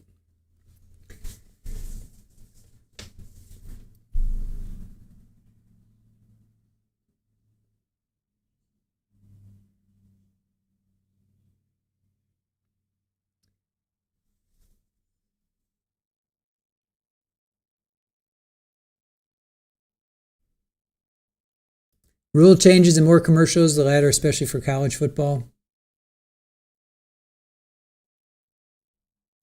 You know, it's really funny, like watching college to professional, like I always feel like every play, somebody in professional football on the pros could get seriously hurt, if not like deleted. Like that, they just go so fast, like everything is just like so much faster. Like when I watch a professional game and when I watch the pros, all right, let's get some audio here. Come on, guys, they're talking. Whenever I watch the pros play, I'm always like, they just move so much faster than college.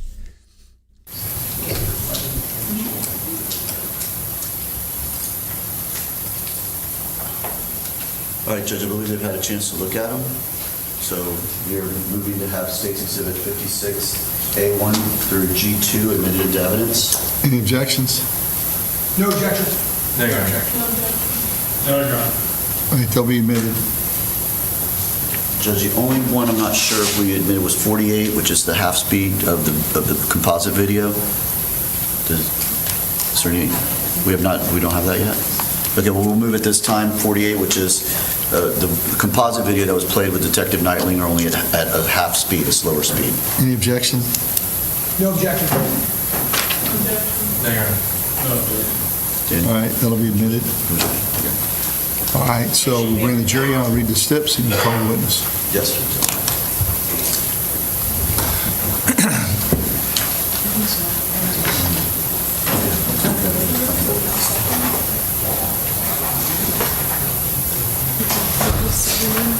That's right here. It's coming in a second.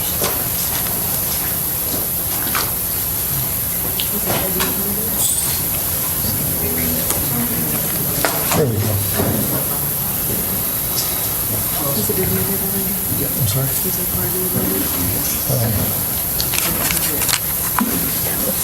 And for the record, 47A through E are being admitted, and I'll be publishing to the jury, correct? No objections to the stipulations, I take it? All right, they'll be admitted as 47A through E.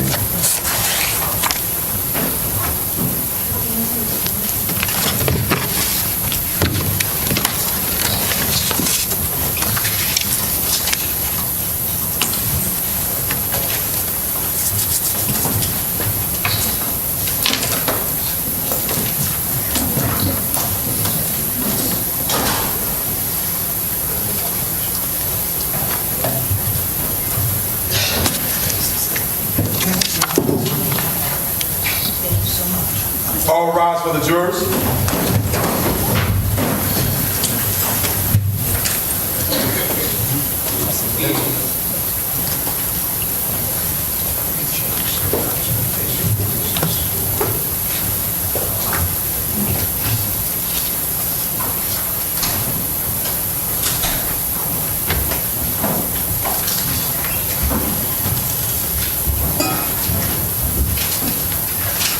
Jury's back, y'all may be seated.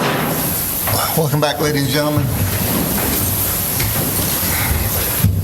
Were you able to follow the court's instructions? No issues, I assume? All right, very good. All right, so ladies and gentlemen, the state and the defense have entered into stipulations. Each of the 5 defendants and their attorneys in the state have agreed to stipulate to the identity of the victim in this case. I have 5 signed stipulations that have been admitted into evidence, and I'm going to read you one of the stipulations, and they will apply to all 5 people. There are 5 separate ones. They're identical, so rather than read 5 over and over again, I'm going to read one, and they apply to each of the 5 defendants in this case. And I'm going to remind you, ladies and gentlemen, that a stipulation, I'm going to read this to you as well. The stipulations are an agreement between the parties that these facts are true, and it is you must accept that these stipulated facts are true and have been proven. However, the significance with these is with any other piece of evidence, you may apply your own significance to the facts, of course, and in this case, the stipulated facts must be accepted as true, and they are as follows. The state of Florida and the defendant, all 5 defendants, stipulate to the following. The person who died in the shooting on the 22nd day of August, 2021, has been identified as Suni Bell, the individual named in counts 1, 4, and 5 of the indictment in this case. All right, thank you. State, you may now call your next witness. Still call Dr. Beredto Webb.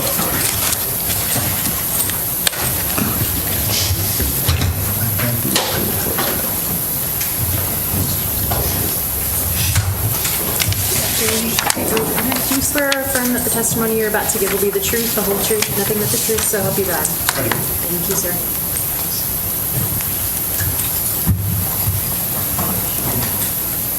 Counselor, whenever you're ready. Thank you, Your Honor. Good afternoon, Dr. Webb. If you could please tell the jury your name and spell your name for the court reporter. Good afternoon. My name is Milad Webb. First name is M-I-L-A-D. Last name W-E-B-B. And Doctor, how are you currently employed? I am an associate medical examiner at Hillsborough County Medical Examiner's Office. And how long have you been working as an associate medical examiner? I have been in Hillsborough County since May of 2020, and then prior to that, I worked in Wayne County and City of Detroit. All right. Explain to the jury what associate medical examiner does, what your job is. I am responsible for determining the cause and manner of death by examining the decedent and doing an autopsy examination of that decedent to look at their tissues and look for signs of disease or injury. All right, so, and you said you work for the Hillsborough County, so you handle deaths that occur within Hillsborough County? Correct. All right. Please describe for the jury what sort of educational background you've had in order to become an associate medical examiner. I have a bachelor's degree from the University of Nevada in biochemistry. I went to medical school at the University of Nevada School of Medicine, where aside from my medical degree, I also received a PhD in biomedical engineering. I went on to the University of Michigan to study pathology as my specialty of choice. I am board certified in anatomic pathology, and then I am subspecialty trained in forensic pathology, also at the University of Michigan. The site of training for that was Wayne County Medical Examiner's Office, and I am board certified as a forensic pathologist. All right. And do you continue to take educational courses and stuff as you continue on as a medical examiner? I do. So to maintain my Florida license to practice medicine, as well as maintain my board certifications in anatomic and forensic pathology, I am required to do continuing medical education to keep those up to date. And you indicated part of your duties are you conduct autopsies, is that correct? That's right. And approximately how many autopsies would you say you've done in the course of your career? I have, in total, I would say I've done maybe 3,000 postmortem examinations and probably 2,000 autopsies. And have you ever testified as an expert in forensic pathology in the courts of Hillsborough? I have. Approximately how many times? I have given testimony under oath approximately 85 times. All right.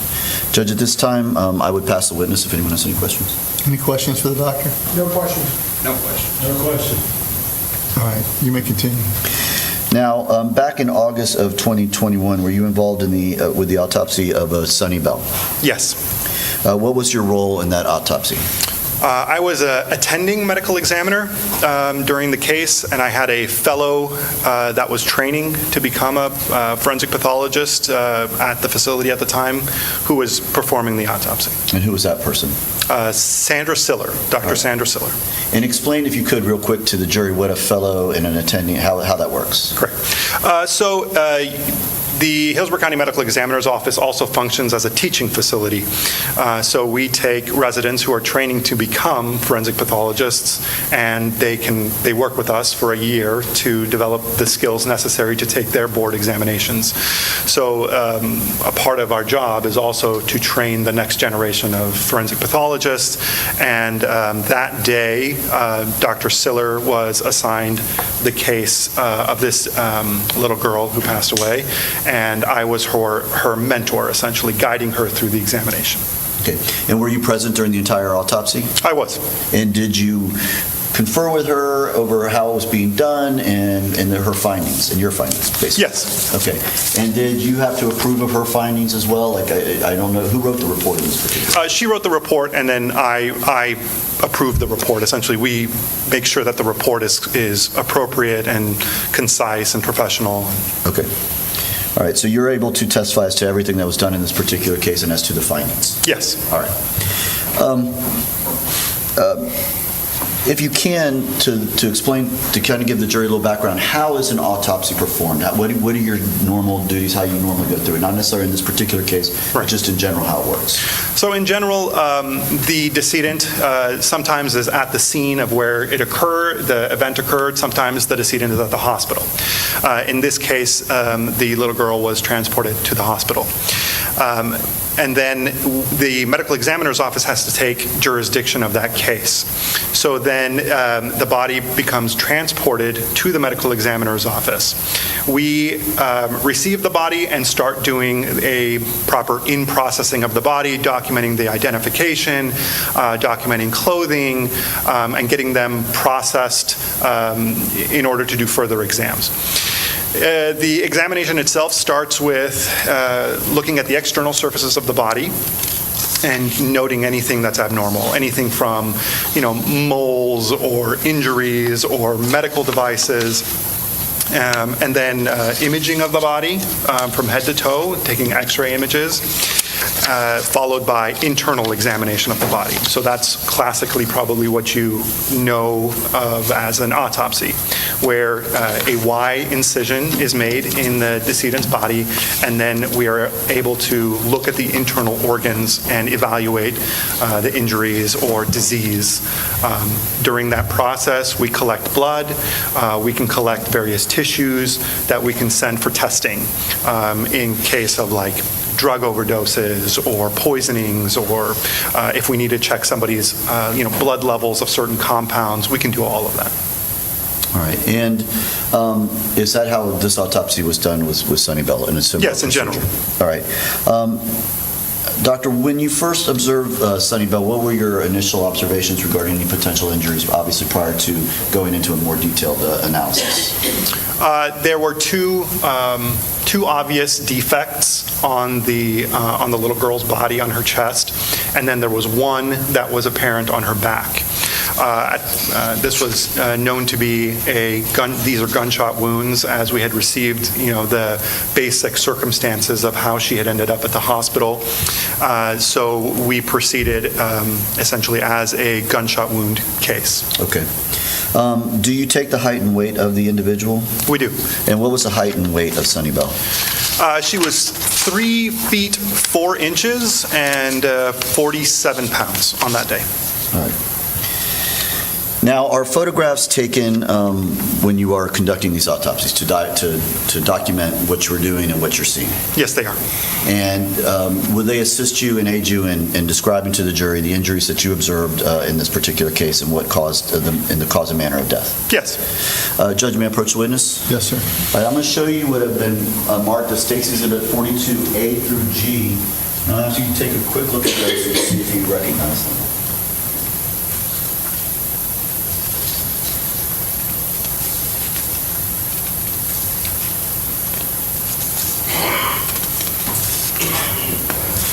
Yes.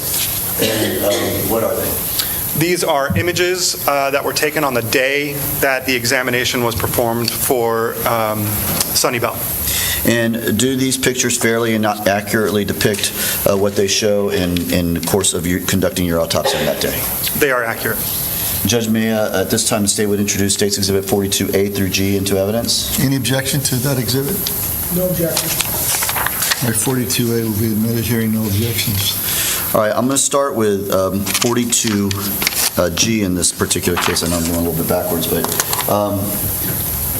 if you can, please describe, does this picture, first of all, show the injuries that Suni Bell sustained, at least to the front of her body? Yes. And can you, there's, I think, a little stick pointer in front of you. If you could show to the jury the two defects or injuries that you observed when you came into the medical examiner's office. Yes. You can very clearly see here on the chest, there is a defect here, and there's a defect here. These were the two gunshot wounds that were identified on the decedent's body. Okay.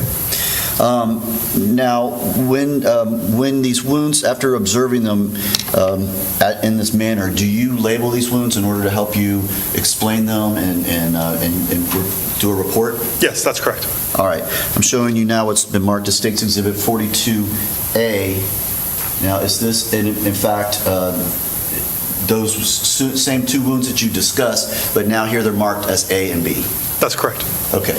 Now, doctor, there are some obvious tubes that are coming out of her body on either side of her. Did you put those tubes in, or what are those? How are those tubes there? Those are called chest tubes. It is an emergency medical procedure.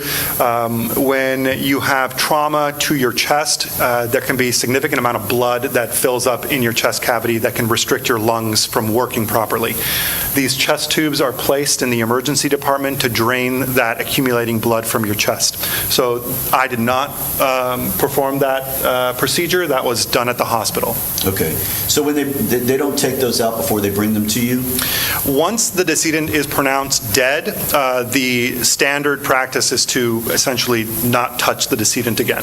So once they say the time of death, they leave the decedent as is, especially in cases where there is the possibility of a suspicious death, for the medical examiner to examine without any further disruption.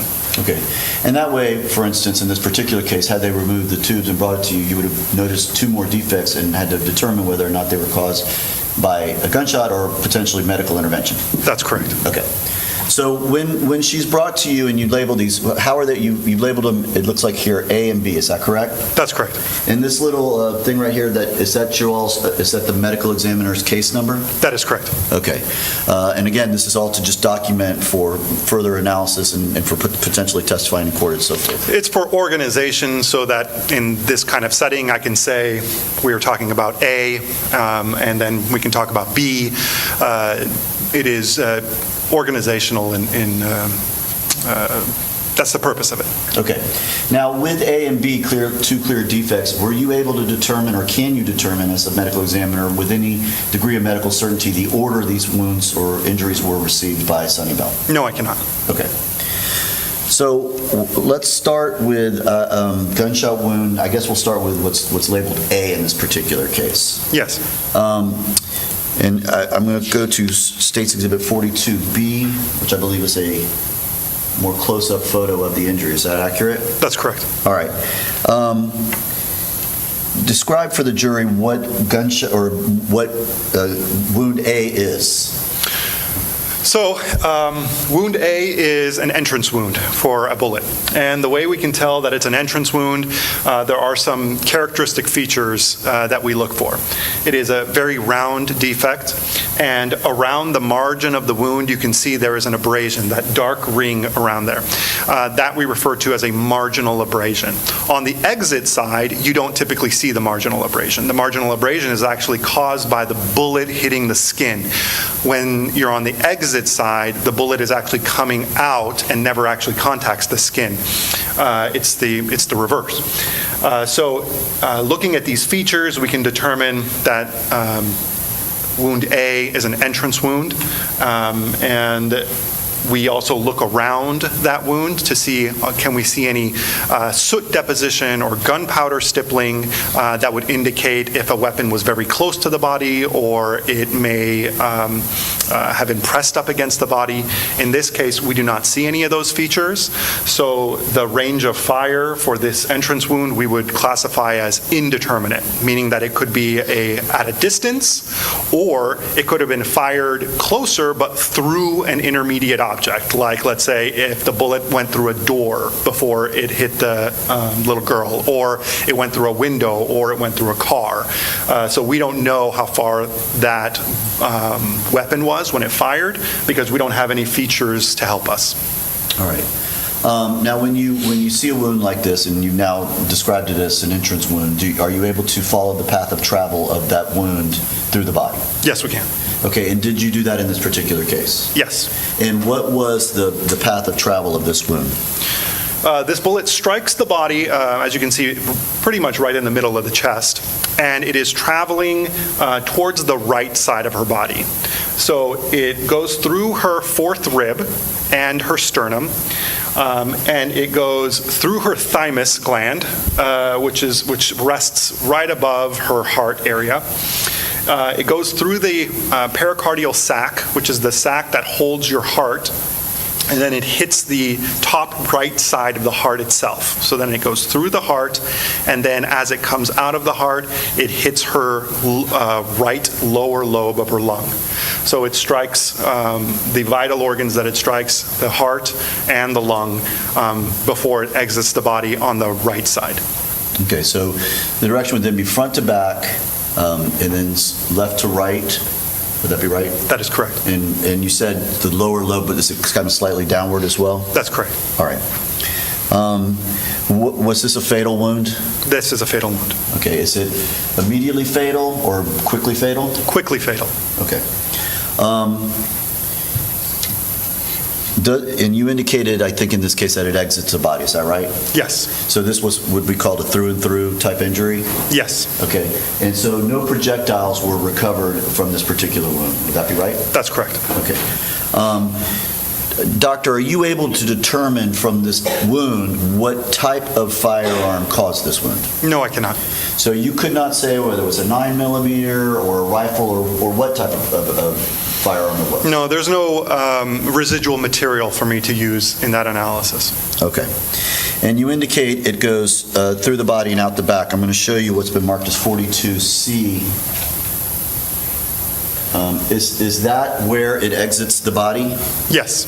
Okay, and 42D is a little bit closer and also has the marking on it there. Actually, I have one, 42E. Some more close-up. Is this, in fact, the exit wound you were discussing? Yes. Okay. And again, you indicated that this wound would have been quickly fatal. About how long could she have survived with a wound like this? Based on my experience, I would say 2 to 3 minutes would be expected. On the shorter range, I would say maybe about a minute. On like the longer range, maybe 4 to 5 minutes. Okay. But I would say definitely under 5 minutes. And if individuals were conducting CPR and attempting to save her, would that be enough to make her live longer, or was this pretty much fatal at that point? This was fatal. This is fatal to the point where if this had occurred in the hospital, she probably still would have died. Okay. This was a devastating injury. Now I'm going to take you back, Doctor, to State's Exhibit 42B. Tell us about 42B, the injury we see right there. So this is also an entrance wound, but you can tell that it's distinctly different from the previous one that we just spoke about. So in B here, this is actually a very shallow wound. It doesn't go very deep, and I believe that it is just a fragment of another bullet that probably broke apart as it struck the car. And as it comes through the car, a portion of it that has lost a significant amount of velocity happens to strike her in the chest. But at that point, it doesn't really have a lot of energy behind it, and it just kind of just makes a skin wound. And it doesn't actually go into her chest. So you can tell that they are, B looks shallower, less significant than A that we were just talking about. Okay, and so this was a projectile. That B would not therefore have been a fatal wound? No. Okay. And so there's clearly no corresponding exit wound. Was there a projectile or fragment recovered or something recovered from B? Yes. And what was a portion of a projectile, a fragmented portion of a projectile, was removed from the soft tissue, the fatty tissue right under that wound. Okay, I'm going to show you what's marked as 42F. Is this in fact the fragment that was recovered from the wound B that on your picture, in the picture? Yes. Okay. Other than these two particular wounds, did you note anything else of a wound to her body when you conducted this autopsy? There were no other significant injuries to her. All right. Other than these two wounds, was she a normal, healthy 4-year-old girl? Yes. All right. Did you make any sort of finding as to the cause of death? The cause of death was the gunshot wound to the chest, perforating the heart and the lung. All right. And did you make any finding as to the manner of death? It is a homicide.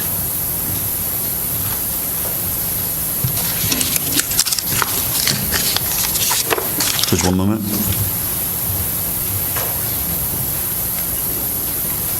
But I'll pass the witness at this time. Cross-examination.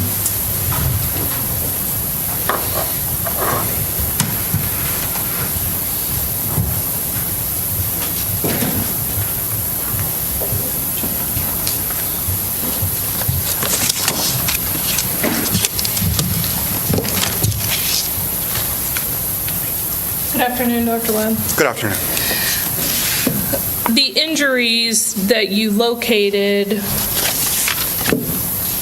on Suni Bell, it was just the two entrance wounds and then the one exit wound on the back. Is that correct? Yes. And when we were talking about those defects, you said only one of those injuries, and I believe that would have been wound A, was the fatal injury. That's correct. And this was a significant injury, as you testified to, where if she would have received it and been at the hospital, there still would have been no way to have her recover. Very likely. Okay, and that's because it's a significant cardiac type of injury. Right, correct. And in this case, you testified previously in deposition that this was an immediately fatal injury. Is that right? Yes. And that coincides with the records that you would have reviewed in this case. As far as hospital records or paramedic records? That's correct. Prior to you either conducting the autopsy or prior to authoring the autopsy report, you have access to the records of any treatment that she receives leading up to you having contact with her. Right, before the report is published. Correct. Yes. So any kind of paramedic reports at the scenes and their observations, correct? Yes. And the observations at the hospital, as well as any medical intervention they may have done. Yes. And in this case, there was no evidence that she had any function after they arrived on scene. I believe you're correct. Okay. Do you have any question about that? No. All right. If I could have one moment. Yes, ma'am. Or I'm sorry, I don't want to be other question. Anyone else? I have a question. Doctor, the primary reason for an autopsy in a case like this is to determine cause of death and manner of death, correct? Correct. And in this case, the cause of death is the gunshot wound, correct? Yes. And the manner of death is homicide, correct? Yes. And homicide means that it was not a suicide or natural causes, correct? Right. You asked two questions. What does homicide mean? And then it's not natural or suicide. So Exactly. Would you like me to answer that question, or would you like me to answer what a homicide is, or that it's not? Basically, it means that it happened as the result of another person, correct? That's correct. And it certainly, cause of death and manner of death is relevant to one of the elements in a murder case, correct? I think that's for you to decide. That's a fair statement. I think you in this courtroom decides what's relevant for that. But your testimony in no way sheds light on who may be responsible for that death, correct? That's beyond my investigation. Thank you. Yes. Nothing else, Mr. Denson. No questions, Your Honor. No question. Redirect? No, Your Honor. May this witness be excused? You may. Thank you. Thank you. Thank you. State, you may call your next witness. Judge, at this time, the state rests. All right, ladies and gentlemen, the state of Florida has rested its case. That leaves the attorneys and myself quite a bit of paperwork to go through before we continue. So I'm going to reset you for the day and for the weekend and ask that you come back Monday morning at 8:30. Court will be in recess until then. All rise for the jurors.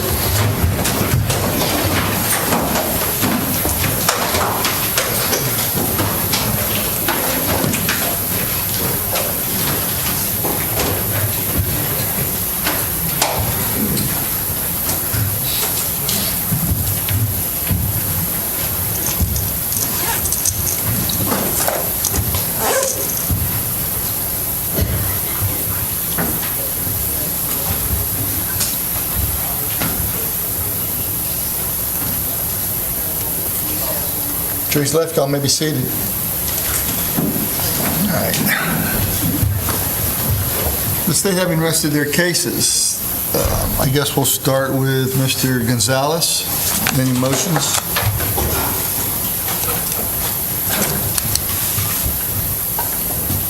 Yes, Judge. Your Honor, this may be a little bit more lengthy than the court might think. I am making a judgment of acquittal on behalf of Zavante Sampson as it relates to all of the counts he's charged with in the information: premeditated first-degree murder in count 1, attempted premeditated first-degree murder in count 2 and 3, conspiracy to commit first-degree murder in count 4, and shooting into a vehicle in count 5. In that, I believe that the state has failed to present a prima facie case as to those counts in relation to Zavante Sampson. 782.041A addresses premeditation as it relates to murder and attempted murder in the first degree. Premeditation is killing after consciously deciding to do so. That decision must be present in the mind at the time of the killing when we're talking about premeditation as it relates to first-degree murder. The law does not obviously fix that exact period of time that must pass between the formation of that intent and the killing. The period of time must be long enough to allow reflection, and it must be formed before the killing. This case is not charged as a felony murder, as the court knows, and Zavante Sampson is not alleged to have possessed or discharged a firearm. He did not actually commit a murder or an attempted murder, and therefore the only way that he can be convicted is if there is sufficient proof, and at this stage of the game, prima facie proof, that he acted as a principal.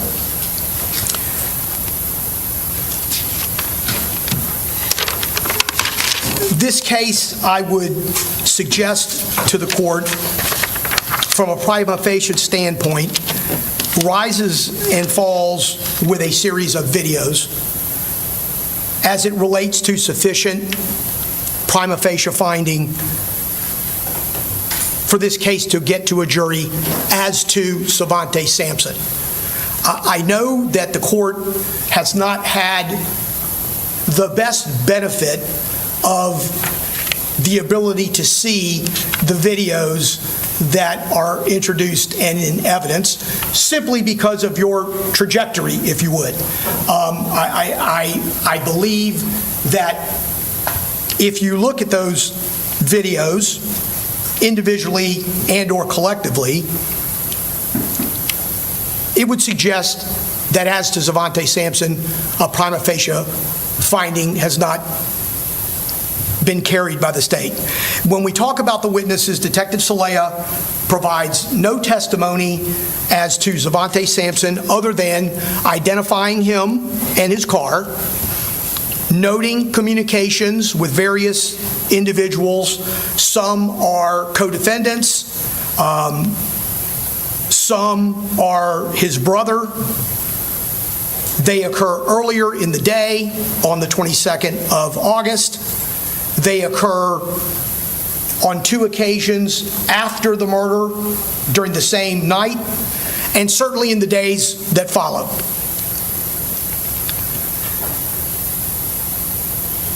All without any of the slightest idea what the substance of any of those conversations are. And I think that's critically important when the court decides whether or not the state has met their burden at this stage of the proceedings. He opines that he sees muzzle flashes from the vehicle, but has no evidence to provide to the jury that Zavante Sampson had one lick of knowledge as to what was going to happen.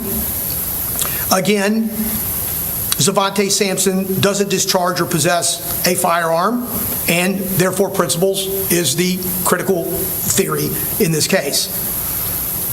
There is evidence that Detective Clea provided that Zavante Sampson's phone was in the general area of the scene of the crime, but there's no speculation or nothing other than speculation as to why he was actually there at that moment in time. Willie Brown identifies no one He does testify that Suni Bell was screaming when he got out of the car, that one vehicle had fired shots at that time prior to him running away. Mary Harrison nor Willie Brown can provide an identification of Mr. But I think certainly that's the critical finding here. We know that he fired no gun. Mary Harrison testified that after the first set of shots, she started to drive, and that when they stopped, she heard Suni Bell say, "Mommy, Mommy," and at that stage of the game, it gave her the opportunity to get into the driver's seat and attempt to drive. So, what do the videos show that rises to the level of a prima facie case as it relates to Zavante Sampson? No video shows when and if Zavante Sampson sees any gun possessed by anyone. Other than the video of them getting in the car with the guns? Not in Vehicle 1. Vehicle 1? No, sir. So the shooting that was going on in the car that he was alleged to be driving, he wouldn't have known there were guns? No, Judge, I don't think the video nor any testimony before the court would indicate that he knew that anyone in his vehicle was carrying a gun. There were rifle and pistol rounds all up and down Hillsborough Avenue. Judge, at what point doesn't he know somebody in his car is hanging out of the window shooting at someone else? The hypothesis of innocence is certainly that when the gunshots, when the gun, understand the state's position. Well, Judge, when the state can't tell us when he knows. There's no evidence before you that can tell you when he knows.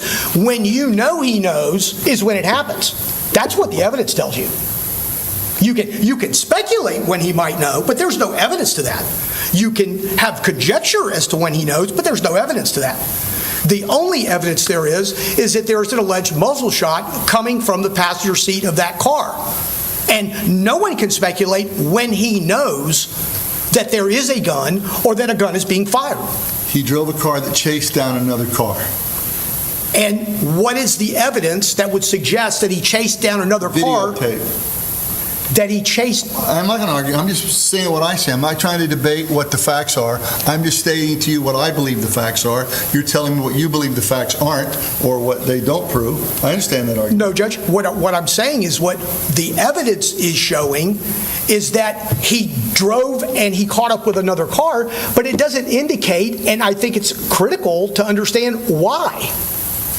There's no evidence. No, there's nothing in evidence that would suggest there's evidence as to why. There's a bullet-ridden car and a dead 4-year-old. That's evidence. Judge, I would like to think that the fact that there's a dead 4-year-old is not what the court is contemplating when it makes this decision. That's part of the evidence of the intent. Somebody was supposed to die that night. Probably not her, but she's the one who died.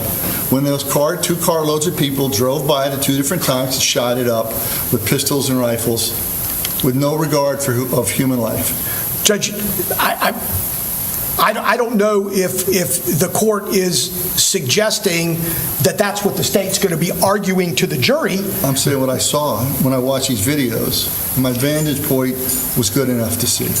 Judge, what I'm trying to express to the court is that when you talk about Zavante Sampson, not the again. Driver of car 1. Driving car 1. Okay. A driver of car 1. He was the driver of car 1.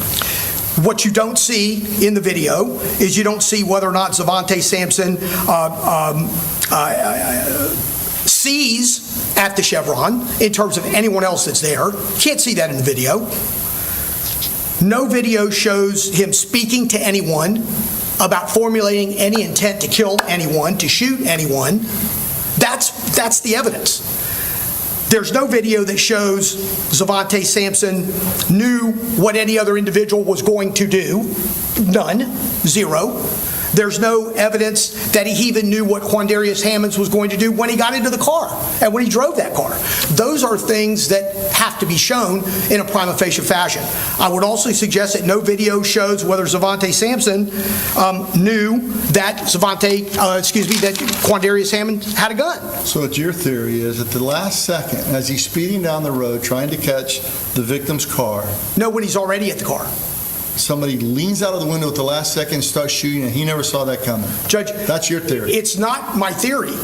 Okay. It's what the evidence shows. Well, then that's what they'll decide also. There's no video, Judge, that indicates whether Zavante Sampson knew there were any cars behind him. There's nothing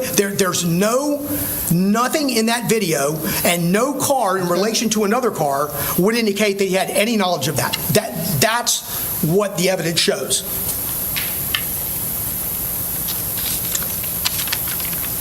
No evidence will suggest the substance of any conversation, and no video tells us whether Zavante Sampson saw Willie Brown's car on Giddens.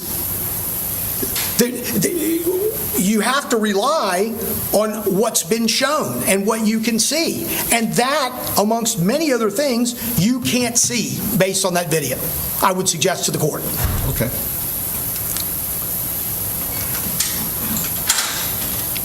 Zavante Sampson's not a principal because he drove someone to somebody else's car, in this particular case, Willie Brown's car, unless there's a prima facie showing that he had knowledge. He's not a principal in this particular case because after he left the Chevron to follow Willie Brown's car, other cars followed behind him.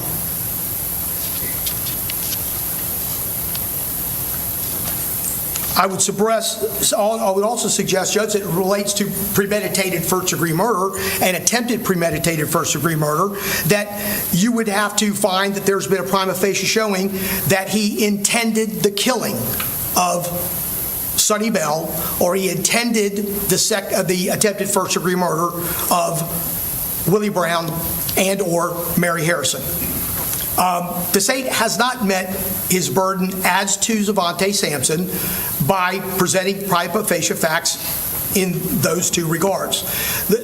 And what I'm getting to, and what I was bantering with the court about a little bit earlier, is that the law is not a question at this juncture as to who the jury believes, as you and I had a conversation about. That's not at this stage of the game what the circumstances are. It is the sufficiency of the evidence presented to send it to them to begin with. And I would suggest that there's no evidence to show that Zavante Sampson, as required by the statute and required by the instructions, intended to incite anyone or cause anyone or encourage anyone or assist or advise anyone. The only way that there's evidence to support that theory is the Chevron and the East Tampa videos. I don't believe there's anything else to support it. And individually, like I said earlier, and collectively, they don't show that. You can speculate as to what they might be saying or what they might be thinking or what someone might see about what someone else is doing. But that it's nothing more than speculation. I believe that the court must find that if there's a prima facie case not supported as it relates to the premeditated, under the definition of premeditation, and the premeditation necessary for an attempted first-degree murder, that certainly that would dovetail into whether or not there's a conspiracy, whether or not there is an agreement amongst people, understanding that the law doesn't require that agreement to be something said in words. But again, the only evidence the court has to look to before a jury has an opportunity to decide this case is whether that videotape shows a conspiracy amongst individuals, Mr. Zavante Sampson, and whether it be one or any more of the individuals at that particular location at that particular time.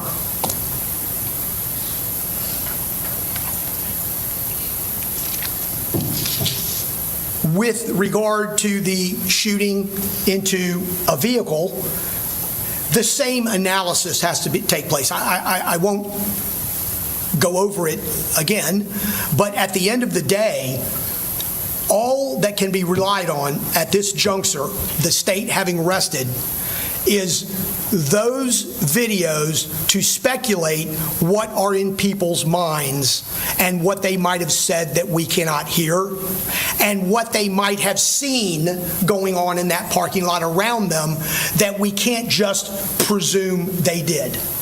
And in my view, those are the things the court has to look at in determining whether this case gets to a jury. And as much as I anguish about this being a 4-year-old child, I certainly would take issue with the court suggesting that because it's a 4-year-old child, and because she was shot up by 2 cars, or in the court dying in the course of being shot up by 2 cars, that's part of any analysis that the court has to make. It's not part of my analysis. I mentioned that a 4-year-old child was killed because a 4-year-old child was killed. There's no question about it, Judge. A 22-year-old black male by the name of Brown, I would have mentioned him. But no, it was the young child that was killed, so she's part of this entire process. Understood, Your Honor. Understood. So for those reasons, and because what I believe that 30 seconds of video tells us, with no admissions, with no witness, and with, as it relates to Mr. Sampson, not possessing or discharging a firearm, I believe there's insufficient evidence to send this case to the jury as to all of the counts that he is charged with in the indictment. Thank you. State? Yes, Your Honor. So, Your Honor, I take each one at a time. With regards to Zavante Sampson, it almost feels like Mr. Gonzalez was watching different videos than I was watching, because when you watch that video from that East Tampa Pond as well as the Chevron station, it is extremely clear, extremely obvious that all of these individuals were communicating with each other. They were talking to each other.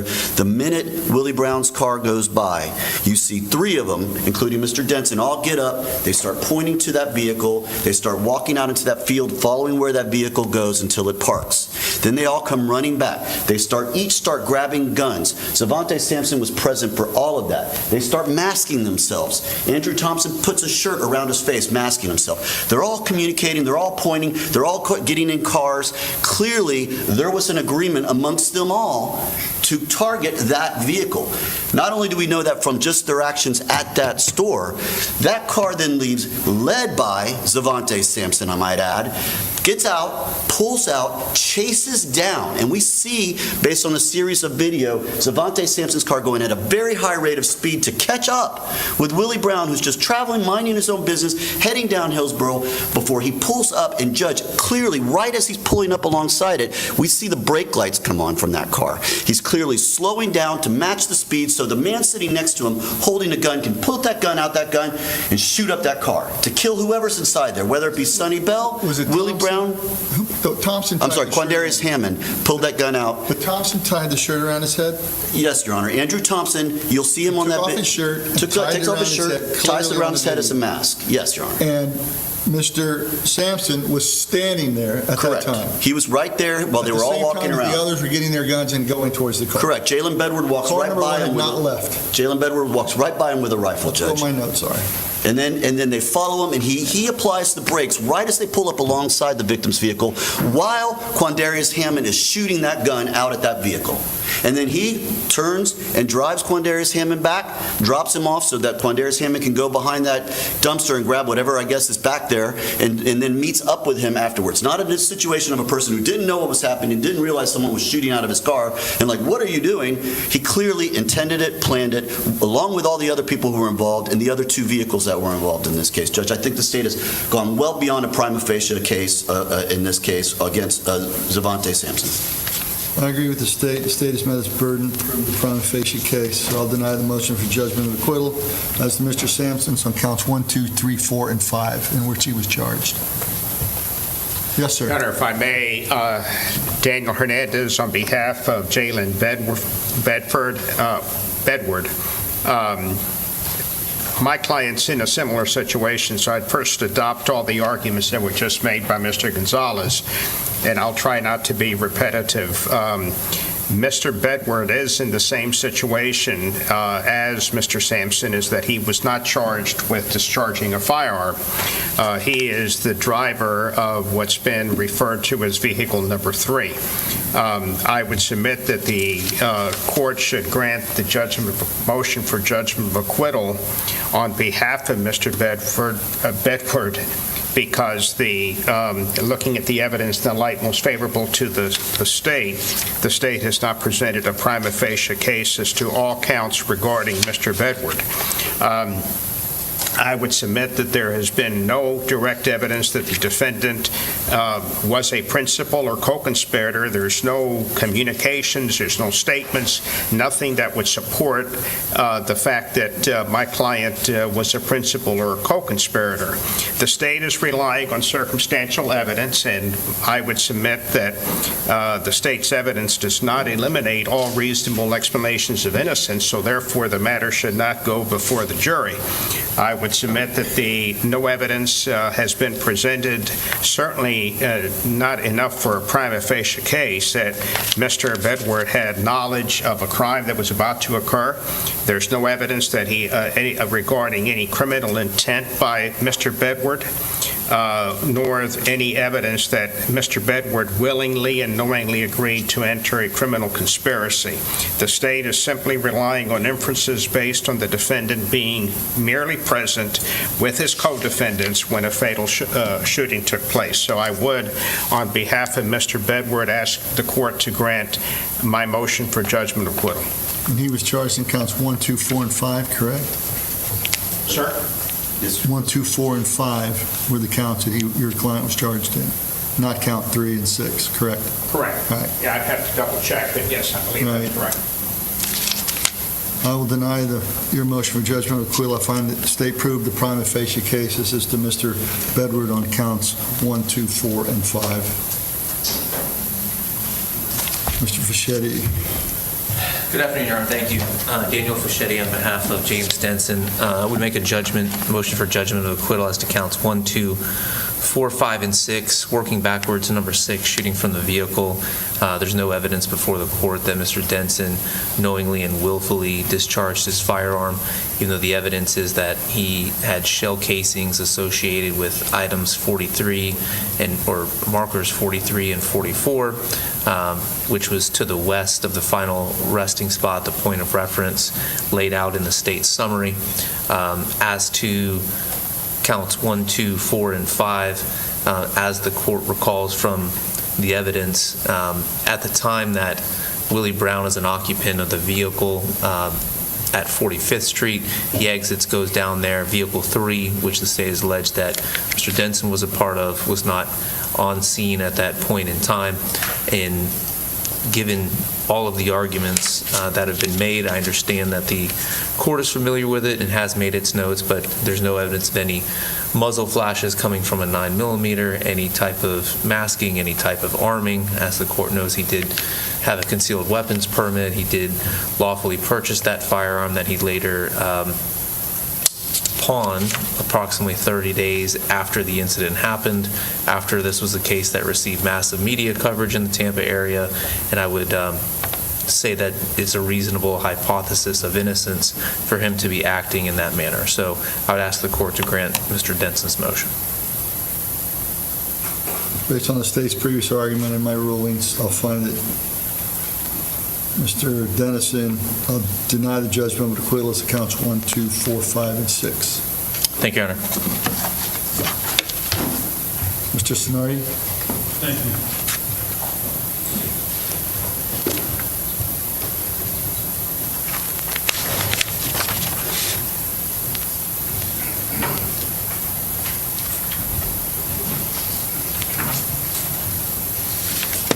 Good afternoon, Your Honor. On behalf of Andrew Thompson, we'd obviously renew all previous motion, including motion for severance that was previously filed. The court has previously denied, and also the motion in limine that in reference to the narrations by Detective Salela and Detective Averson, and at this juncture would adopt all of the arguments previously brought forth by co-defendant counsel.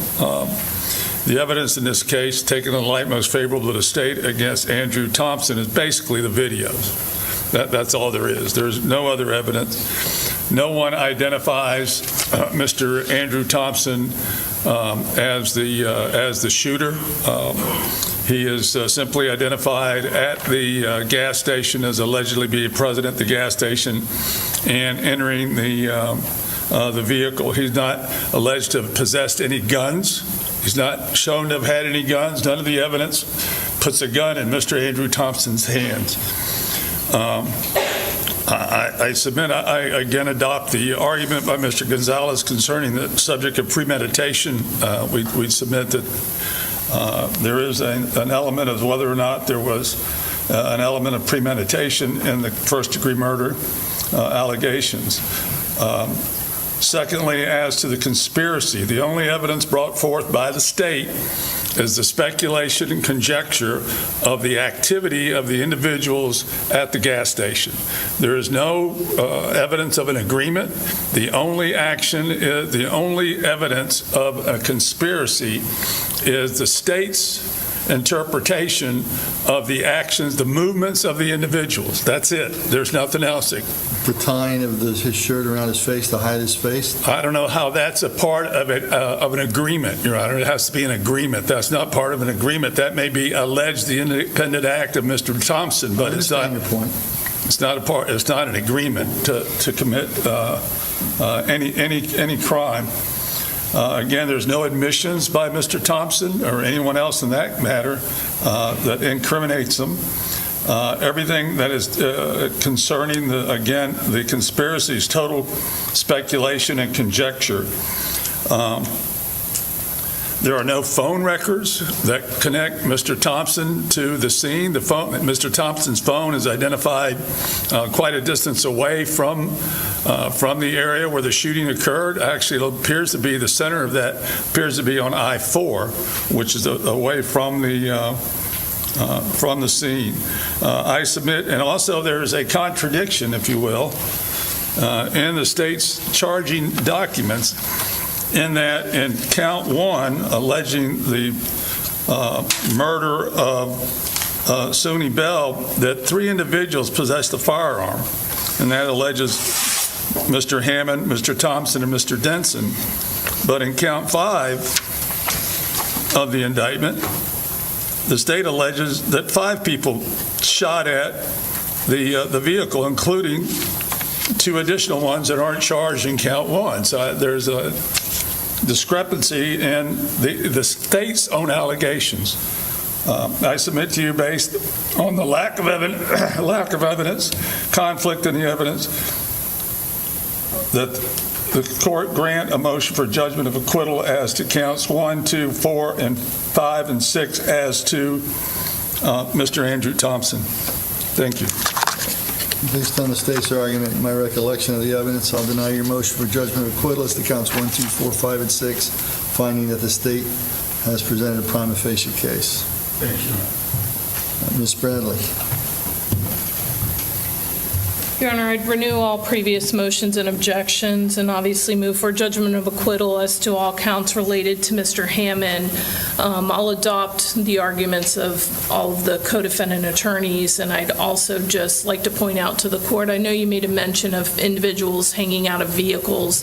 There's been absolutely zero testimony by any of the witnesses, including the detectives that watched these videos repeatedly, of anyone being able to be identified out of the windows, that there was any evidence of guns out of the windows. They couldn't even tell from the video footage whether windows were up or down at the time. There's been Are you suggesting that all of those shell casings were filed from inside a car with the windows up?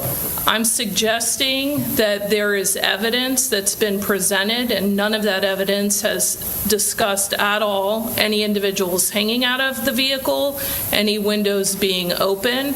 That's what the testimony's been. Logic dictates that if you're going to fire a weapon inside of a car with the windows closed, that the shell casings from the semi-automatic weapons, as the expert described, would have been ejected and remained in the vehicle. The only way those shells could have been lined up for almost 1,000 feet down Hillsborough Avenue is if the guns were shot from an open window. I So I believe understand. that's a prima facie evidence there. I understand that that is circumstantial evidence related to it, but I'm talking about the video that has been observed repeatedly and testified to With the muzzle repeatedly. flashes to show windows were open. But when we question them, Question who? the detectives, Right. several times, none of them were able to say that any windows were open. When we asked, could you make determinations about the windows? There has not been any testimony from those I detectives understand that. that but it's reviewed the it. prior fact on the prima facie part of this, I believe that the state has met its burden in that regard. I understand. I want to make the record clear as to what the actual evidence has been, though. There's been no The final eyewitnesses. determination of that will be on the jury's decision. I understand. Correct. You may perfect your record. There's been no eyewitnesses. There were no independent eyewitnesses. The only individuals to be able to testify about what happened on that day were Mary Harrison and Willie Brown, and neither one of them, aside from saying there was a black vehicle similar to an Infiniti, were able to identify whether windows were up or down or who were the potential shooters in the case. There's also been no evidence that the state has presented that there's been any animosity between any of these individuals. In fact, the testimony that the state put on is that Wouldn't there that go to is no motive? relationship. Excuse me? Wouldn't animosity go to motive? Correct. And would- motive's not a fact that they need to prove. But intent to kill is something that they have Intent to kill, yes, but you don't have to have a motive to intend to kill somebody. I agree. However, prior relationship between the parties is a proper consideration into whether someone intended to kill or not. It can And in be. this case, we have a situation where the parties do not know each other based on the state's own testimony. There's been no statements at all from anyone as to the motive or reason for the shooting, because there can be a shooting without an intent to kill. That can be separate. So what I'm asking the court to consider are what the facts are in the testimony in this case. And so there has not been any testimony related to any kind of animosity other than You're just, asking me to consider that there was a shooting without an intent to kill? I'm asking you to consider that there's no relationship between the parties, no prior animosity, when considering the mindset and the intent to kill. Maybe a case of mistaken identity.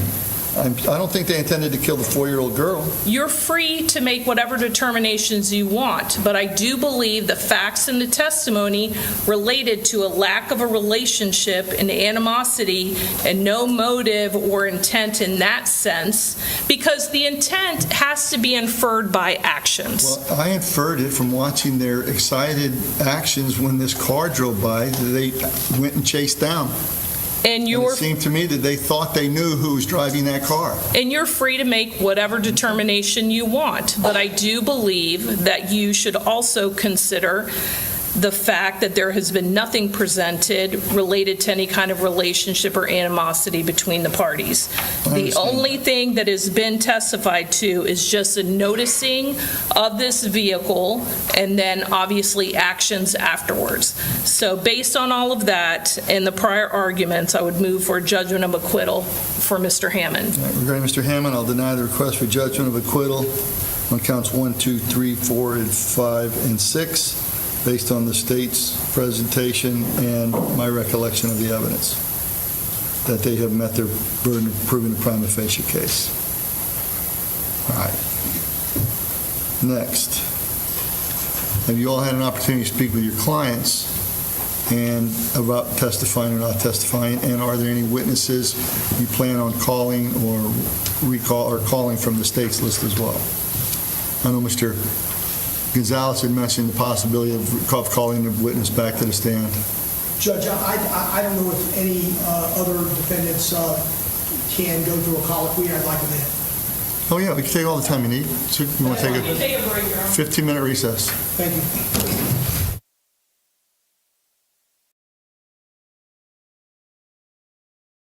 That's really funny. The judge is like, yeah, take all the time you need. Let's just do a 15-minute recess. Oh, I just realized that I had the closed captioning below. Psychosaurus, there Jennifer Bradley is the public defender. Everyone else is not. All right, so we went through judgment of acquittal. That's really the first time I've seen a judge come back that hard. That's really interesting.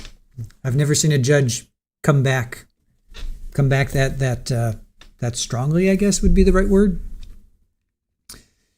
So Brian Gonzalez, Zvante's rep, no evidence that Zvante had any knowledge of what was going to happen. Video doesn't show anyone getting into car 1. Judge is like, at what point does he not know guns are being fired? Defense or Brian says, you can speculate as to when he knows, but there's no evidence. Judge says he drove a car that chased down another car. It's in the video. I'm stating what the facts are. Defense is like, the evidence shows he drove the car and caught up. So the defense is, so that goes the theory of Zvante got in the car and drove east and didn't turn around. So why is his lawyer saying that evidence shows that he drove the car and it caught up? That defeats the whole purpose or the whole point of what they were saying, that Zvante got in the car, drove east, and didn't turn around. That doesn't make sense. That doesn't make sense. All right. The judge says, well, there is evidence. It's a bullet-ridden car and a dead 4-year-old. Somebody was supposed to die that night. Probably not her, but they shot up that car with no regard for human life. That's a hard one to they may not have, well, I'm not saying may, I'm sure, they didn't know she was in there. They didn't mean that. But whoever did, we'll say this, whoever did shoot that car up, whether it was car 1, 2, or 3, whoever did shoot that car up, it wasn't to just disable the car or send a message. That was to do damage, So the judge says, my vantage point is good enough to see. Defense, there's no video that shows Zvante knew what was going to happen. Judge says, your theory is that someone leans out and starts shooting. Defense is like, it's what the evidence shows. He didn't have any knowledge that he knew there were other cars. Not hearing what was said and what happened in the parking lot, we can't speculate. And because it's a 4-year-old child, that's part of any analysis. Judge says it's not part of my analysis, but she is a part of this. And then the state says, the state comes in. It's like he was watching another video. You see each one of them communicate once Willie pulls into the field. The car is led by Zvante Sampson, meaning this whole, Zvante is car 1. So he's leading the charge, if you will. He's leading the other 3. Zvante's car brakes as he pulls up to Willie's car. So, and then the judge, of course, agrees with the state, denies it. Danny Hernandez, who's representing Jalen, pretty much the same argument, and that's denied. Danny Facchetti, representing James. Even though his 2 casings were found there, James wasn't at the scene at the time and no muzzle flashes showed. He wasn't masking, he wasn't arming. That's a tough one. So even though his 2 casings from his weapon, his firearm, were found there, there's no evidence that James was on the scene. Nick Sonardi, who's representing Andrew. I think actually Nick and Andrew have they have the strongest argument for me right now. So the only evidence, he actually asked for a motion to sever. So he actually had a motion to sever. So he did not want to be tried with the other 4. So no one IDs him as a shooter. The only evidence they have is that video. Is not shown to have any guns, or one is put into his hands. But I could have sworn I saw him walk from behind the dumpster with something in his hands, I thought. But I guess not. Masking up is not an agreement to commit a crime. Here's where I think Andrew has the best shot, in my opinion, right now. His phone is quite a distance away. It appears to be on I-4. That, to me, that's like his only, I want to say hope. I don't want to say his only shot at beating this, but that might be his only hope, is that at the time that this was going on, his phone was shown to be far enough away to cause somebody to be like, hey, wait a minute. Those other 4 had their phones right on Hillsborough. I mean, they were like right there. Maybe a little bit north, a little bit south, but I mean, barely, like pretty much all right there. Andrew's phone was the only one that was far enough away that you might be like, well, there could be an argument for that. Then he says 5 people shot at the car, including 2 that aren't even charged. 2 aren't even charged. So there are 4 9mm and 1 AR. So 5 weapons were used, and they're only charging 3 people. So 2 people are sitting out there being like, whoop, thanks for going down for me. How do you guys take that? There's 2 people, well, and even if one of these guys had 2 9mm, so you got 2 guys shooting 2 9mm out the window, that's not on the video, but you never know. That seems, I don't know if that's plausible or not, but I guess it's possible.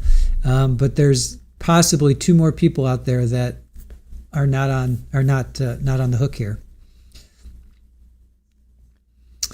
Then Jennifer Spadley gets up. She's Quandarius's representative.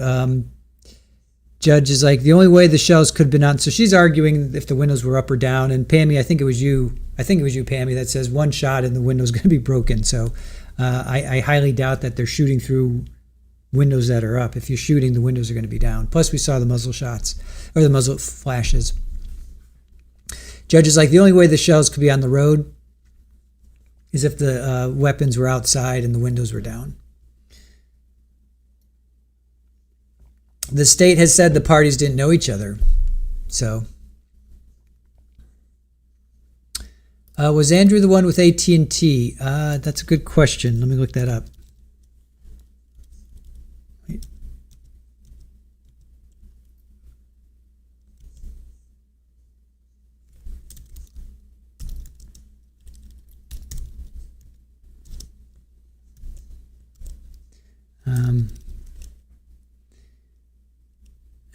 Let's see if I can find that.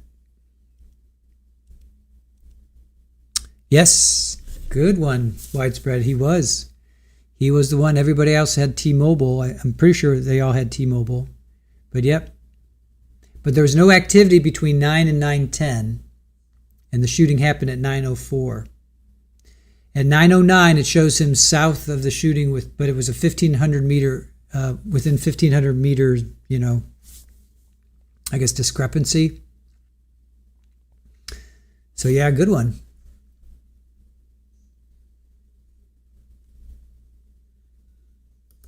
Yeah, kind of Wild West, a guy with a gun in each hand. I find that hard to believe, but that's like straight out of like a freaking Hollywood movie. Like people hanging out with 2 9mm and AR. Wow. Psychosaurus, they didn't know each other, but were willing to get into cars together with a bunch of firearms. Gosh, my trust issues must be deeper than I thought.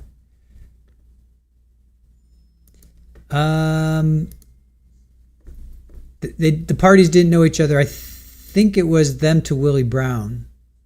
I think that's what they meant.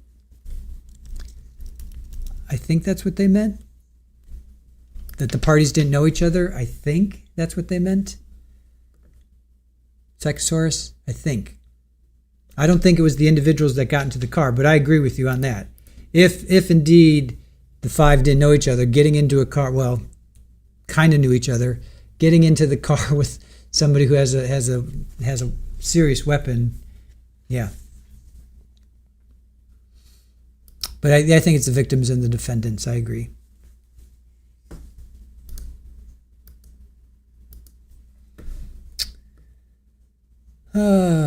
What a mess. What an absolute mess. Carolyn agreed this judge is not having any of this. He will decline all requests for dismissal. Cross-examination, whether they did or didn't know there was a child in the car, they knew there was someone in it because it was driving, and they still drove off after and shot at it. Who did what is debatable. It's a good point. Somebody had to be driving the car, and shooting into the car you must realize there will be consequences, unless they were shooting to disable it. But yeah.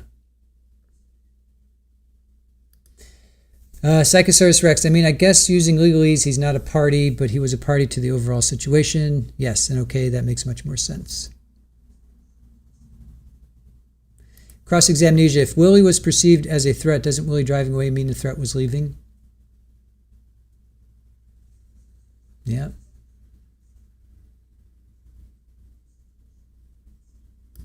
Willie Brown isn't a party in this, though. Chris says that's how I took it. Mallory, that's how I took it. Yeah.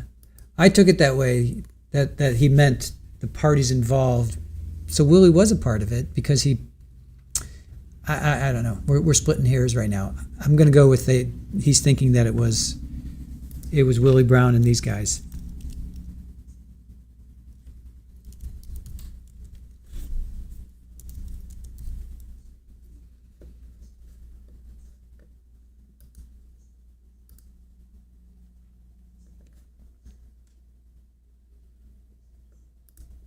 Nomad, that's a great question. How in God's name did, after 40 shots, did the mom not get shot?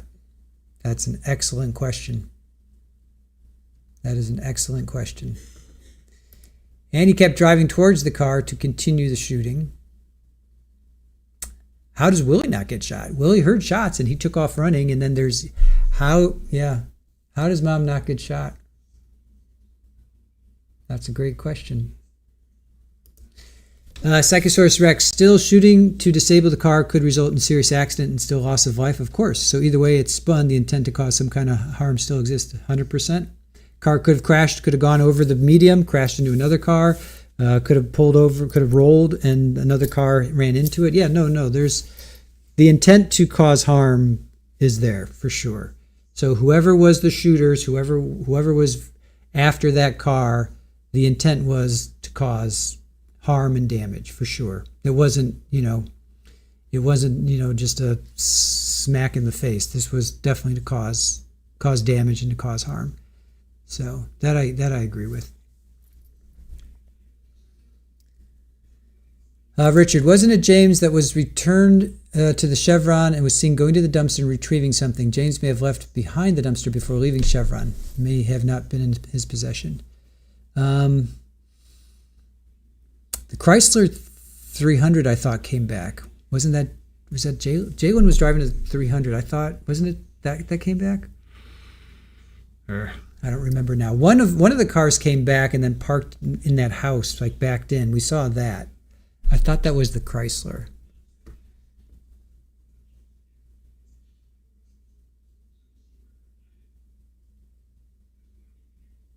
Sherelle agreeing with somebody.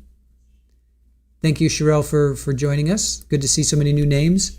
Psychosaurus Rex, even without guns involved, chasing a car with multiple other cars could have resulted in a major accident and serious injury, so defense could not have even had firearms and still have intent. Let's see. The 300 did not return, so it was the other Infinity then? I forget which one returned. So that was Devante that returned with the Infinity. I forget now. There's so many facts in this case that I'm forgetting some of them now. So sorry about that.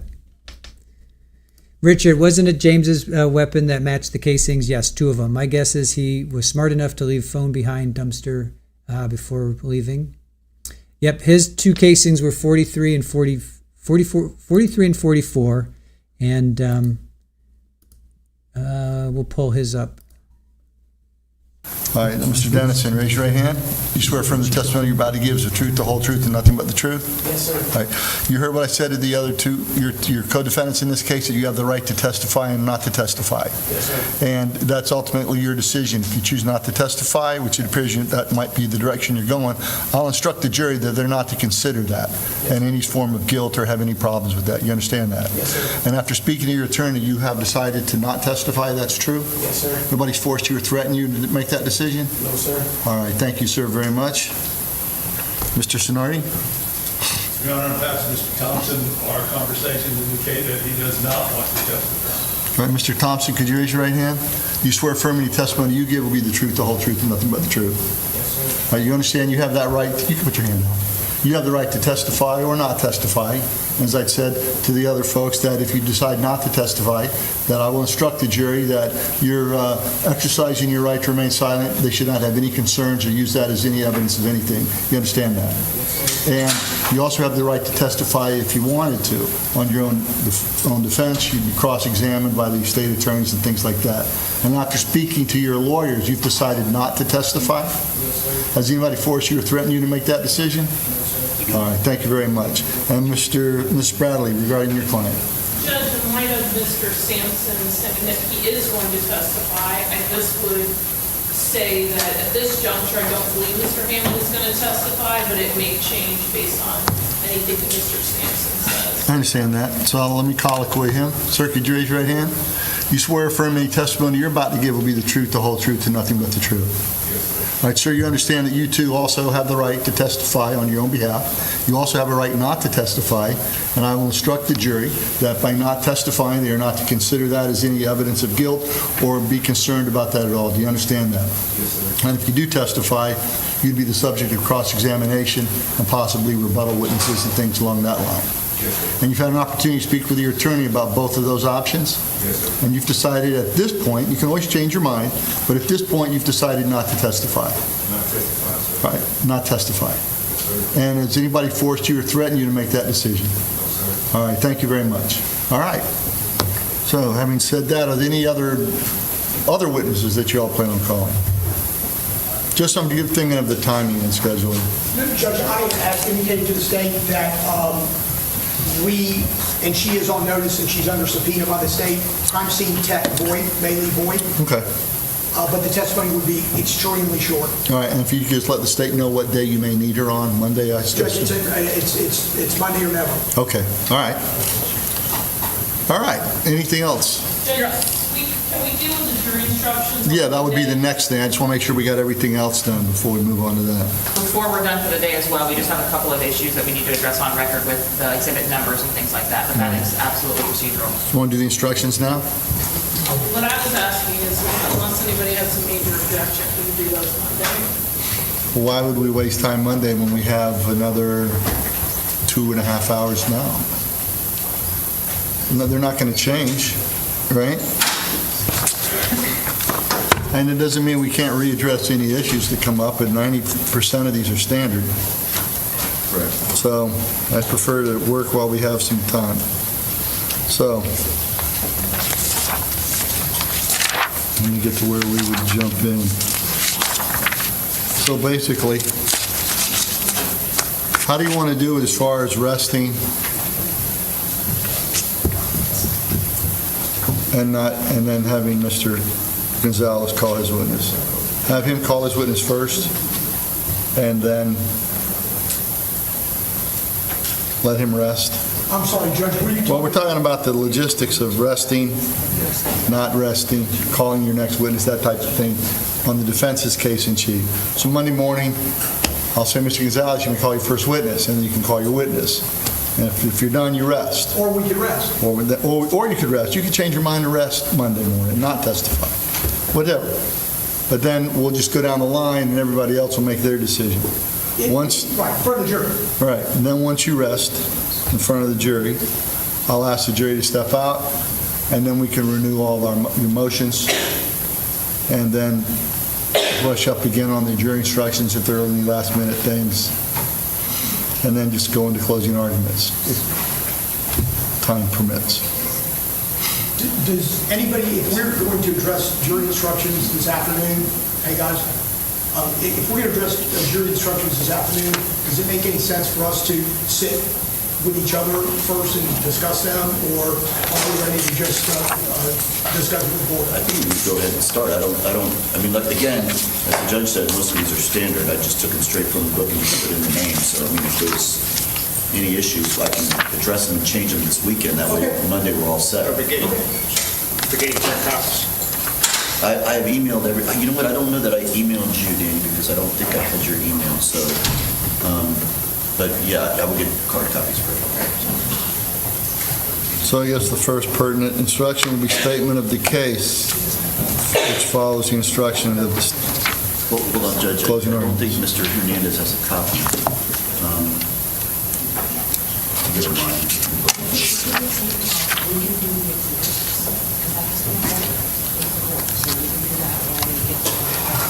Judge, can we do the exhibits real quick that Ms.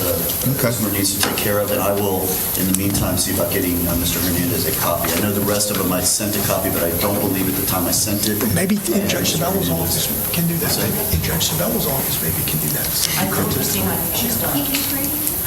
print, I can't copy. You can print a copy, correct? I can send you a copy. Right. Yeah. Okay, so while they're doing that, maybe Ms. Ismer can go through put on the record the issues with some of the evidence that was put in, because we had to remove some of them because there were objections and that sort of thing, so you want to take care of that one? Sure.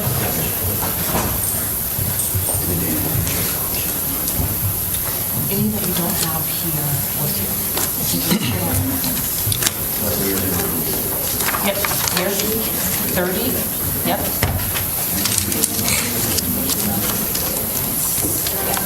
Just 30 and 48. Okay, 30 and 48. And then I just sent you an email with what we have as well, just maybe that is helpful with your notes.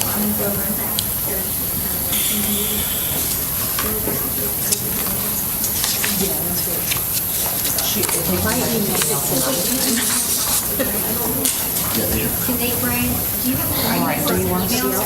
Can you email your copy to her? Or you can email to me and I Highlighted, can. your little bit that you had highlighted of what the problems were? Was it just one? He said email the list. Yeah, Danny, can you forward it to me and I'll forward it to the clerk? She said 27. You have 27A through 27Q? Because I wasn't on the original. You weren't on the original. So it was just missed, like we can I just realized it. update the exhibit list and correct them. How was it? Yeah. Oh, yes, because we had to remove some. Okay, gotcha. That is 27. But that is not a change to anything that's in evidence, so I don't need to alert anything. Okay. It was addressed. Okay. Oh, it's already been changed on our hard one. Okay. 35 through 38. Okay, proceedings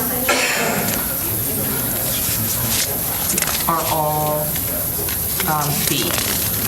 That's correct. except for 35. Oh, that's correct. I don't have a 35.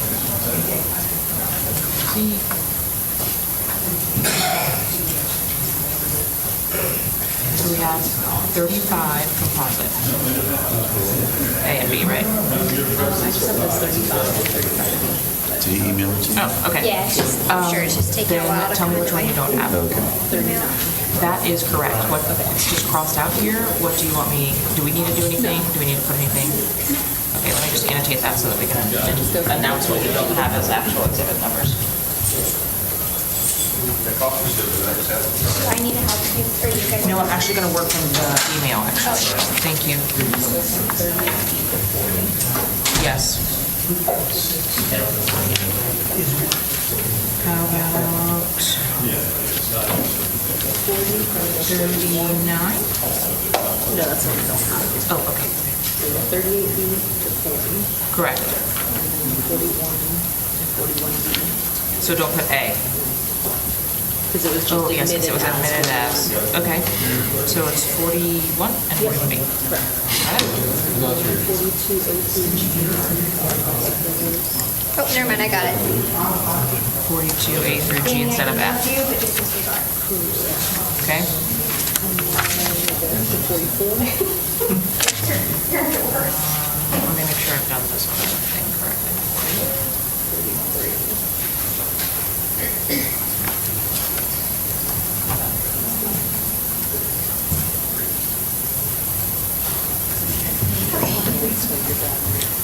Nope, I'm gonna make them here because you are not permitted to make, like, update the numbers if we, okay, so yeah, I'll just resend this to you. No, I was just going to compare the two, but I have notes from Katie about whatever you published. I emailed you when I get a chance. Okay. I can bring you my stuff and take a look at it, the one I've been keeping. I'm going to use the notes we had from yesterday, and I'm just going to run down the list to make sure we're right. So 41, This isn't what I sent you, is it? No, I had this from, I just had this lying around. I looked at him, I went, oh my God, did I send him an old, like a... No, this is, I was lying in my office, I grabbed it so I'd remember Independent Act. There's a couple things that we're going to end up talking about, I'll tell you now, is that, first of all, I believe that the order of the defendants in the instructions should be the order of the defendants in the indictment. So I'm gonna ask you to state the names of the defendant. What is the order? 53, A through D? Correct.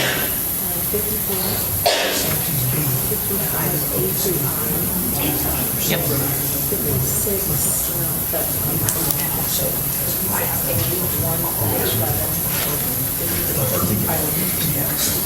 Might have been the easiest thing to think about doing, but I want to make sure that it goes in the order of the indictment. I think that it should bear the indictment. That's the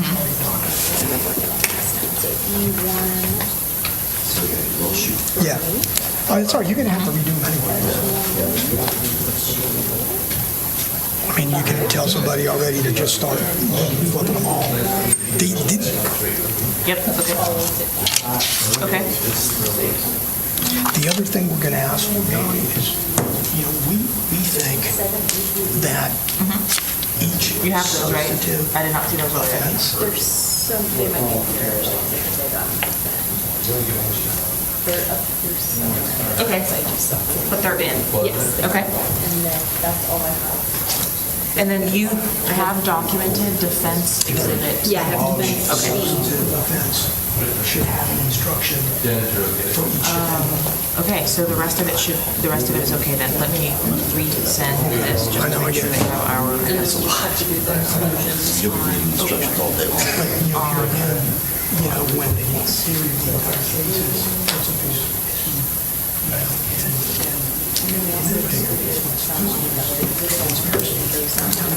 five people's names.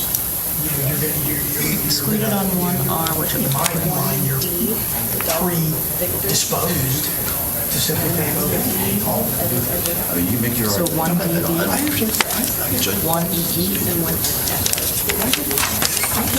You laugh so hard. He's looking at you like... are all excluded from exhibit 1. Okay.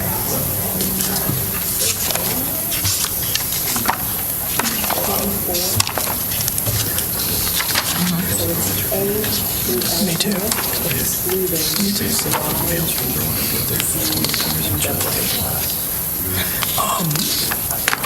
I mean, he's certainly going to have the only to exclusion? shit on what they're doing. But it is You're very well managed.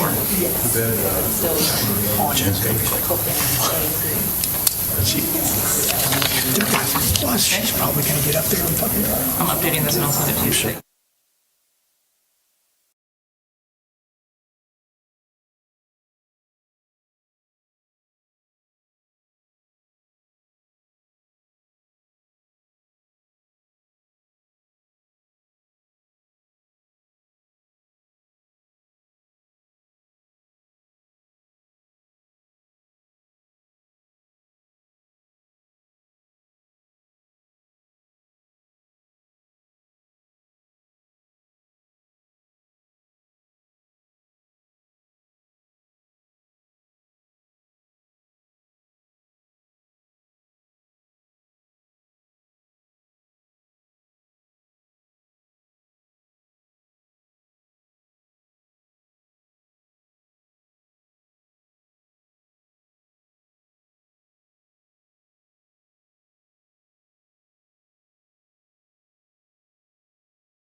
All right, they just, I don't know if they cut the feed altogether or what they're doing there, but I'm on hold with somebody, so I'm going to be talking to somebody. I'm on hold, so I won't talk for a few minutes.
All right. Not sure if we are going to see any more. Not sure if we're going to see any more trial today or not. So they're going to hammer out the jury instructions. I mean, we'll stay here as long as they have like 2 hours to go still, 5:30-ish.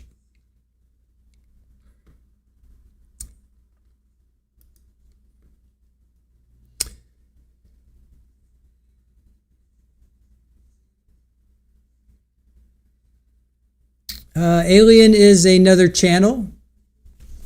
Cross Amnesia, Alien is another channel. He drops in every once in a while.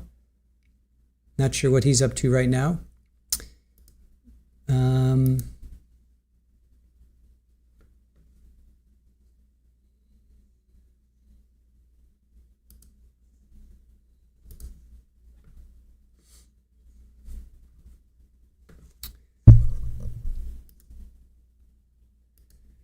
All right. What can we do while we wait?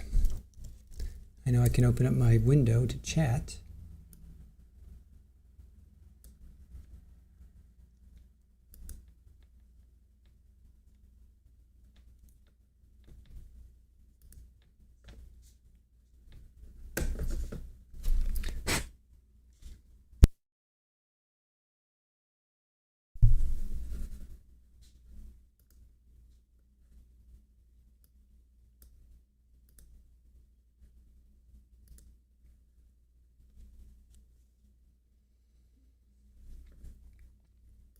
Yes, Kel, yeah. So tomorrow, starting at noon, we're going to we're going to stream 2023, 24, and 25 congressional hearings. So we had this, we did this last year, but it got taken down because I wasn't on stream. So, well, we got demonetized, so we had to delete that video. So we did one last year, but they just had another congressional hearing couple days ago, so we're going to include that now. So we've got 3 years or so with congressional hearings. Oh, nope, we're back. Dang it.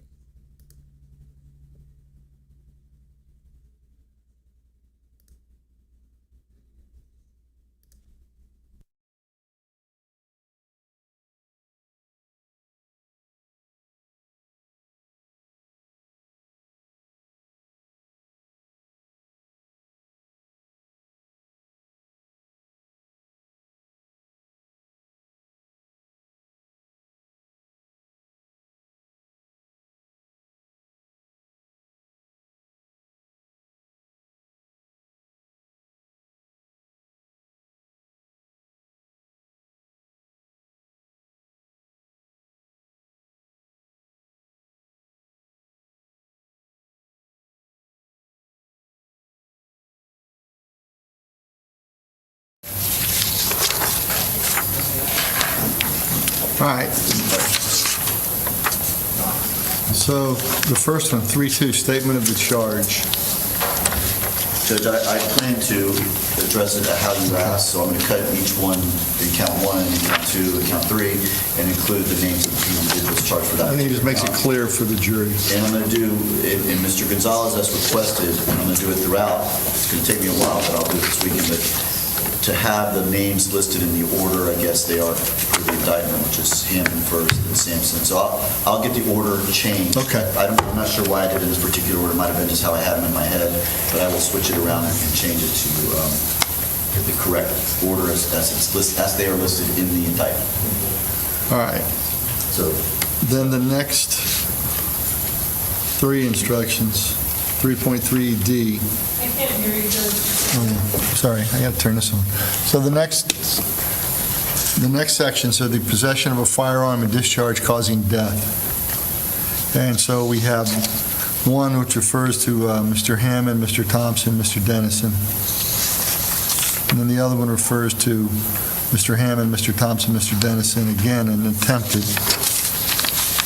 The first, of course, was the actual, then the attempted, and then the third one would be Mr. Hammond committed attempted first-degree premeditated murder of Willie Brown. The definition of firearm is given in each of those. Anybody object to those three the way they are? In the 3.3D, Yes. when it comes to, maybe I haven't added one, but when it comes to Mary Harrison and Willie Brown, it shouldn't say the top cause of death. I don't have any. Right, so on the ones where there was no death caused, should it say causing death? I don't think so. I'm sorry, I'm trying to figure out what you're talking about. Like 3.3D, possession of a firearm and discharge causing death. And in the Mary Harrison, and then the next one being Willie Brown, there was no death. It was attempted first-degree murder. Causing death. In the title. The top. Oh, the title, I'm sorry. Yes, Judge, I will, it should say maybe death, but, okay. What should it say? 3.3D, possession of firearm and discharge causing death. Okay, so I'll take out the causing death for the two attempted ones. Okay. I also think they should say or and not and.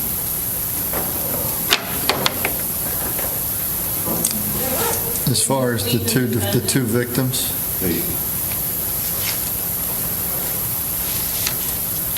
You see where she's at? Or? And instead of or? It should say or instead of and for the defendants. Ham, Thompson, and should be or Denson. Well, or should it be and or? Because or makes it seem like they have to make a choice between them. They do. They have to make an individual choice with each of these defendants about whether they possess and discharge the firearm. So I will say and or. I'm not going to just say or because that makes it sound like they can only choose one. So I will do and or, so that means they can choose one, two, or all three. That makes sense. Your Honor, from my perspective, and not trying to be difficult, but anytime you have a conjunction, when you're listing defendants together, whether it's or, I think it can create confusion where someone could be charged or convicted for the act of another as opposed to their individual actions. Even though there is a principal instruction, even though the jury will be instructed under 3.12C that you have multiple counts and multiple defendants, and that a separate crime is charged against each count, I do think that the use of conjunctions is error. Whether that becomes fundamental error upon conviction depends on, some of the other facts that go into it. But I'm not trying to make the court read something too lengthy to the jury, but especially since it's going back with them, I would love. Well, if it says or, then the jury could only pick one of them, and the other two could be found guilty. Well, I would love if it would say if you find that my client committed a crime and my client. Three instructions. Basically, he's asking for three of the same instructions for all three, which would total 6, 7, 8, 9. You're reading this charge 9 different times. I'm just going to read it once and say it applies. Understood, Your Honor. So that's what I mean. That's why I put in the and or so that it applies to all of them. So we're going to try to pare it down. So, do we agree it's going to be an and or? I'm going to put and or for now. If you have any research over the weekend and come in Monday and show me something that says that's an error, I will abide by the law. I think that since it principle's been the underlying theory that and or kind of gives them the options that they need, but I can be persuaded. So, Judge, this weekend I will add and or between each of their names. Okay. All of these instructions from the possession of firearm and discharge. In the 3.3D, when it comes to Mary Harrison at the bottom, where it says to actually possess, it should, for those two elements, it should be A and B. Oh, yeah. Yeah, the letters are off. Yeah, I'll fix that. Okay. All right. Lesser included. Lesser included of first-degree premeditated murder or second-degree murder or manslaughter, and the lesser included crimes of attempted first-degree premeditated murder, attempted second, and attempted manslaughter. Concur? I would agree that the Category 1 lessers would apply in this situation, that there's been no facts to support any Category 2 or other lessers. Any differing opinions? Okay. Principal instruction.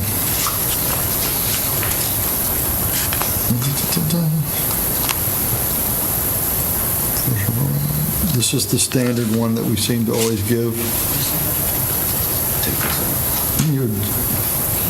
Any objections for the record?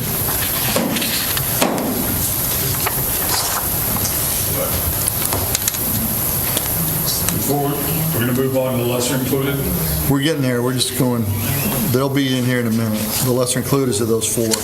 Two for the first-degree murder and two for the attempted first-degree murder.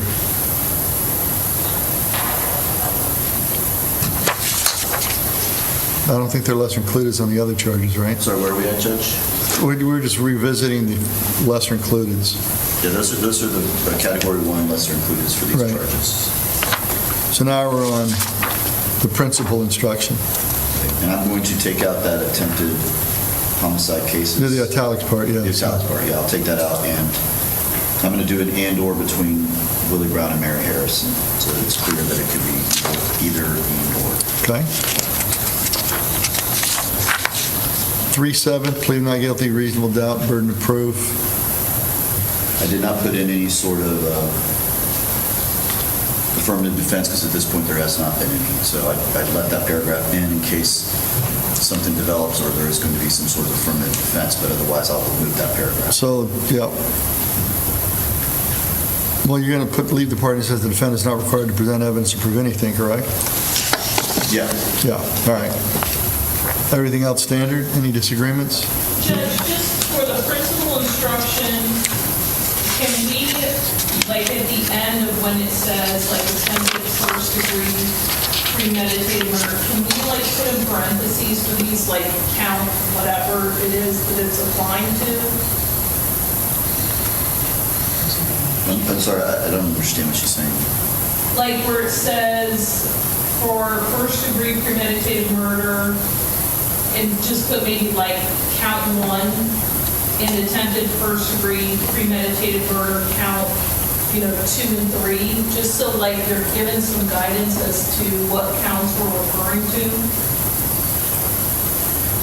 So she's asking to insert the numbers of the counts in which you're saying that the principal theory applies, which would be counts 1, count 2, count 3. It would just be as to the counts of those charges. Count 4. I don't know that it's necessary to include the counts that they are, because it's the same thing. Attempted first degree premeditated murder is the same in both counts, whether it's counts 2 Yeah, or but 3. is there a principal theory on count 6? There is actually, yes. Okay. We need to add that. So it would apply on all counts. Anybody disagree?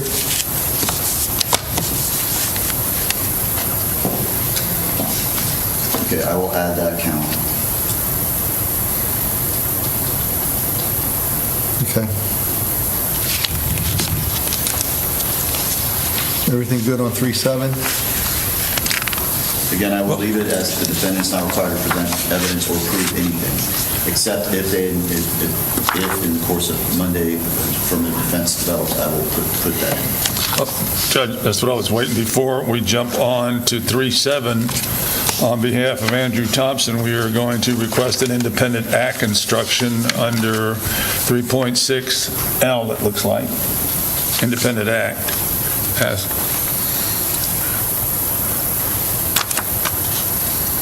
Regarding which count?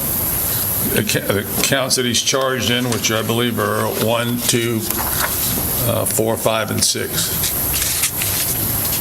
And then 1, 2, 3. What evidence is there to support that instruction? Yeah, that's what I don't understand. So, well, the only evidence is that Mr.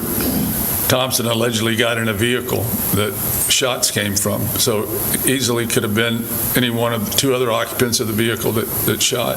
Right. And he was That's just why- merely present. That's why they're saying it's the principal theory. They're all in it together. That's the state's theory. Correct. Our theory is it's the independent act of co-defendants, specifically Mr. Bedford and Mr. Jensen, who were alleged to be in the same vehicle.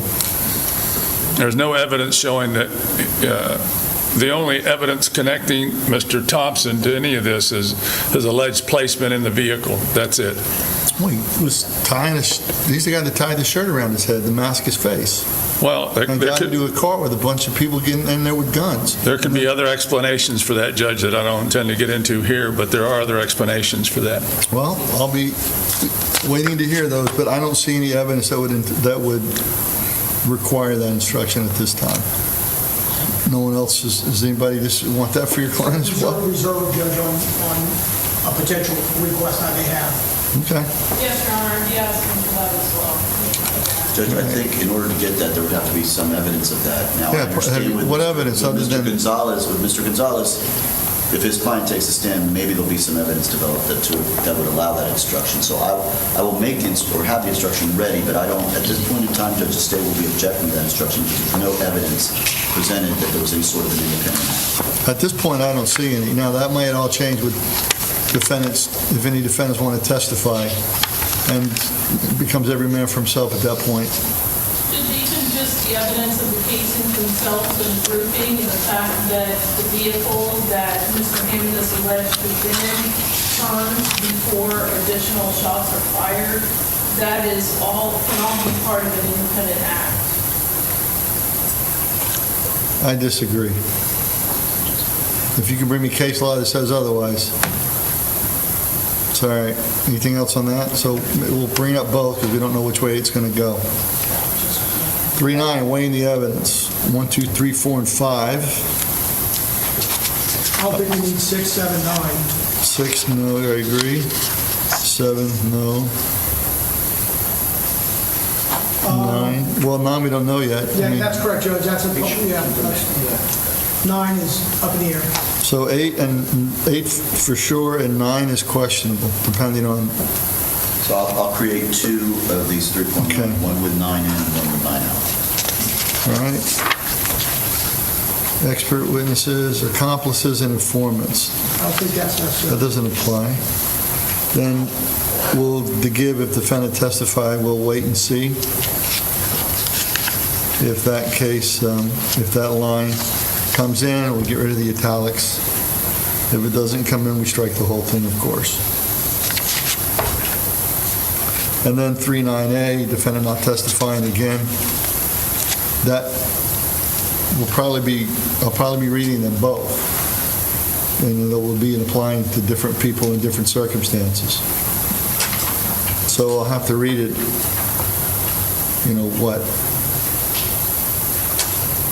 one defendant, whoever decides to testify, I'll use their name, like, Mr. Jones, for an example, decided to testify on his behalf, he's become a witness in this case, you apply the same rules to his testimony as you apply to the others. And then defendants so-and-so, so-and-so, and so-and-so, for example, regarding them, the Constitution requires the state to prove the case, blah, blah, blah, and the defendant exercised a fundamental right, blah, blah, blah. Any objections to doing it that way?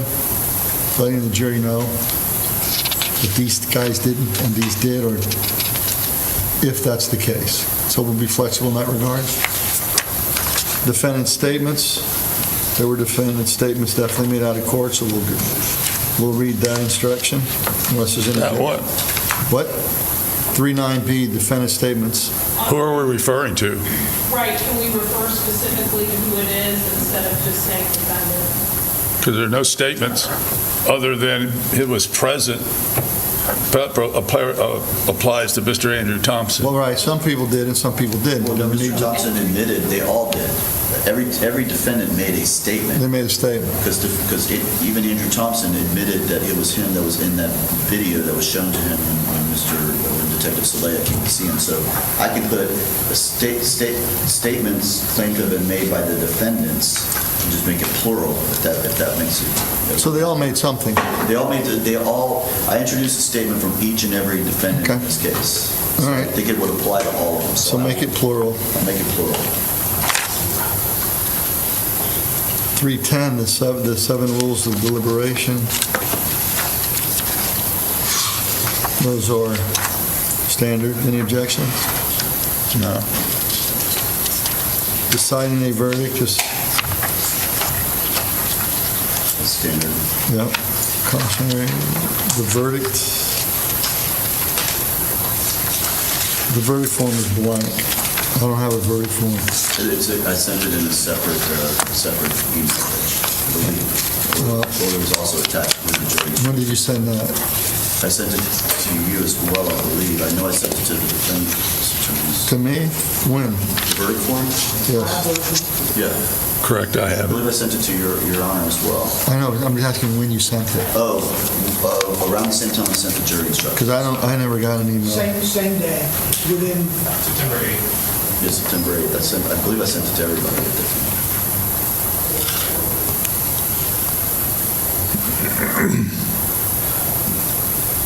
I don't have it.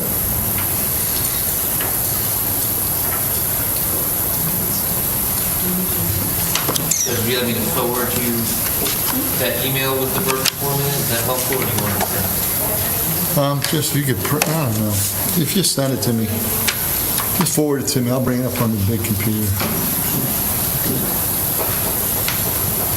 Otherwise, Judge, the 3.12 instruction is I will, since there is one verdict form, the only thing I'm going to change in there is just to make it so it's a verdict form, forms.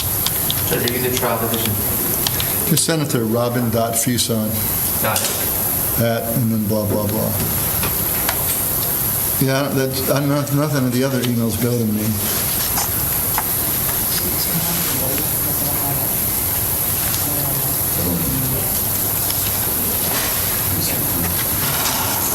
The business nurse sent it to me.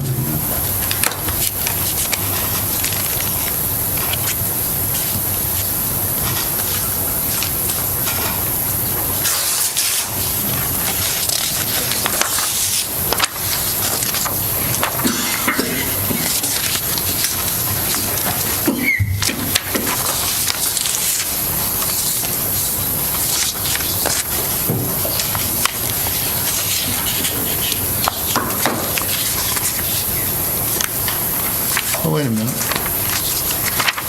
This was out of order. I do have it. I had one that said verdict form with nothing, and then I guess what you included got printed and given to me later after the fact.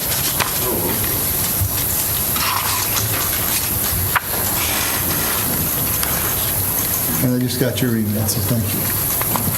I'm well prepared now, I think.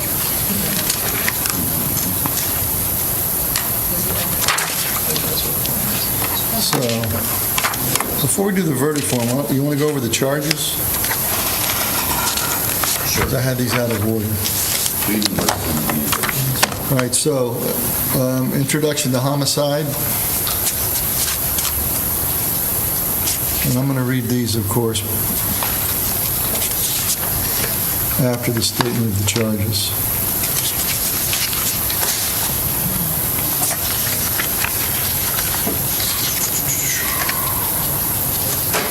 So 7-1, everybody take a look at that one. So 7.1 is okay? Hold on, let me get to there.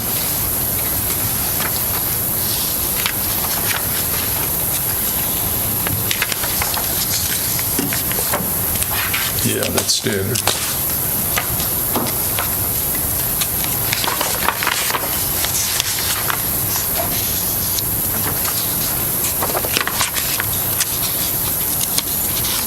So 7.1 okay for everyone?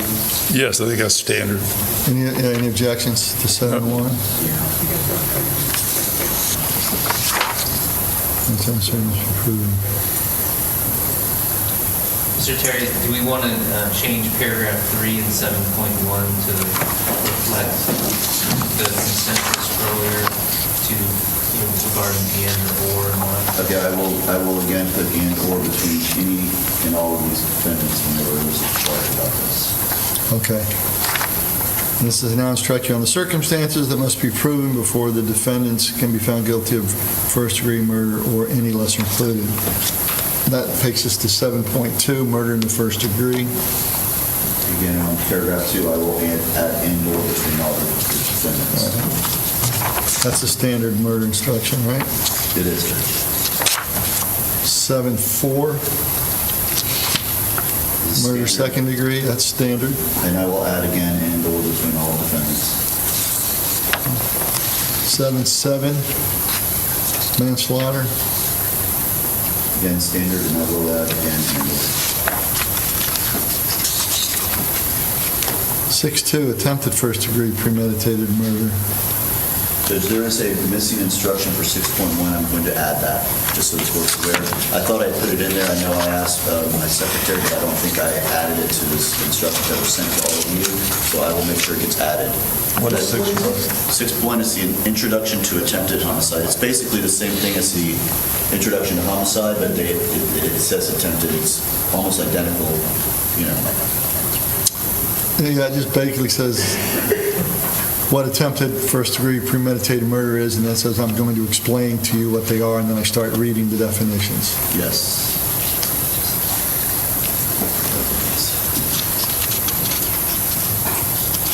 All right, so 6.1 will be inserted, then we go to 6.2. Yes, sir. And again, similar, I will add and or between all. Except, it says in here that May Harrison is dead. Yeah, Mr. Fischetti just pointed out to me. I'll make that Mary. Okay. So those changes will be made. And then attempted first-degree murder. Again, it says Willie Brown is dead. So we change that. Other than that, standard. Attempted second-degree murder. You are changing the is dead language? We were just changing Mary. Well, Willie Brown is not dead. Correct. So on the attempted murder instructions, the standard language on attempted murder for each of that secondary categories say that the state would have proved essentially that the following occurred, would have occurred had the person died. So it has to say. Oh, I see what you're saying. Where So under 6.2, attempted premeditated. All right.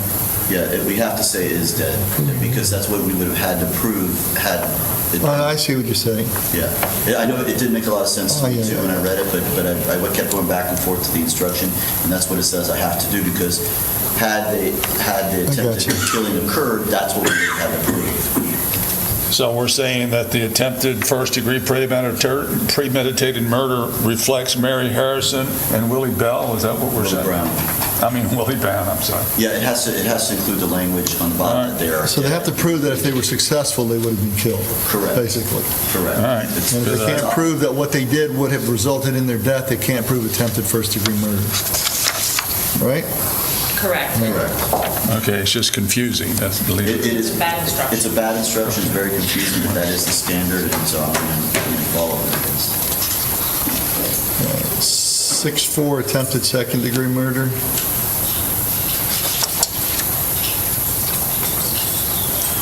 Again, standard. Standard.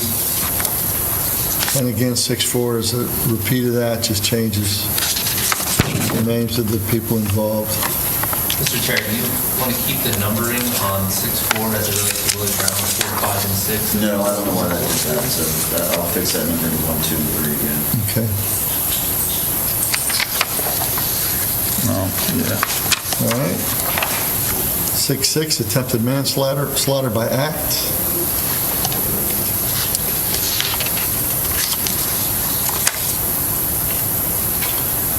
And then again on 6.6, the other one, 3 and 4 should be 1 and 2 again. Yeah, I don't know why they did that, so I apologize. That's all right. And on all these, we're doing the and or. Correct, I will do the and or. Right, on all of them.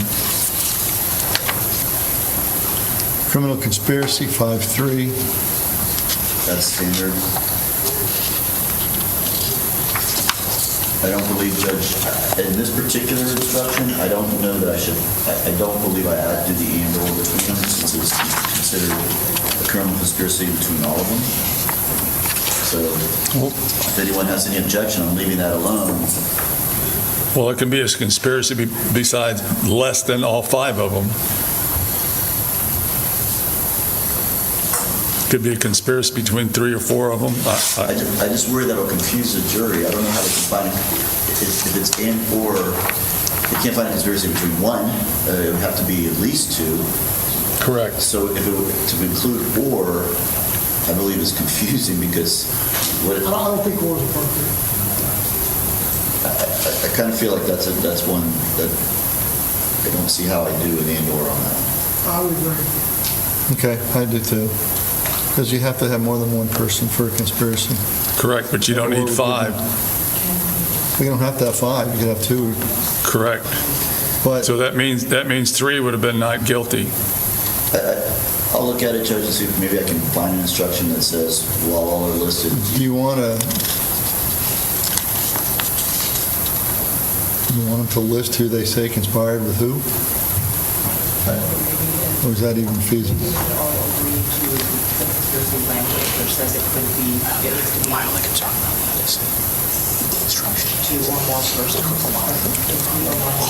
I know, I'm thinking of it. Judge, look, let me work on that this weekend. I know what see if you're can saying. Come up with a definition that might get everyone, let everyone, something that says that the conspiracy does not require all 5, as long as at least 2.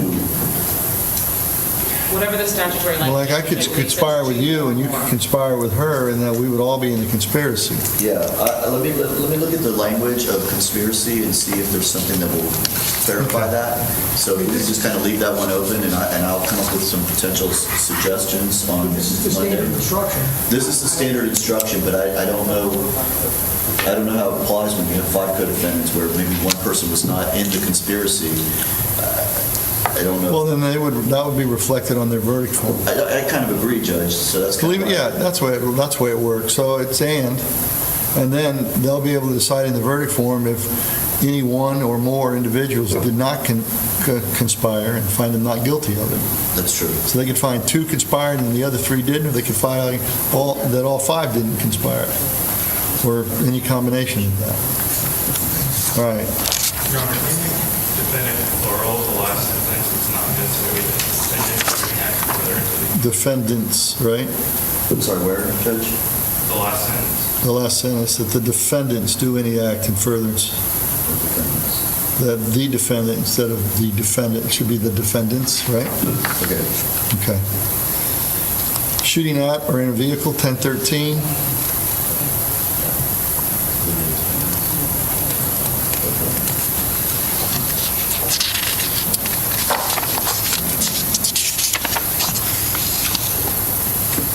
Standard? And or again. I don't know how you might want to fix number 2, where it just says he. I don't know if you want to put names there also, and do an and or.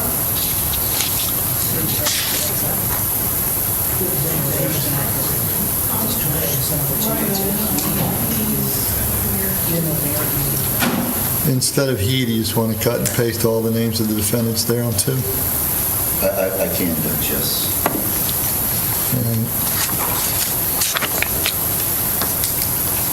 10-6A, discharging a firearm from a vehicle within 1,000 feet of a person.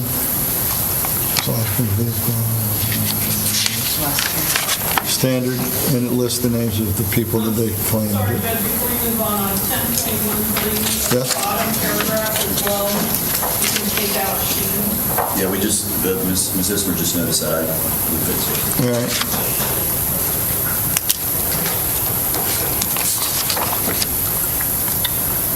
(10-6A), standard? Standard, and I'll make it and or.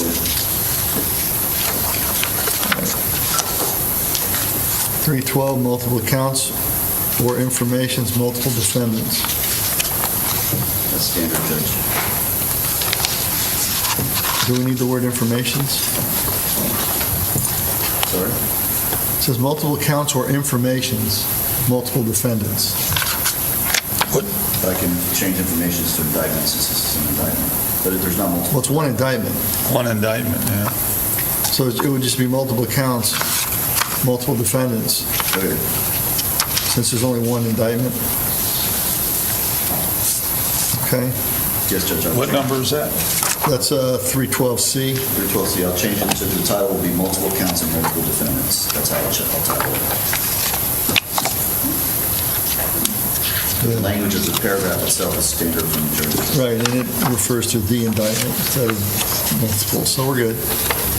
313 looks standard. I looked at this one earlier. Judge, do you have a preference between court deputy or bailiff? No, it doesn't matter to me. Sometimes I just call them the guys with the uniforms on. I'll probably just make it bailiff then, since that's just one word. Okay. All right. And then in closing, let me remind you, that's standard. And then the verdict form, I'll be reading that before in closing. Let me get it in the right place on all of this.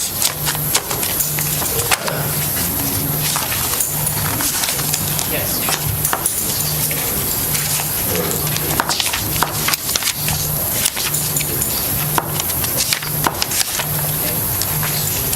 No, headings change. Yes, I just supposed to tell me to do that. Change the heading, you're changing the order. Correct. Is because the indictment say Sanders, not Long? It says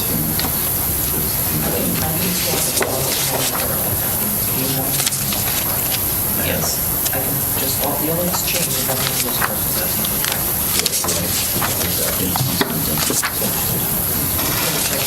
Just look at the top of the very beginning. Oh, you are. This is the order.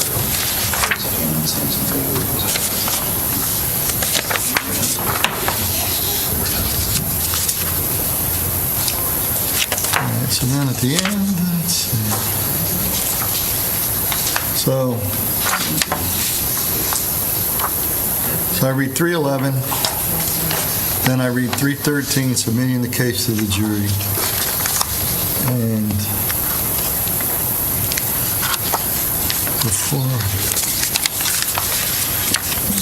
the verdict form.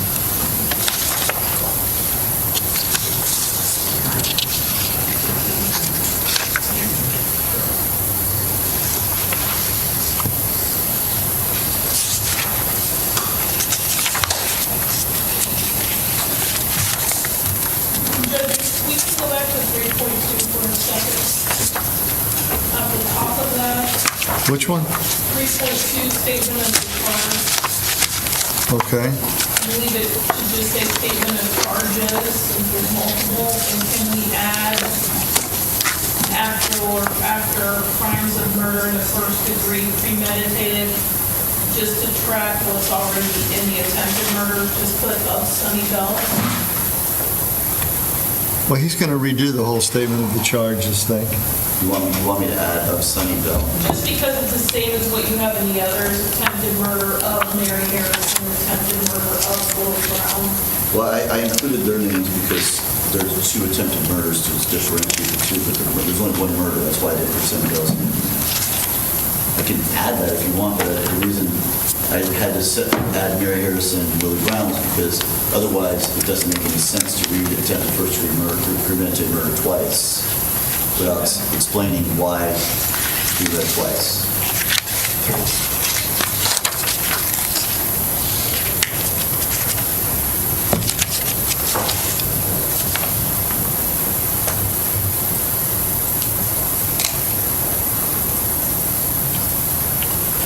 Where's the instruction that talks about the verdict form? Which instruction, Judge? The one that says all the verdict must be unanimous, and for your convenience, a verdict form has been provided. You know what? I Isn't it under the verdict? Isn't it in the verdict where I say?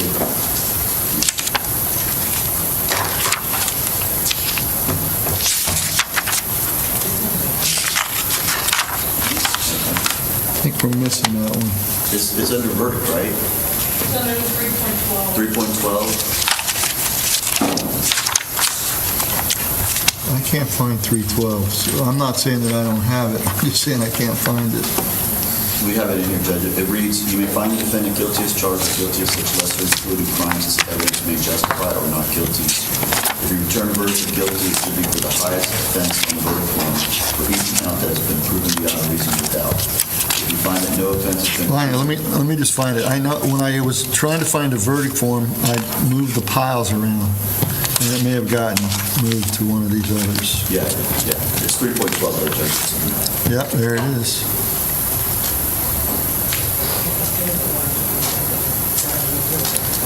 But there's another one, though, somewhere. This is the multiple counts or informations, right? Correct. I need the one that says the verdict must be unanimous. That is, each of you must come to the same verdict. It's 3.12, it's the third paragraph. I have only 3.12C.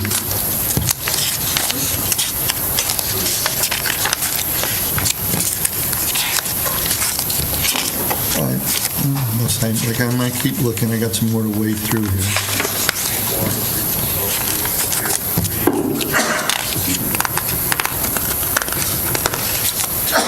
Anyway, just make sure that that's in the packets. There's 310, 311. It should be in there, Judge, 3.12, but I'll make sure. See, I go from 311 to 313.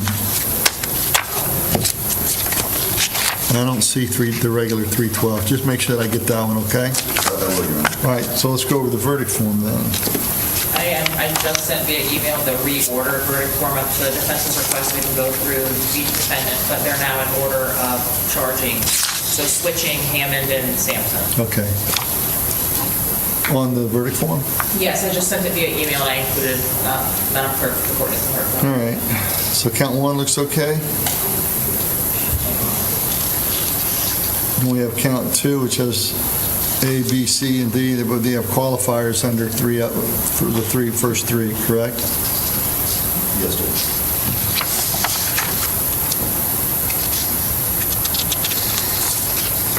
All right. And then count one. Indictment is the Ponderius. Count one of the indictment is the Jalen Bedward, A, B, C, D.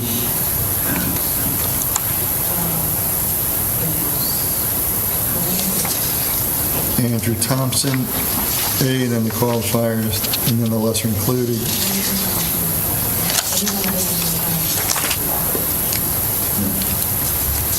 Count two look okay, folks?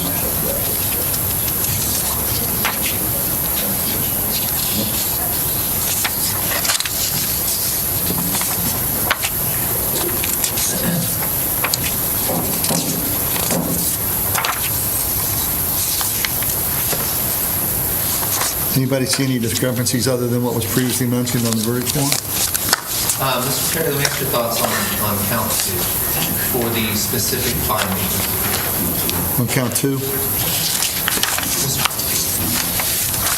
Mr. Terry? We're listening. Okay.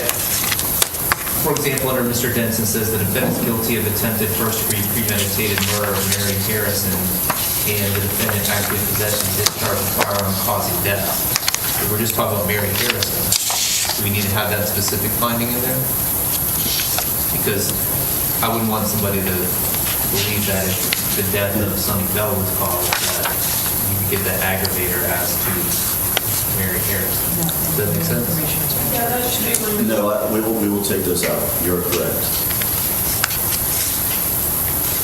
Yep, all right, that's good. So we will remove all those that say anything that says causing death on either Mary Harrison or Will Brown.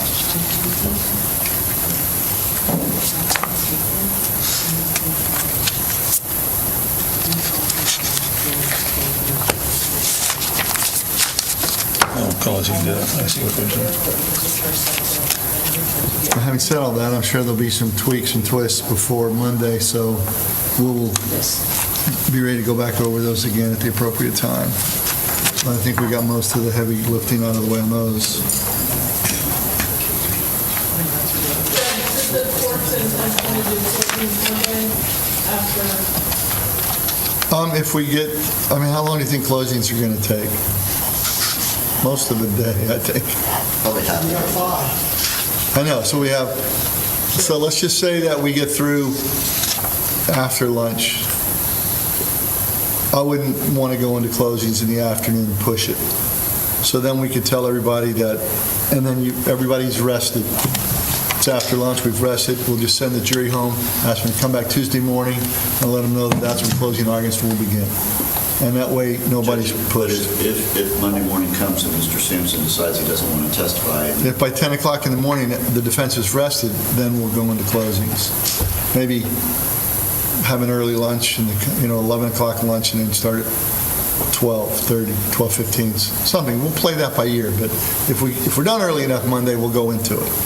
But if we're finished after lunch, I would rather wait and come back Tuesday so that all parties have ample time.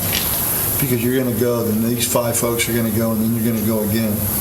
So that's going to be 3 or 4 hours probably. Have the court decided about how much time you want to get each defendant? Whatever y'all need. You're allowed to split whatever time he does. How long do you think your closing will be? Well, Ms. Ismer's going to do the first closing. I'm going to do the rebuttal closing. So combined together, an hour and a half total probably between the two of us. So if you each wanted an hour and a half, I would give you that. I would give you more if you really wanted. I'm not going to crush you, but I can't see the person go. But know that you have up to an hour and a half. That's fine. That's more than enough, I think. Does that sound like a reasonable amount? Yes, and Judge, if we end up doing closings Monday and closings finish up at, 4 o'clock, 5 o'clock or something like that, are you going to instruct them, or are you going to have them come back the following day and instruct them and let them deliberate? What's your thoughts on that? If we're that close, 4 o'clock-ish, it would probably be better just to bring them back in the morning, read them the instructions, and send them off fresh. Unless somebody strongly disagrees. I don't know what you're talking about. I'm not clear what you're talking about. Judge, one other issue I want the court to be aware of prior to Monday, especially prior to closings. There's been a lot of discussion about the reasonable hypothesis of innocence as being a standard. Because the state has put on both direct and circumstantial evidence, that standard does not apply. So we're going to be objecting to any sort of argument regarding the reasonable hypothesis of innocence, because that is not the standard. We have put on direct evidence in this case. We have video evidence, which is direct evidence. We have put on Let me ask this threshold question. Doesn't the reasonable hypothesis of innocence only apply when the only evidence is circumstantial? That's correct. Yes. So therefore, I would caution the use of that hypothesis. That's why I wanted to make it clear. And circumstantial are in this case. Correct. I think there's been some confusion because I've heard people making that argument, and that argument does not apply in this case. So they cannot make that argument to a jury and say anything about reasonable hypothesis of innocence, because there has been direct evidence put on in this case, and as a result, that's not the standard anymore. For the record, Judge, we object to the fact that the state is alleging that there is direct evidence. There is no direct evidence. It's circumstantial evidence. Hold on 1 second. I don't know what video evidence would be if it's not direct evidence. But it doesn't identify anybody. Just identifies vehicles. It identifies him getting into the... That's it. Identifies vehicles. There's direct evidence.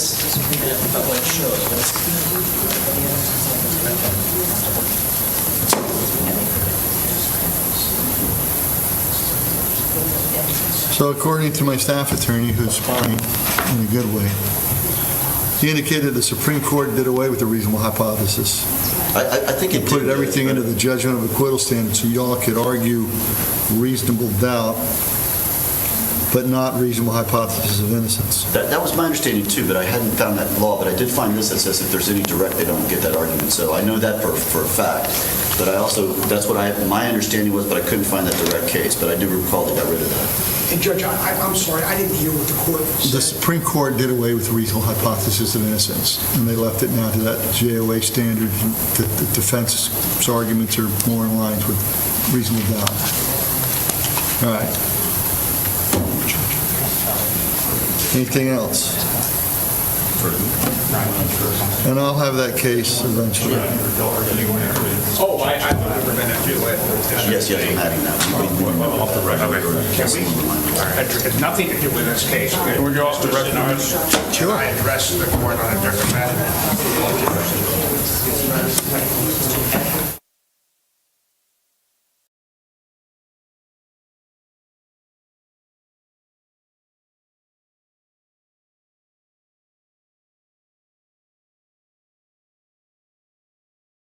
You know, I filed it a while back, and I haven't, it gets bounced around.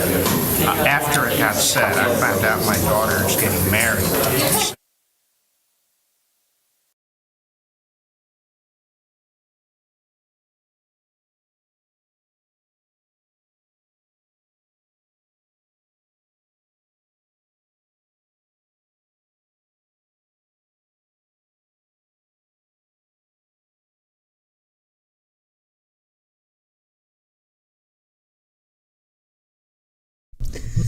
All right, now they might be winding down.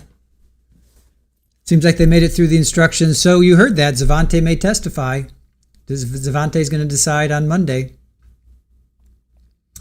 So that's going to be pretty interesting. If he does, he would be the only one. Actually, Quandarius said, so they came out of the break and we only heard James Dennison's not going to testify.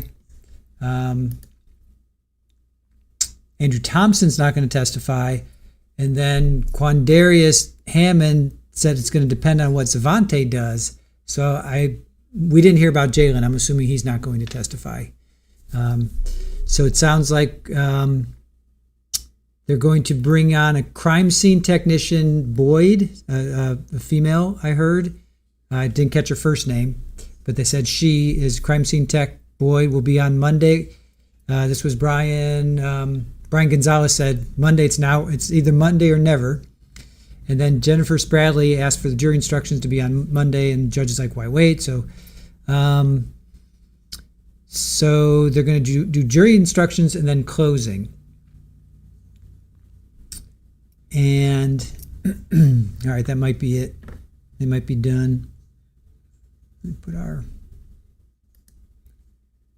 Okay, it seems like they're done. All right, seems like they might be done.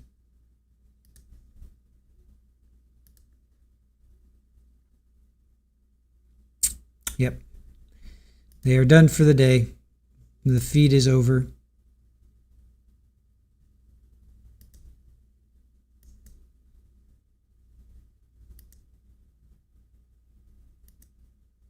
All right, so they're done for the day. All right, so the upshot of all that was the state rested. The defense is going to put on a case, but it seems like it's just going to be really brief. It's going to be Brian Gonzalez, who's going to call up a crime scene technician. Zavante may testify. He's still thinking about it, I guess. And if he does, then that's going to take them that's going to definitely take them into Tuesday, because he'll probably be on for at least, I would think he'll be on, because don't forget, he gets crossed by, direct is going to be with his attorney, but then he gets crossed by everybody, or has the possibility of being crossed by everybody. So I don't think he'll be on all day, but he'll probably be on for quite a while, at least a couple hours. Let's see. So we won't know until Monday if Zavante's going to testify. Quandarius isn't quite sure what he's going to do. Remember, those two were in the same car. Zavante was driving. Quandarius is was allegedly the shooter. So we won't know until Monday. And then as far as closings are concerned, the state's going to need an hour and a half. Oh, wait, are they back? No, wait. No. The state's going to need an hour and a half, and hold on.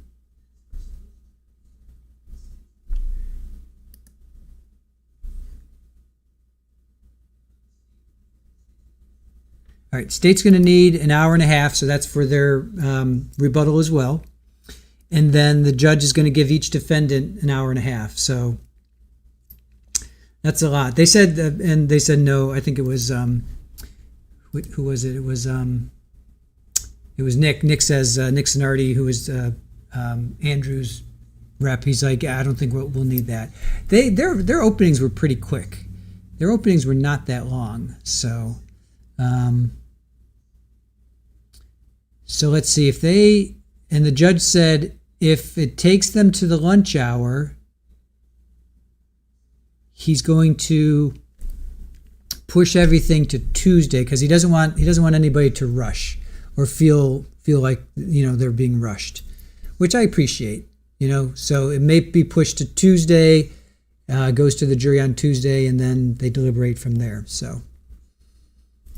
All right. Let's see. The Browns moniker was based on Paul Brown. Psychosaurus, that was me.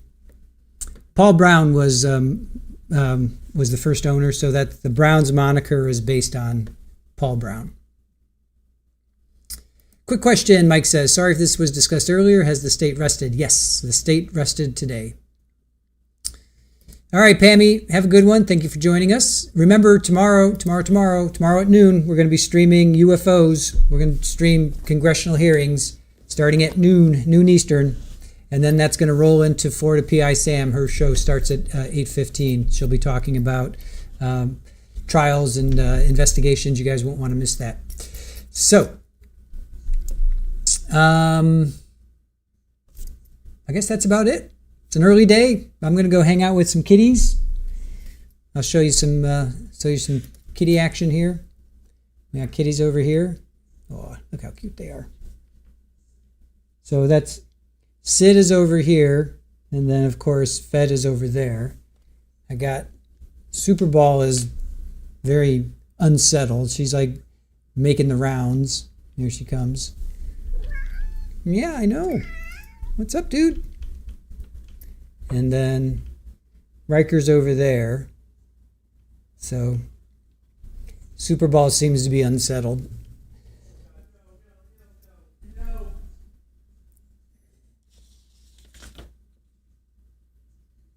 Oh. So anyway, with that, we will say goodbye and thank you for being with us. Thank you to Aaron. Thank you to our mods. And we will see you guys hopefully tomorrow. Join us tomorrow for UFOs. I think that's going to be fun. Tomorrow at noon, I think it's about 6 hours, so it'll take us to about 6:30. And then Joe Schmo's streaming Sunday as well. So Florida PI Sam Saturday night, Joe Sunday afternoon. And then we'll be back on Monday at 8:30. So thanks, guys, for joining us, and we will see you. We'll see you tomorrow at noon. Have a good one. Bye.